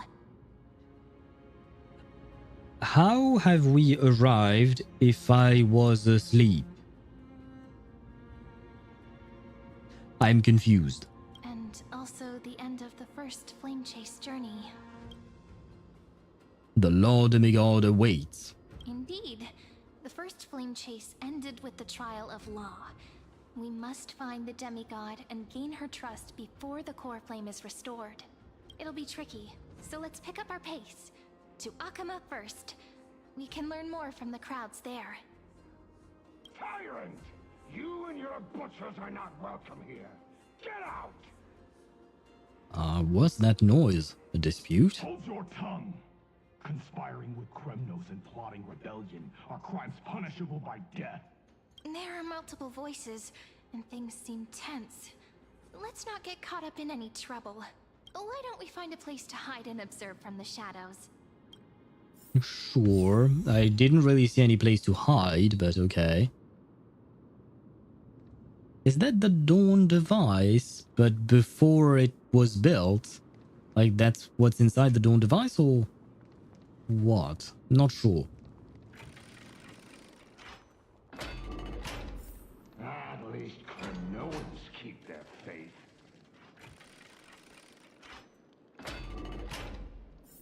What is this thing? Isn't that what?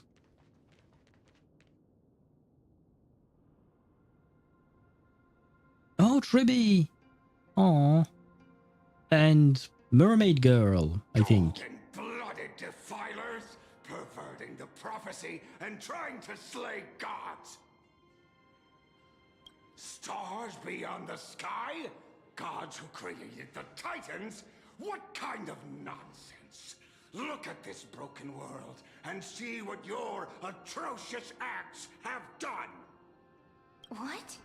Did he just mention the stars beyond the sky? Well, yeah, but he doesn't seem to believe in those. But how is that possible?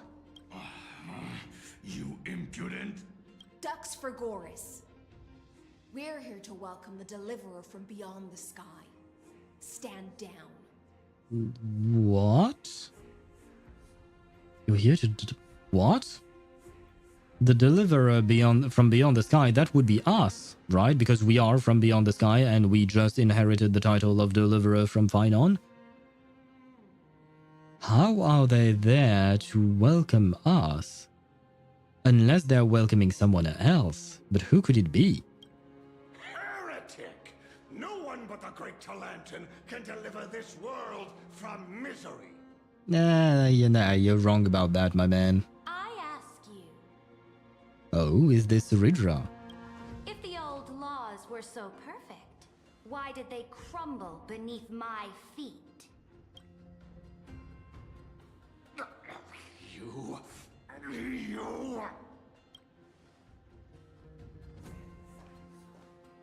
Talantan is long gone. Now I am the law. I think someone did that. Maybe Evernight. Oh, March. Ah, that could be an interesting thing. Huh. I genuinely don't know, but it is interesting. Hey guys, oh look, it's Verena. Yes, it's Verena. She changed a bit, and her head is on fire, but it is Verena. That's not what I meant.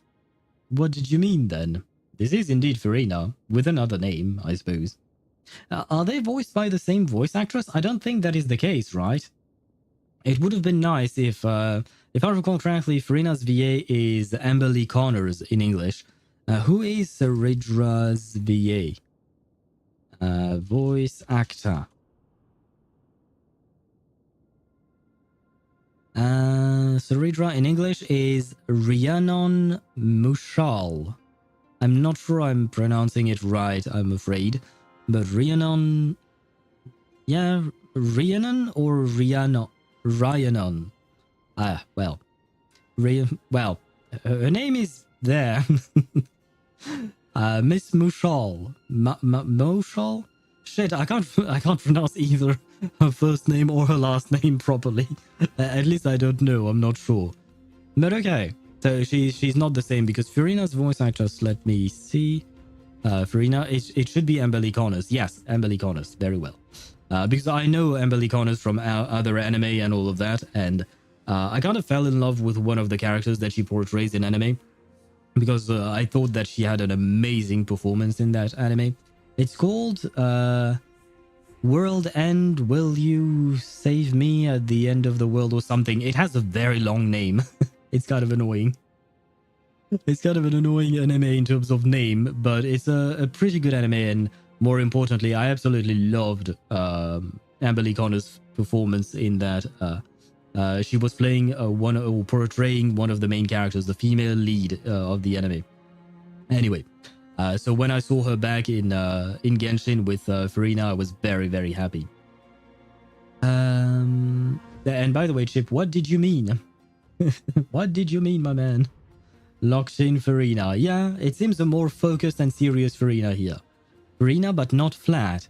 Is she not flat? Oh yeah, I guess there is a... there is a bit of a bulge there. She is not flat indeed. Challenge me, or submit to my judgment. She's Farina, but evolved, you know. Oh, a cutscene.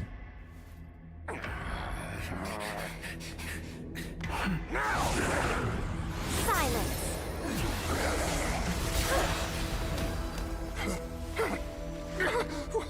What gives you the right to judge a priest of law? That's because I came, I saw, I conquered. Wait, what did you conquer, though? What you talking about, my dude? Or my dudette, I guess. Nah, she even has her claw around. Shit, you're right, Commander. I guess Hysilens is her claw around. No. But now it makes me want to pull for Hysilens because I really love Chlorand. Oh no. I didn't make the connection until you mentioned it. Man, going back to HSR would probably drive me crazy at this point. All I recall was Sunday getting bitch slapped by a train so hard he went to the gang together. True, fair enough. He did do that indeed. But you are quite far into the, what do you call that? Not quite far, but you are how can I say it? Making a sentence. Wait. I need my brain to think. You have a lot to catch up on in terms of the story. There you go, finally. Basically, you have more than a year of story to catch up on. At the very least, that means more rewards, right? To get through. And if you don't like the story, there is a skip button. So, I'm just saying, things in Honkai Star Rail are somewhat nice. I do have my complaints about Honkai Star Rail, but still. Is Chlorand coming back?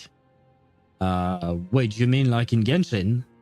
I don't know if we'll see her again because she's a Fontaine character, so we don't see those guys a whole lot aside from events, right? If you're talking about Hysilens, she's right there. And Deidra, why did you write bruh? Take the ashes of this man and scatter them in the temple among the crowds. I see, so she just burned a man alive, and then she wants to scatter his ashes among the crowd. Not gonna lie, I prefer Furina. Tell them that the High Priest attempted to take away the rights granted to the people by the Imperator. Thus, he met his fate. Okay, I don't like the way she pronounces Imperator because I've been used to pronouncing it Imperator because of Wuthering Waves.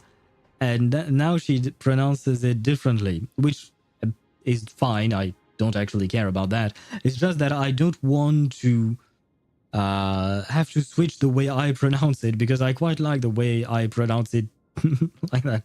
So you will hear me say Imperator and not however she pronounces it. If Farina was possessed by the Cerydra. Oh, you know what? If the Cerydra is actually like that, I would be interested. I would welcome an Archon that is very cold and, well, maybe even cruel in a way, because that would be a nice change of pace. She's just she's just dumb? Is she? Yes, Imperator. Imperator. That's how they pronounce it for some reason. Is that like a difference between American English and British English, or another type of English? I don't know. At least I have that one friend now came back from 2 months of inactivity to explain the whole BS timeline happening out here. Do you mean the Amphoreus timeline? The Amphoreus thing is very complicated. And I probably missed Finance Banner too.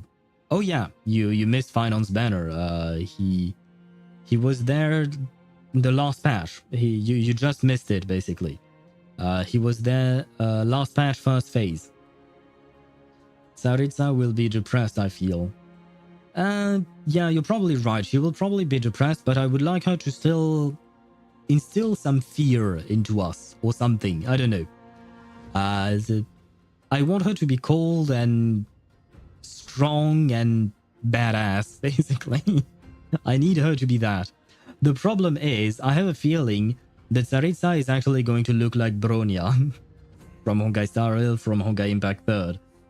And Bronya and her twin tails, they don't exactly look badass to me. I mean, the Bronya from Honkai Star Rail, why not? I do like her design.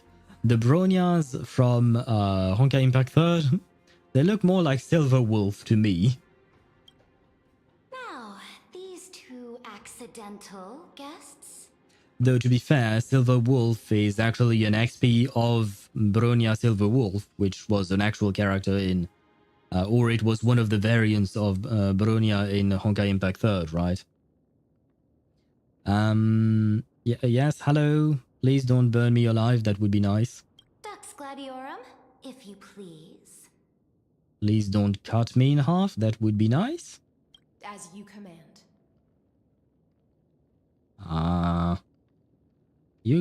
Am I going to die? What's going on? Wait, we're not your enemies. Typical Sarge should have expected it. I kind of did. I kind of expected it, but... wait, we are not your enemies. Look at how cute she is. What the fuck? Huh? Is this... Oh, I guess this is the... what do you call that? The unexpected guest, maybe. Kindness? Ah, I'm always happy to see her die. But not the kindness you know. So you know that I know a kindness, but this one is not the one that I know, and you know that because... how? This is the leader of the cleaners in this era. Since the Okay. start of the Chrysos War, they've made it their mission to wipe out the Chrysos heirs. Even now, even after I've united all the city-states, these vermin still lurk in the shadows, hindering the flame-chase journey. Yeah, I mean, the cleaners, we already know who they are. But my more important question is, how does Cerydra know that we are not from this era? And, Chip, you mentioned, please be Silver Wing, variant of Bronya. I don't remember that one. Let me see, Honkai Impact 3rd, Silver Wing. Oh, yes. Oh, yes. I say yes to that proposal, Chip. I want... if the Cerydra can look like Silverwing, I would be a happy man. I would be very happy.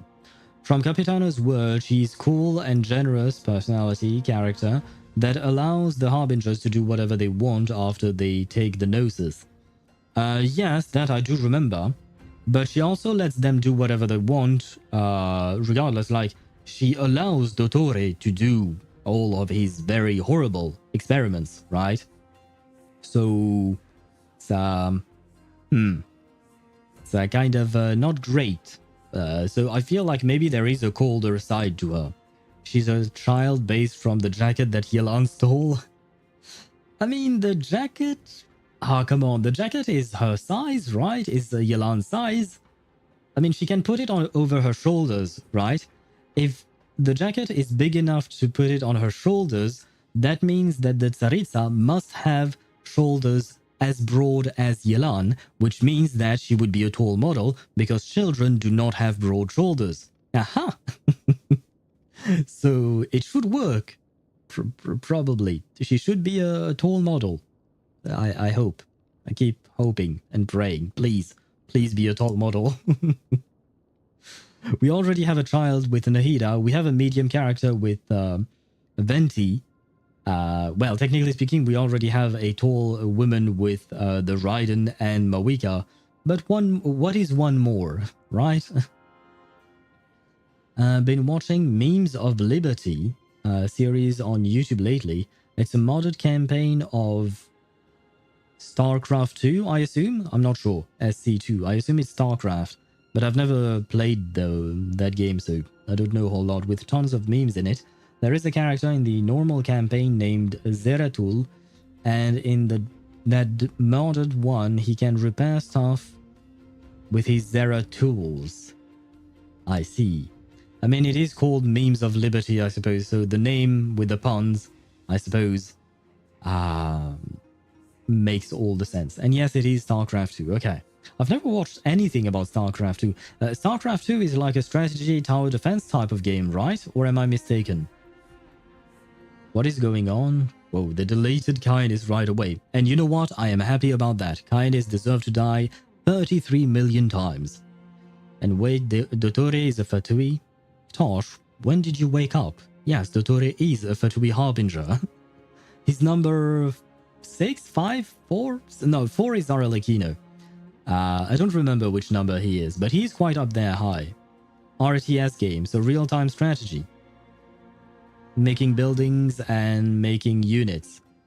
Okay, so not quite a tower defense, my bad. Moreover, I know that the 27th person to inherit this role bore many grudges against you and nearly doomed the second Flame Chase journey. How does she know things that have not happened yet in her era?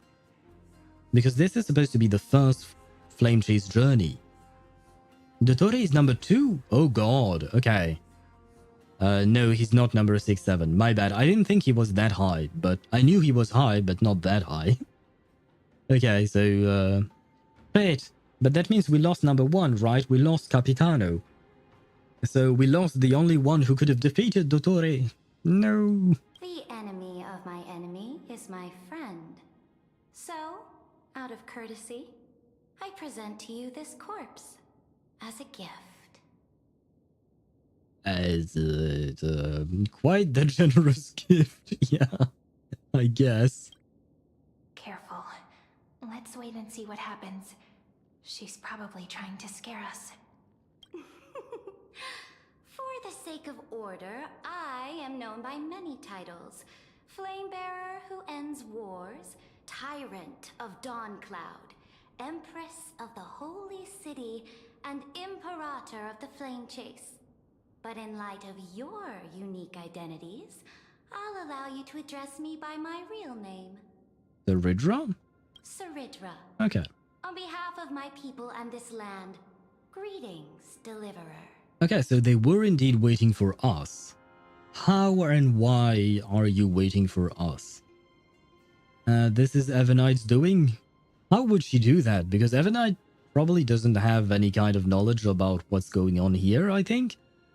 No, Tsaritsa said she will leave Capitano as first in terms of legend and memorial. Wait, when did she say that? Do we know that, like... Because I don't remember seeing anything about the Tsaritsa commenting on what happened to Capitano. I assume you mean that she's willing to let him remain the first Harbinger, despite the fact that he's no longer available. Let's put it that way. But how did you learn about that? Because I can't think of how, who would say that. He's the right-hand Fatui guy. His right-hand Fatui guy said that. Oh, really? I have to admit I do not remember that. Oh, okay. I mean, I suppose why not? But still, I want someone to defeat Dottore. Oh, and speaking of, I finally got Yanagi's Wenjin. Congratulations! Bad news, probably get burnt out soon. Do you mean of the game? You gotta get burnt out of the game soon? Maybe take a breather. Maybe take a breath. Stop playing the game for a few days. Or something. So that you don't burn out. It would be sad right after getting Yanagi's Wenjin on top of that. But congratulations to you on that.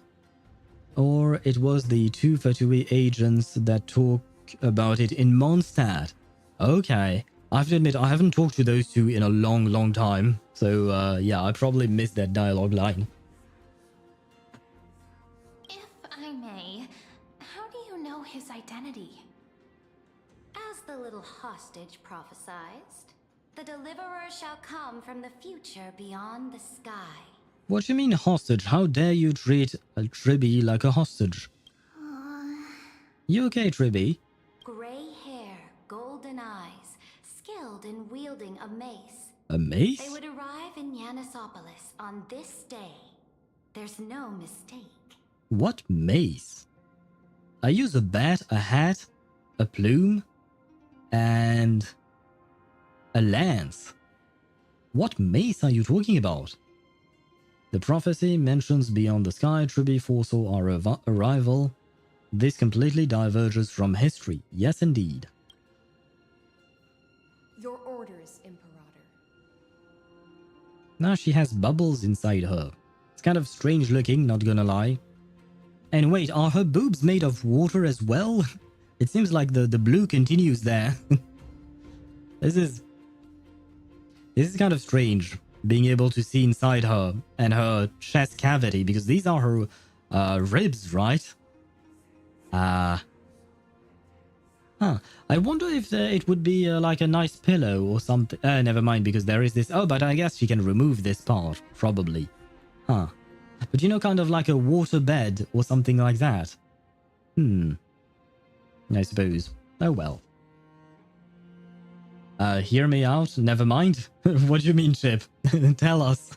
Tell us what you wanted to say. Remember that every Encore saga, you always go to see the two agents in Mondstadt, they say what happens afterwards. Oh, I don't think I knew that. Oh, it is Tribby. Yes, it is. Well, they don't have a word for metal bat. Fair enough. And it's a blunt weapon. Okay, fair enough. Why not? They can call it that. Why not? Mace is also a blunt bat. I mean, for me, a mace is an actual type of weapon as well, which looks different than a bat, but okay, why not? What if she's pregnant? I mean, oh no, I guess we would see the baby inside. Oh god. Babies are not cute. Especially not when they're inside the mother's belly. Yeah, no. They mostly look like alien. Like an alien growing inside the woman. I mean, they are growing after all. But yeah, Ktosh, why did you ever say that? Why? Well, boobs are made of fat tissue, mostly. I mean, I suppose as long as they're bouncy, right? Why did I say that? My god. Never mind. I don't think she's the type to let us play with her bouncy boobs. Yeah, she probably would not like that. She will probably cut us off in many pieces. Baby? Yes, Chip, the baby. Ktosh mentioned the baby. Oh yeah, by the way, Ktosh is on YouTube today instead of Twitch. But yeah, he mentioned the baby. Oh god, can you imagine the baby from Reverse 1999 but inside Hysilens' body? That is a crossover I do not want to see. We return triumphant. Send an urgent message to all delegates. The meeting of the Flame Chase Alliance will convene early. As for you two, Akima knows what you seek. We'll confer in the Holy City. Okay, I mean, if everyone knows us everything, then I suppose our work here is done. Better bouncy boobs than bouncy balls. True, Charumasa. That is very true. I approve of that statement. Better bouncy boobs than bouncy balls. I don't want anyone to try and make my balls bounce. I think that would just hurt, right? No, please. What, Chip? You don't want to see the Tuesday's baby in Hysilens? I mean, they're both purple, right? Tuesday's purple. Hysilens is purple. They could make a baby together. No, the baby is voiced by Nahida. The baby in Reverse has a voice? Shit, I don't even remember that. Oh god, where is my memory gone? The baby had a voice? And he's voiced by Nahida. God. Oh my god. I really like Nahida's voice acting in Genshin and all that, but I didn't know that she was also the baby. and the baby I meant. And the baby is voiced by Nahida. Oh, okay, my bad. I misunderstood what you meant. Why not? At least it would have a cute voice, right? I see, Owl, you also fell for Hysilens. Twisted but interesting water thorax. It is interesting. The thing that I want to say... Can we put fish inside of her so that like she can act like an aquarium or something? I feel like that would be an interesting thing to try out. But how does it work? Like, do you feed her the fish alive and then it just goes into her aquarium stomach? How does it work? I need answers. Doubtless you have many questions, but save them for later. Please follow us. The way she said it was very aggressive. Calm down. I know I was talking about putting fishes inside of you, but it was mostly a joke, I promise. This is not what I expected at all. Her alt is just a narwhal appearing from her stomach. I remember the narwhal. I remember seeing the narwhal, but I didn't remember that it actually appeared from the stomach. So I guess that means she is an aquarium. We can put fish inside her. That's why I don't want to talk about it. So you had the idea to put some fish inside her as well, to have an aquarium. But it's a nice idea, I think. Though she's not an object, I know. But still, I mean, you could brag, look at my aquarium holding girlfriend or something. Imagine that white substance. You can actually... Oh, God. Chip. I regret asking you what you were thinking.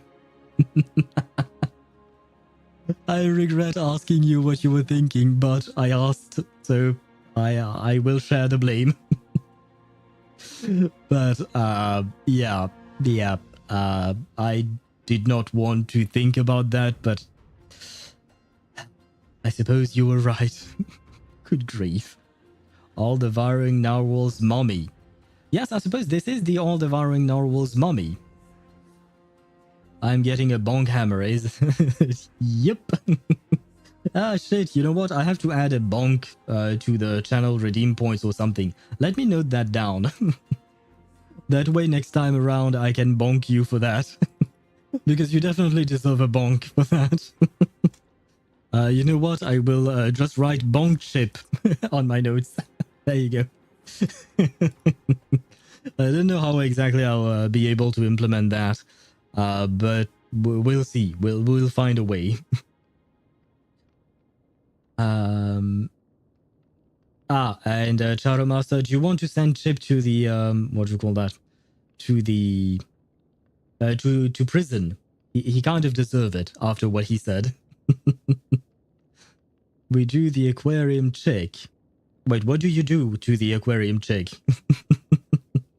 Thank God Satoru isn't here today. Well, I mean, you do realize that Satoru is a moderator, sure, but I am also a moderator on my own channel, right? I could punish what you're saying, but I am not, because I did find it funny. The demigod we needed to find was just waiting for us, and she knows of things beyond the sky, even eons. We do her.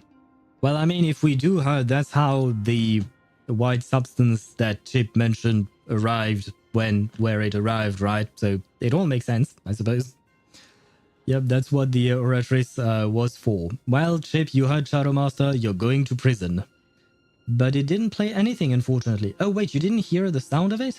Because I know I don't hear it for some reason, but I thought that you guys heard the sound alerts. So, okay, I will have to check on that.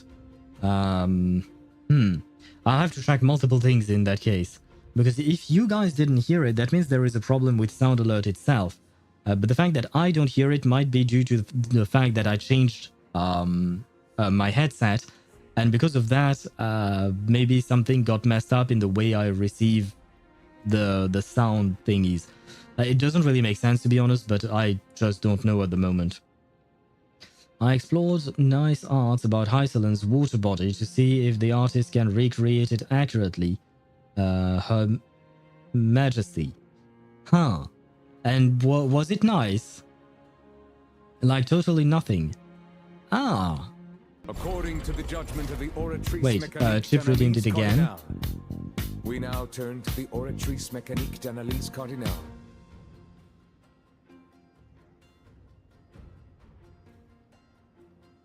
Wait. This time around I can hear it. Okay. Although I am hearing it on my stream manager, which is a bit late, which is why you heard me say nothing for a few seconds. But I heard the Oratrice Mécanique d'Analyse Cardinal. I heard it on my stream. So this time around it worked, right? But that was Chip's and mine didn't play. Okay, that I don't know. Why one would play and not the other. That I have no idea. So I think that might be a bit of a problem with Sound Alert itself, like the website that I'm using.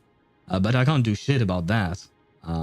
So yeah, I will try and look into it to see if there are any problems with Sound Alerts. And why also I can't hear it in my own headset. Sorry, because I need to know. But I hope that later on, I hope that I'll manage to fix these things. I am the Oratrice Mécanique d'Analyse Cardinal. I am judged not guilty, I guess. I guess so, because Shadow Master was the one supposed to judge you, but it bugged out, so Chip, you are innocent. You're free to go. How could this be so different from the previous 30 million Amphoreus cycles? Who altered history? Ligus could he? March, maybe March 7th or Dun Hung.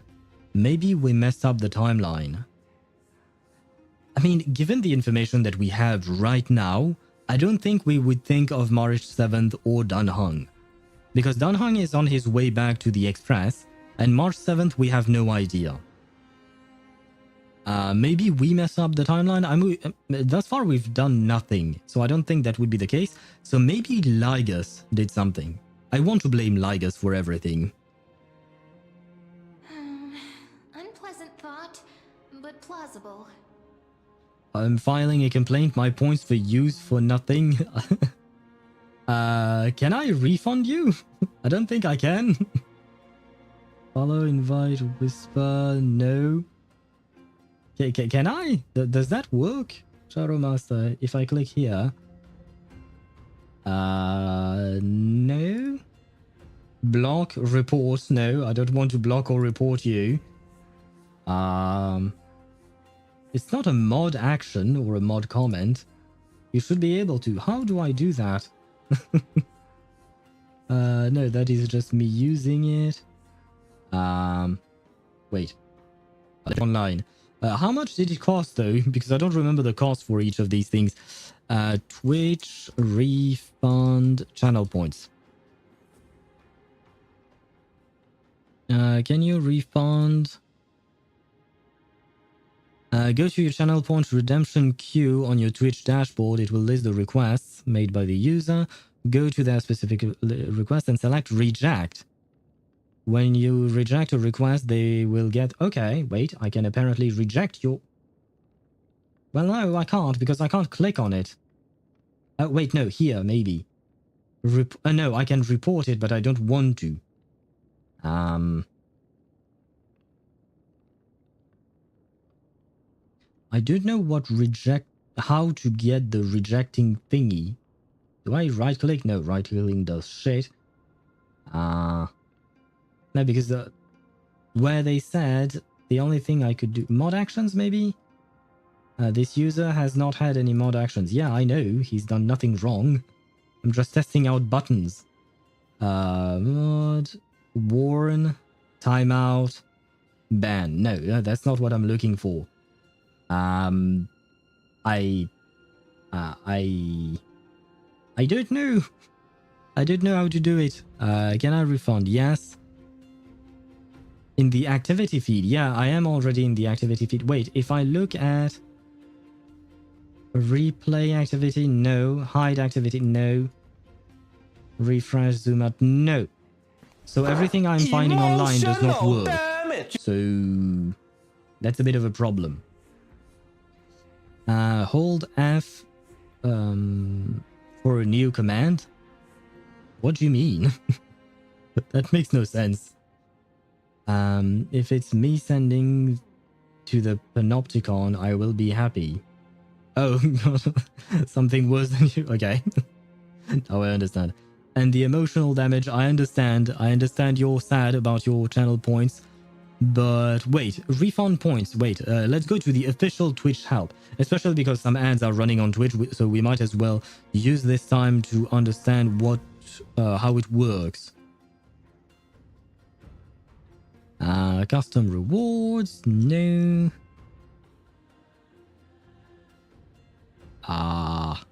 Wait, there is nothing about refund. Thank you for...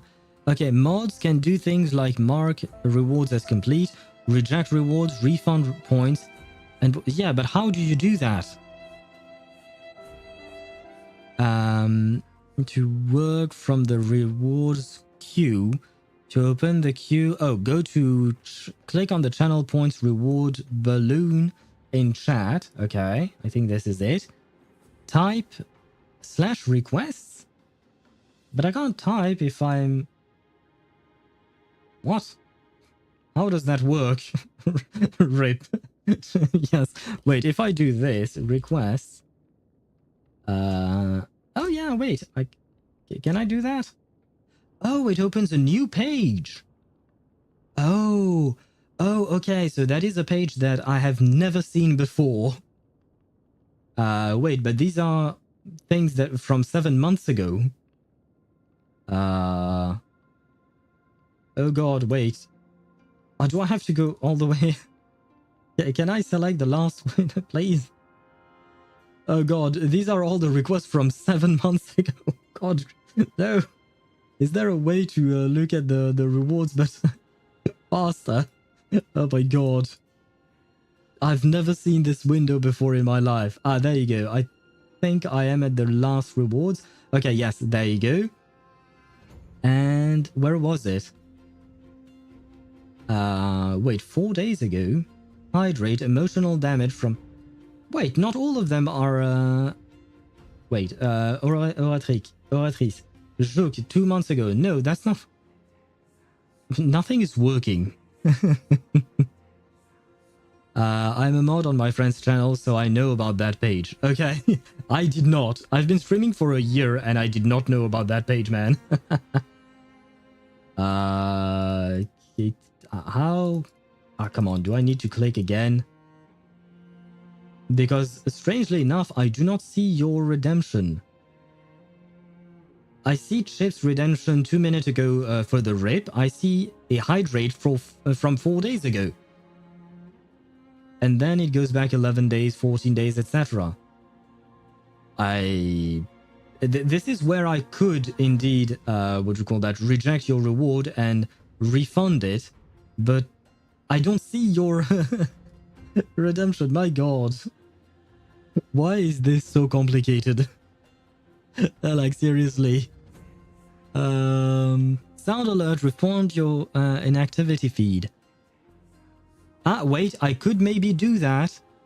Oh, I have to open another window. Wait, we will figure this out, guys. There should be a sort by dates things. Nope, there isn't. At least not on the page that it sent me to. Wait, I can go at it with sound alerts. There you go. Oh, okay. I was logged out of sound alerts for some reason. Very well. Come on, log me in. Where is it? Dashboard. Okay. Oh, wait, Shadow Master. Wait. Oh, I guess... Okay, so it is a problem with sound alert because it did not register your sound alert at all. Like, it's not in my list of my activity feed. I see the rip from Chip. I see the emotional damage from you, Shadow Master. I see the Oratrice Mécanique d'Analyse Cardinal by Chip.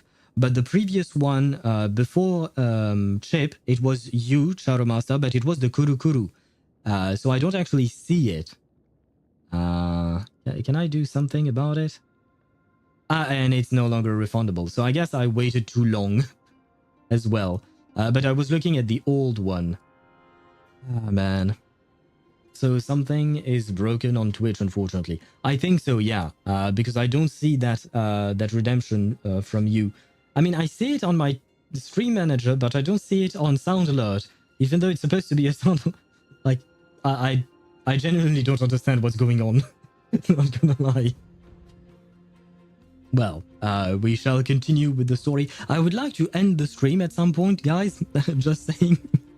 But we've been stuck in dialogue for the last 3 hours. The currents of time have become twisted. Regardless of who caused this, that Imperator came prepared. We're the ones at a disadvantage now. Alright, gotta go. Also saying that stuff earlier at 5 in the morning was crazy. I see what you have on your mind this early at 5 in the morning, right, Chip? I see what you have on your mind. Interesting, interesting. I feel like I've learned something about you. But a good day to you, Chip. Good luck with university and your internship, I think it was, right? It's some kind of internship that you're doing. Good luck with all of that, and I wish you a great rest of your day.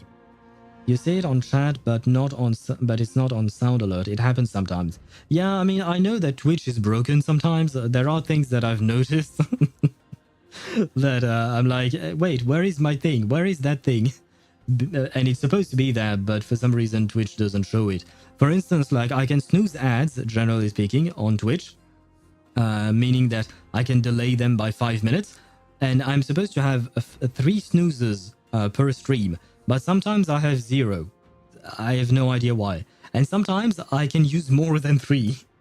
Still don't know why. Like Twitch needs a bit of work.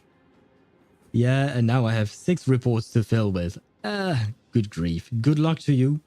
I don't suppose we can help you. But yeah, the only thing I can do is wish you good luck and have strength. Believe in Finon's strength, and believe in whatever white substance there is in Hysilens. That shall give you the strength to write those 6 reports. Probably. We might as well dance their dance. Let's go with them to the Holy City. We've received the Imperator's favor because of your unique background. As a result, the people of Akama will certainly respect you more. Just put that to good use, and add a bit of your experience and charm. Yeah, I'm sure that will work fine. Should be easier than last time, right? If we figure out what happened in this cycle, we'll be able to turn things back in our favor. That sounds so wrong. I assume you are replying to what I just said. And it was meant to sound wrong. But at the same time, doesn't it sound right? Somehow, for some reason. I have no idea what I'm saying right now. But I'm sure it sounds right somewhere in the universe. Right? Somewhere. The possibility exists where somewhere in the universe it sounds right. An old flame chase companions and all flame chase companions await in the Holy City can't do without your charm either. Trailblaze the sequel, we always find a way. No, let's go with the second one. Let's, give her a bit of a compliment. We couldn't do it without your charm either. Ah, so I'm the key? Since you insist, friend, I'll give it my all. Stop calling me friend. I feel like I'm so friend-zoned with you. Yes. Please. Yeah, okay, I'm more than friend-zoned with Hysilens, that's for sure. I feel like she does not care for us one bit. The journey to save the world starts with a single step. Let's set off, my friend. Please tell me I can take that step tomorrow. Please stop. No!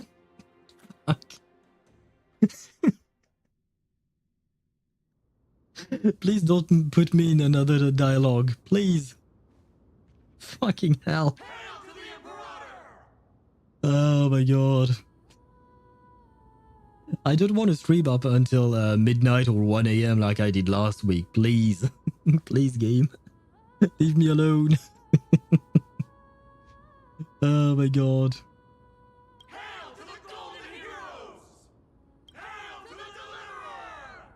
Hi guys, it's nice to meet you, though I probably have met some of you maybe. Hi Silence. I see that you have found your pun for her then. I am sad, disappointed, but also used to it, Tosh. Told you, you're the headline act. All this spectacle is for you. Guards, your service to the Holy City is appreciated. How have things been? 24-hour stream? No. I will probably never be able to do a 24-hour stream. Because my voice is already kind of dying right now, and it's only been 5 hours, right? Though I did talk a lot today, like for 3 hours straight. So there was that.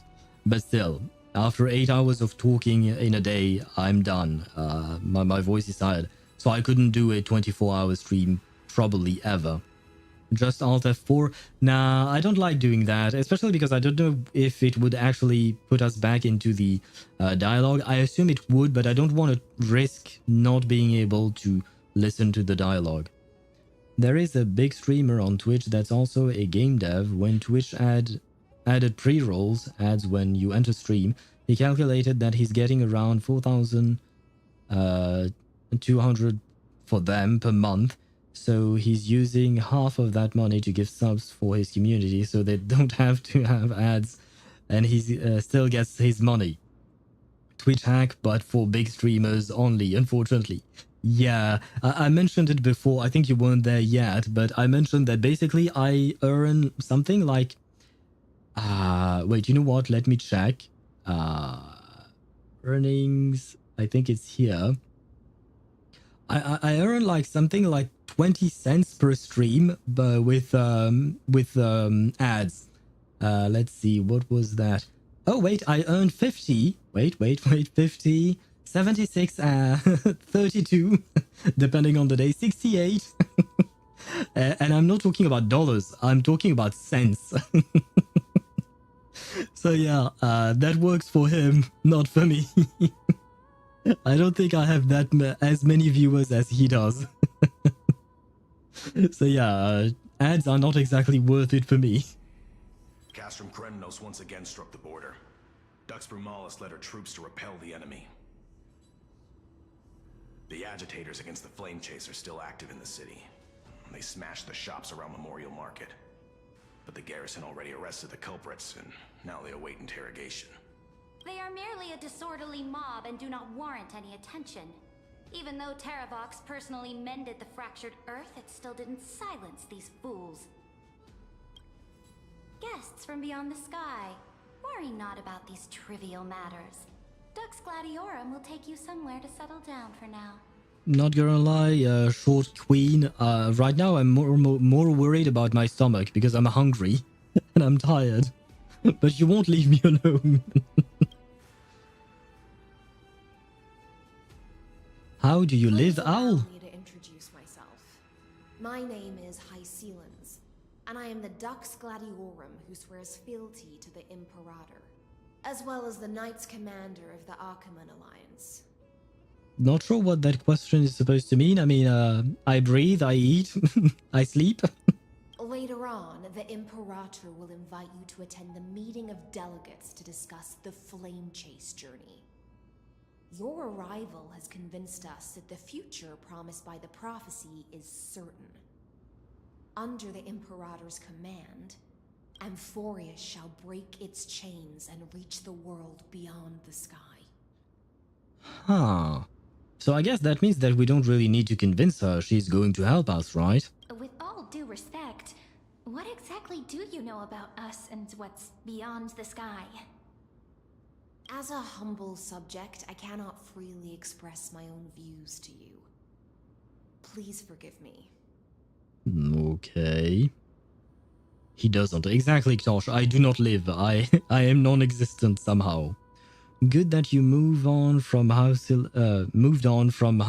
stomach. I mean, I still have questions, but I know that I won't have my answers. I knew it wouldn't be that easy. Time waits for no one. Please come with me and rest now before the Yes. meeting later. Yes, let me rest. Thank you, Hysilens. Thank you. I love you and your aquarium stomach. Yakima under the Imperator's rule is no longer in the shadow of war. Hysilens, you gave me hope. You gave me hope that I could finally end my stream and go eat. But no, you shattered my hopes and dreams and everything. Indeed, Dawncloud stands as the hero's residence. The Imperator put much thought into its design, in order for it to serve as a sanctuary from the burdens of battle. Please experience its marvels firsthand, heroes. When the Imperator arrives, I shall come to summon you. Okay, wait, she's giving me hope again. Your waterbed stomach. Oh, wait, can I just rest my head on your stomach just to see how it feels? I'm curious. Is your stomach like a waterbed? I've never been on a waterbed. All the beds that I've been on are, you know, they were just regular beds, normal beds, right? But I am curious, how does it feel to be on a waterbed? I don't want to buy one because I feel like they would be very uncomfortable to sleep in. But I am still curious, you know. Just Alt F4? Nah, like I said, I don't want to Alt F4. I want to at least proceed with the end of whatever this dialogue is. You can't? Well, hope. Well, I mean... but... I mean, she's nice, right? I can hope, probably. I hope.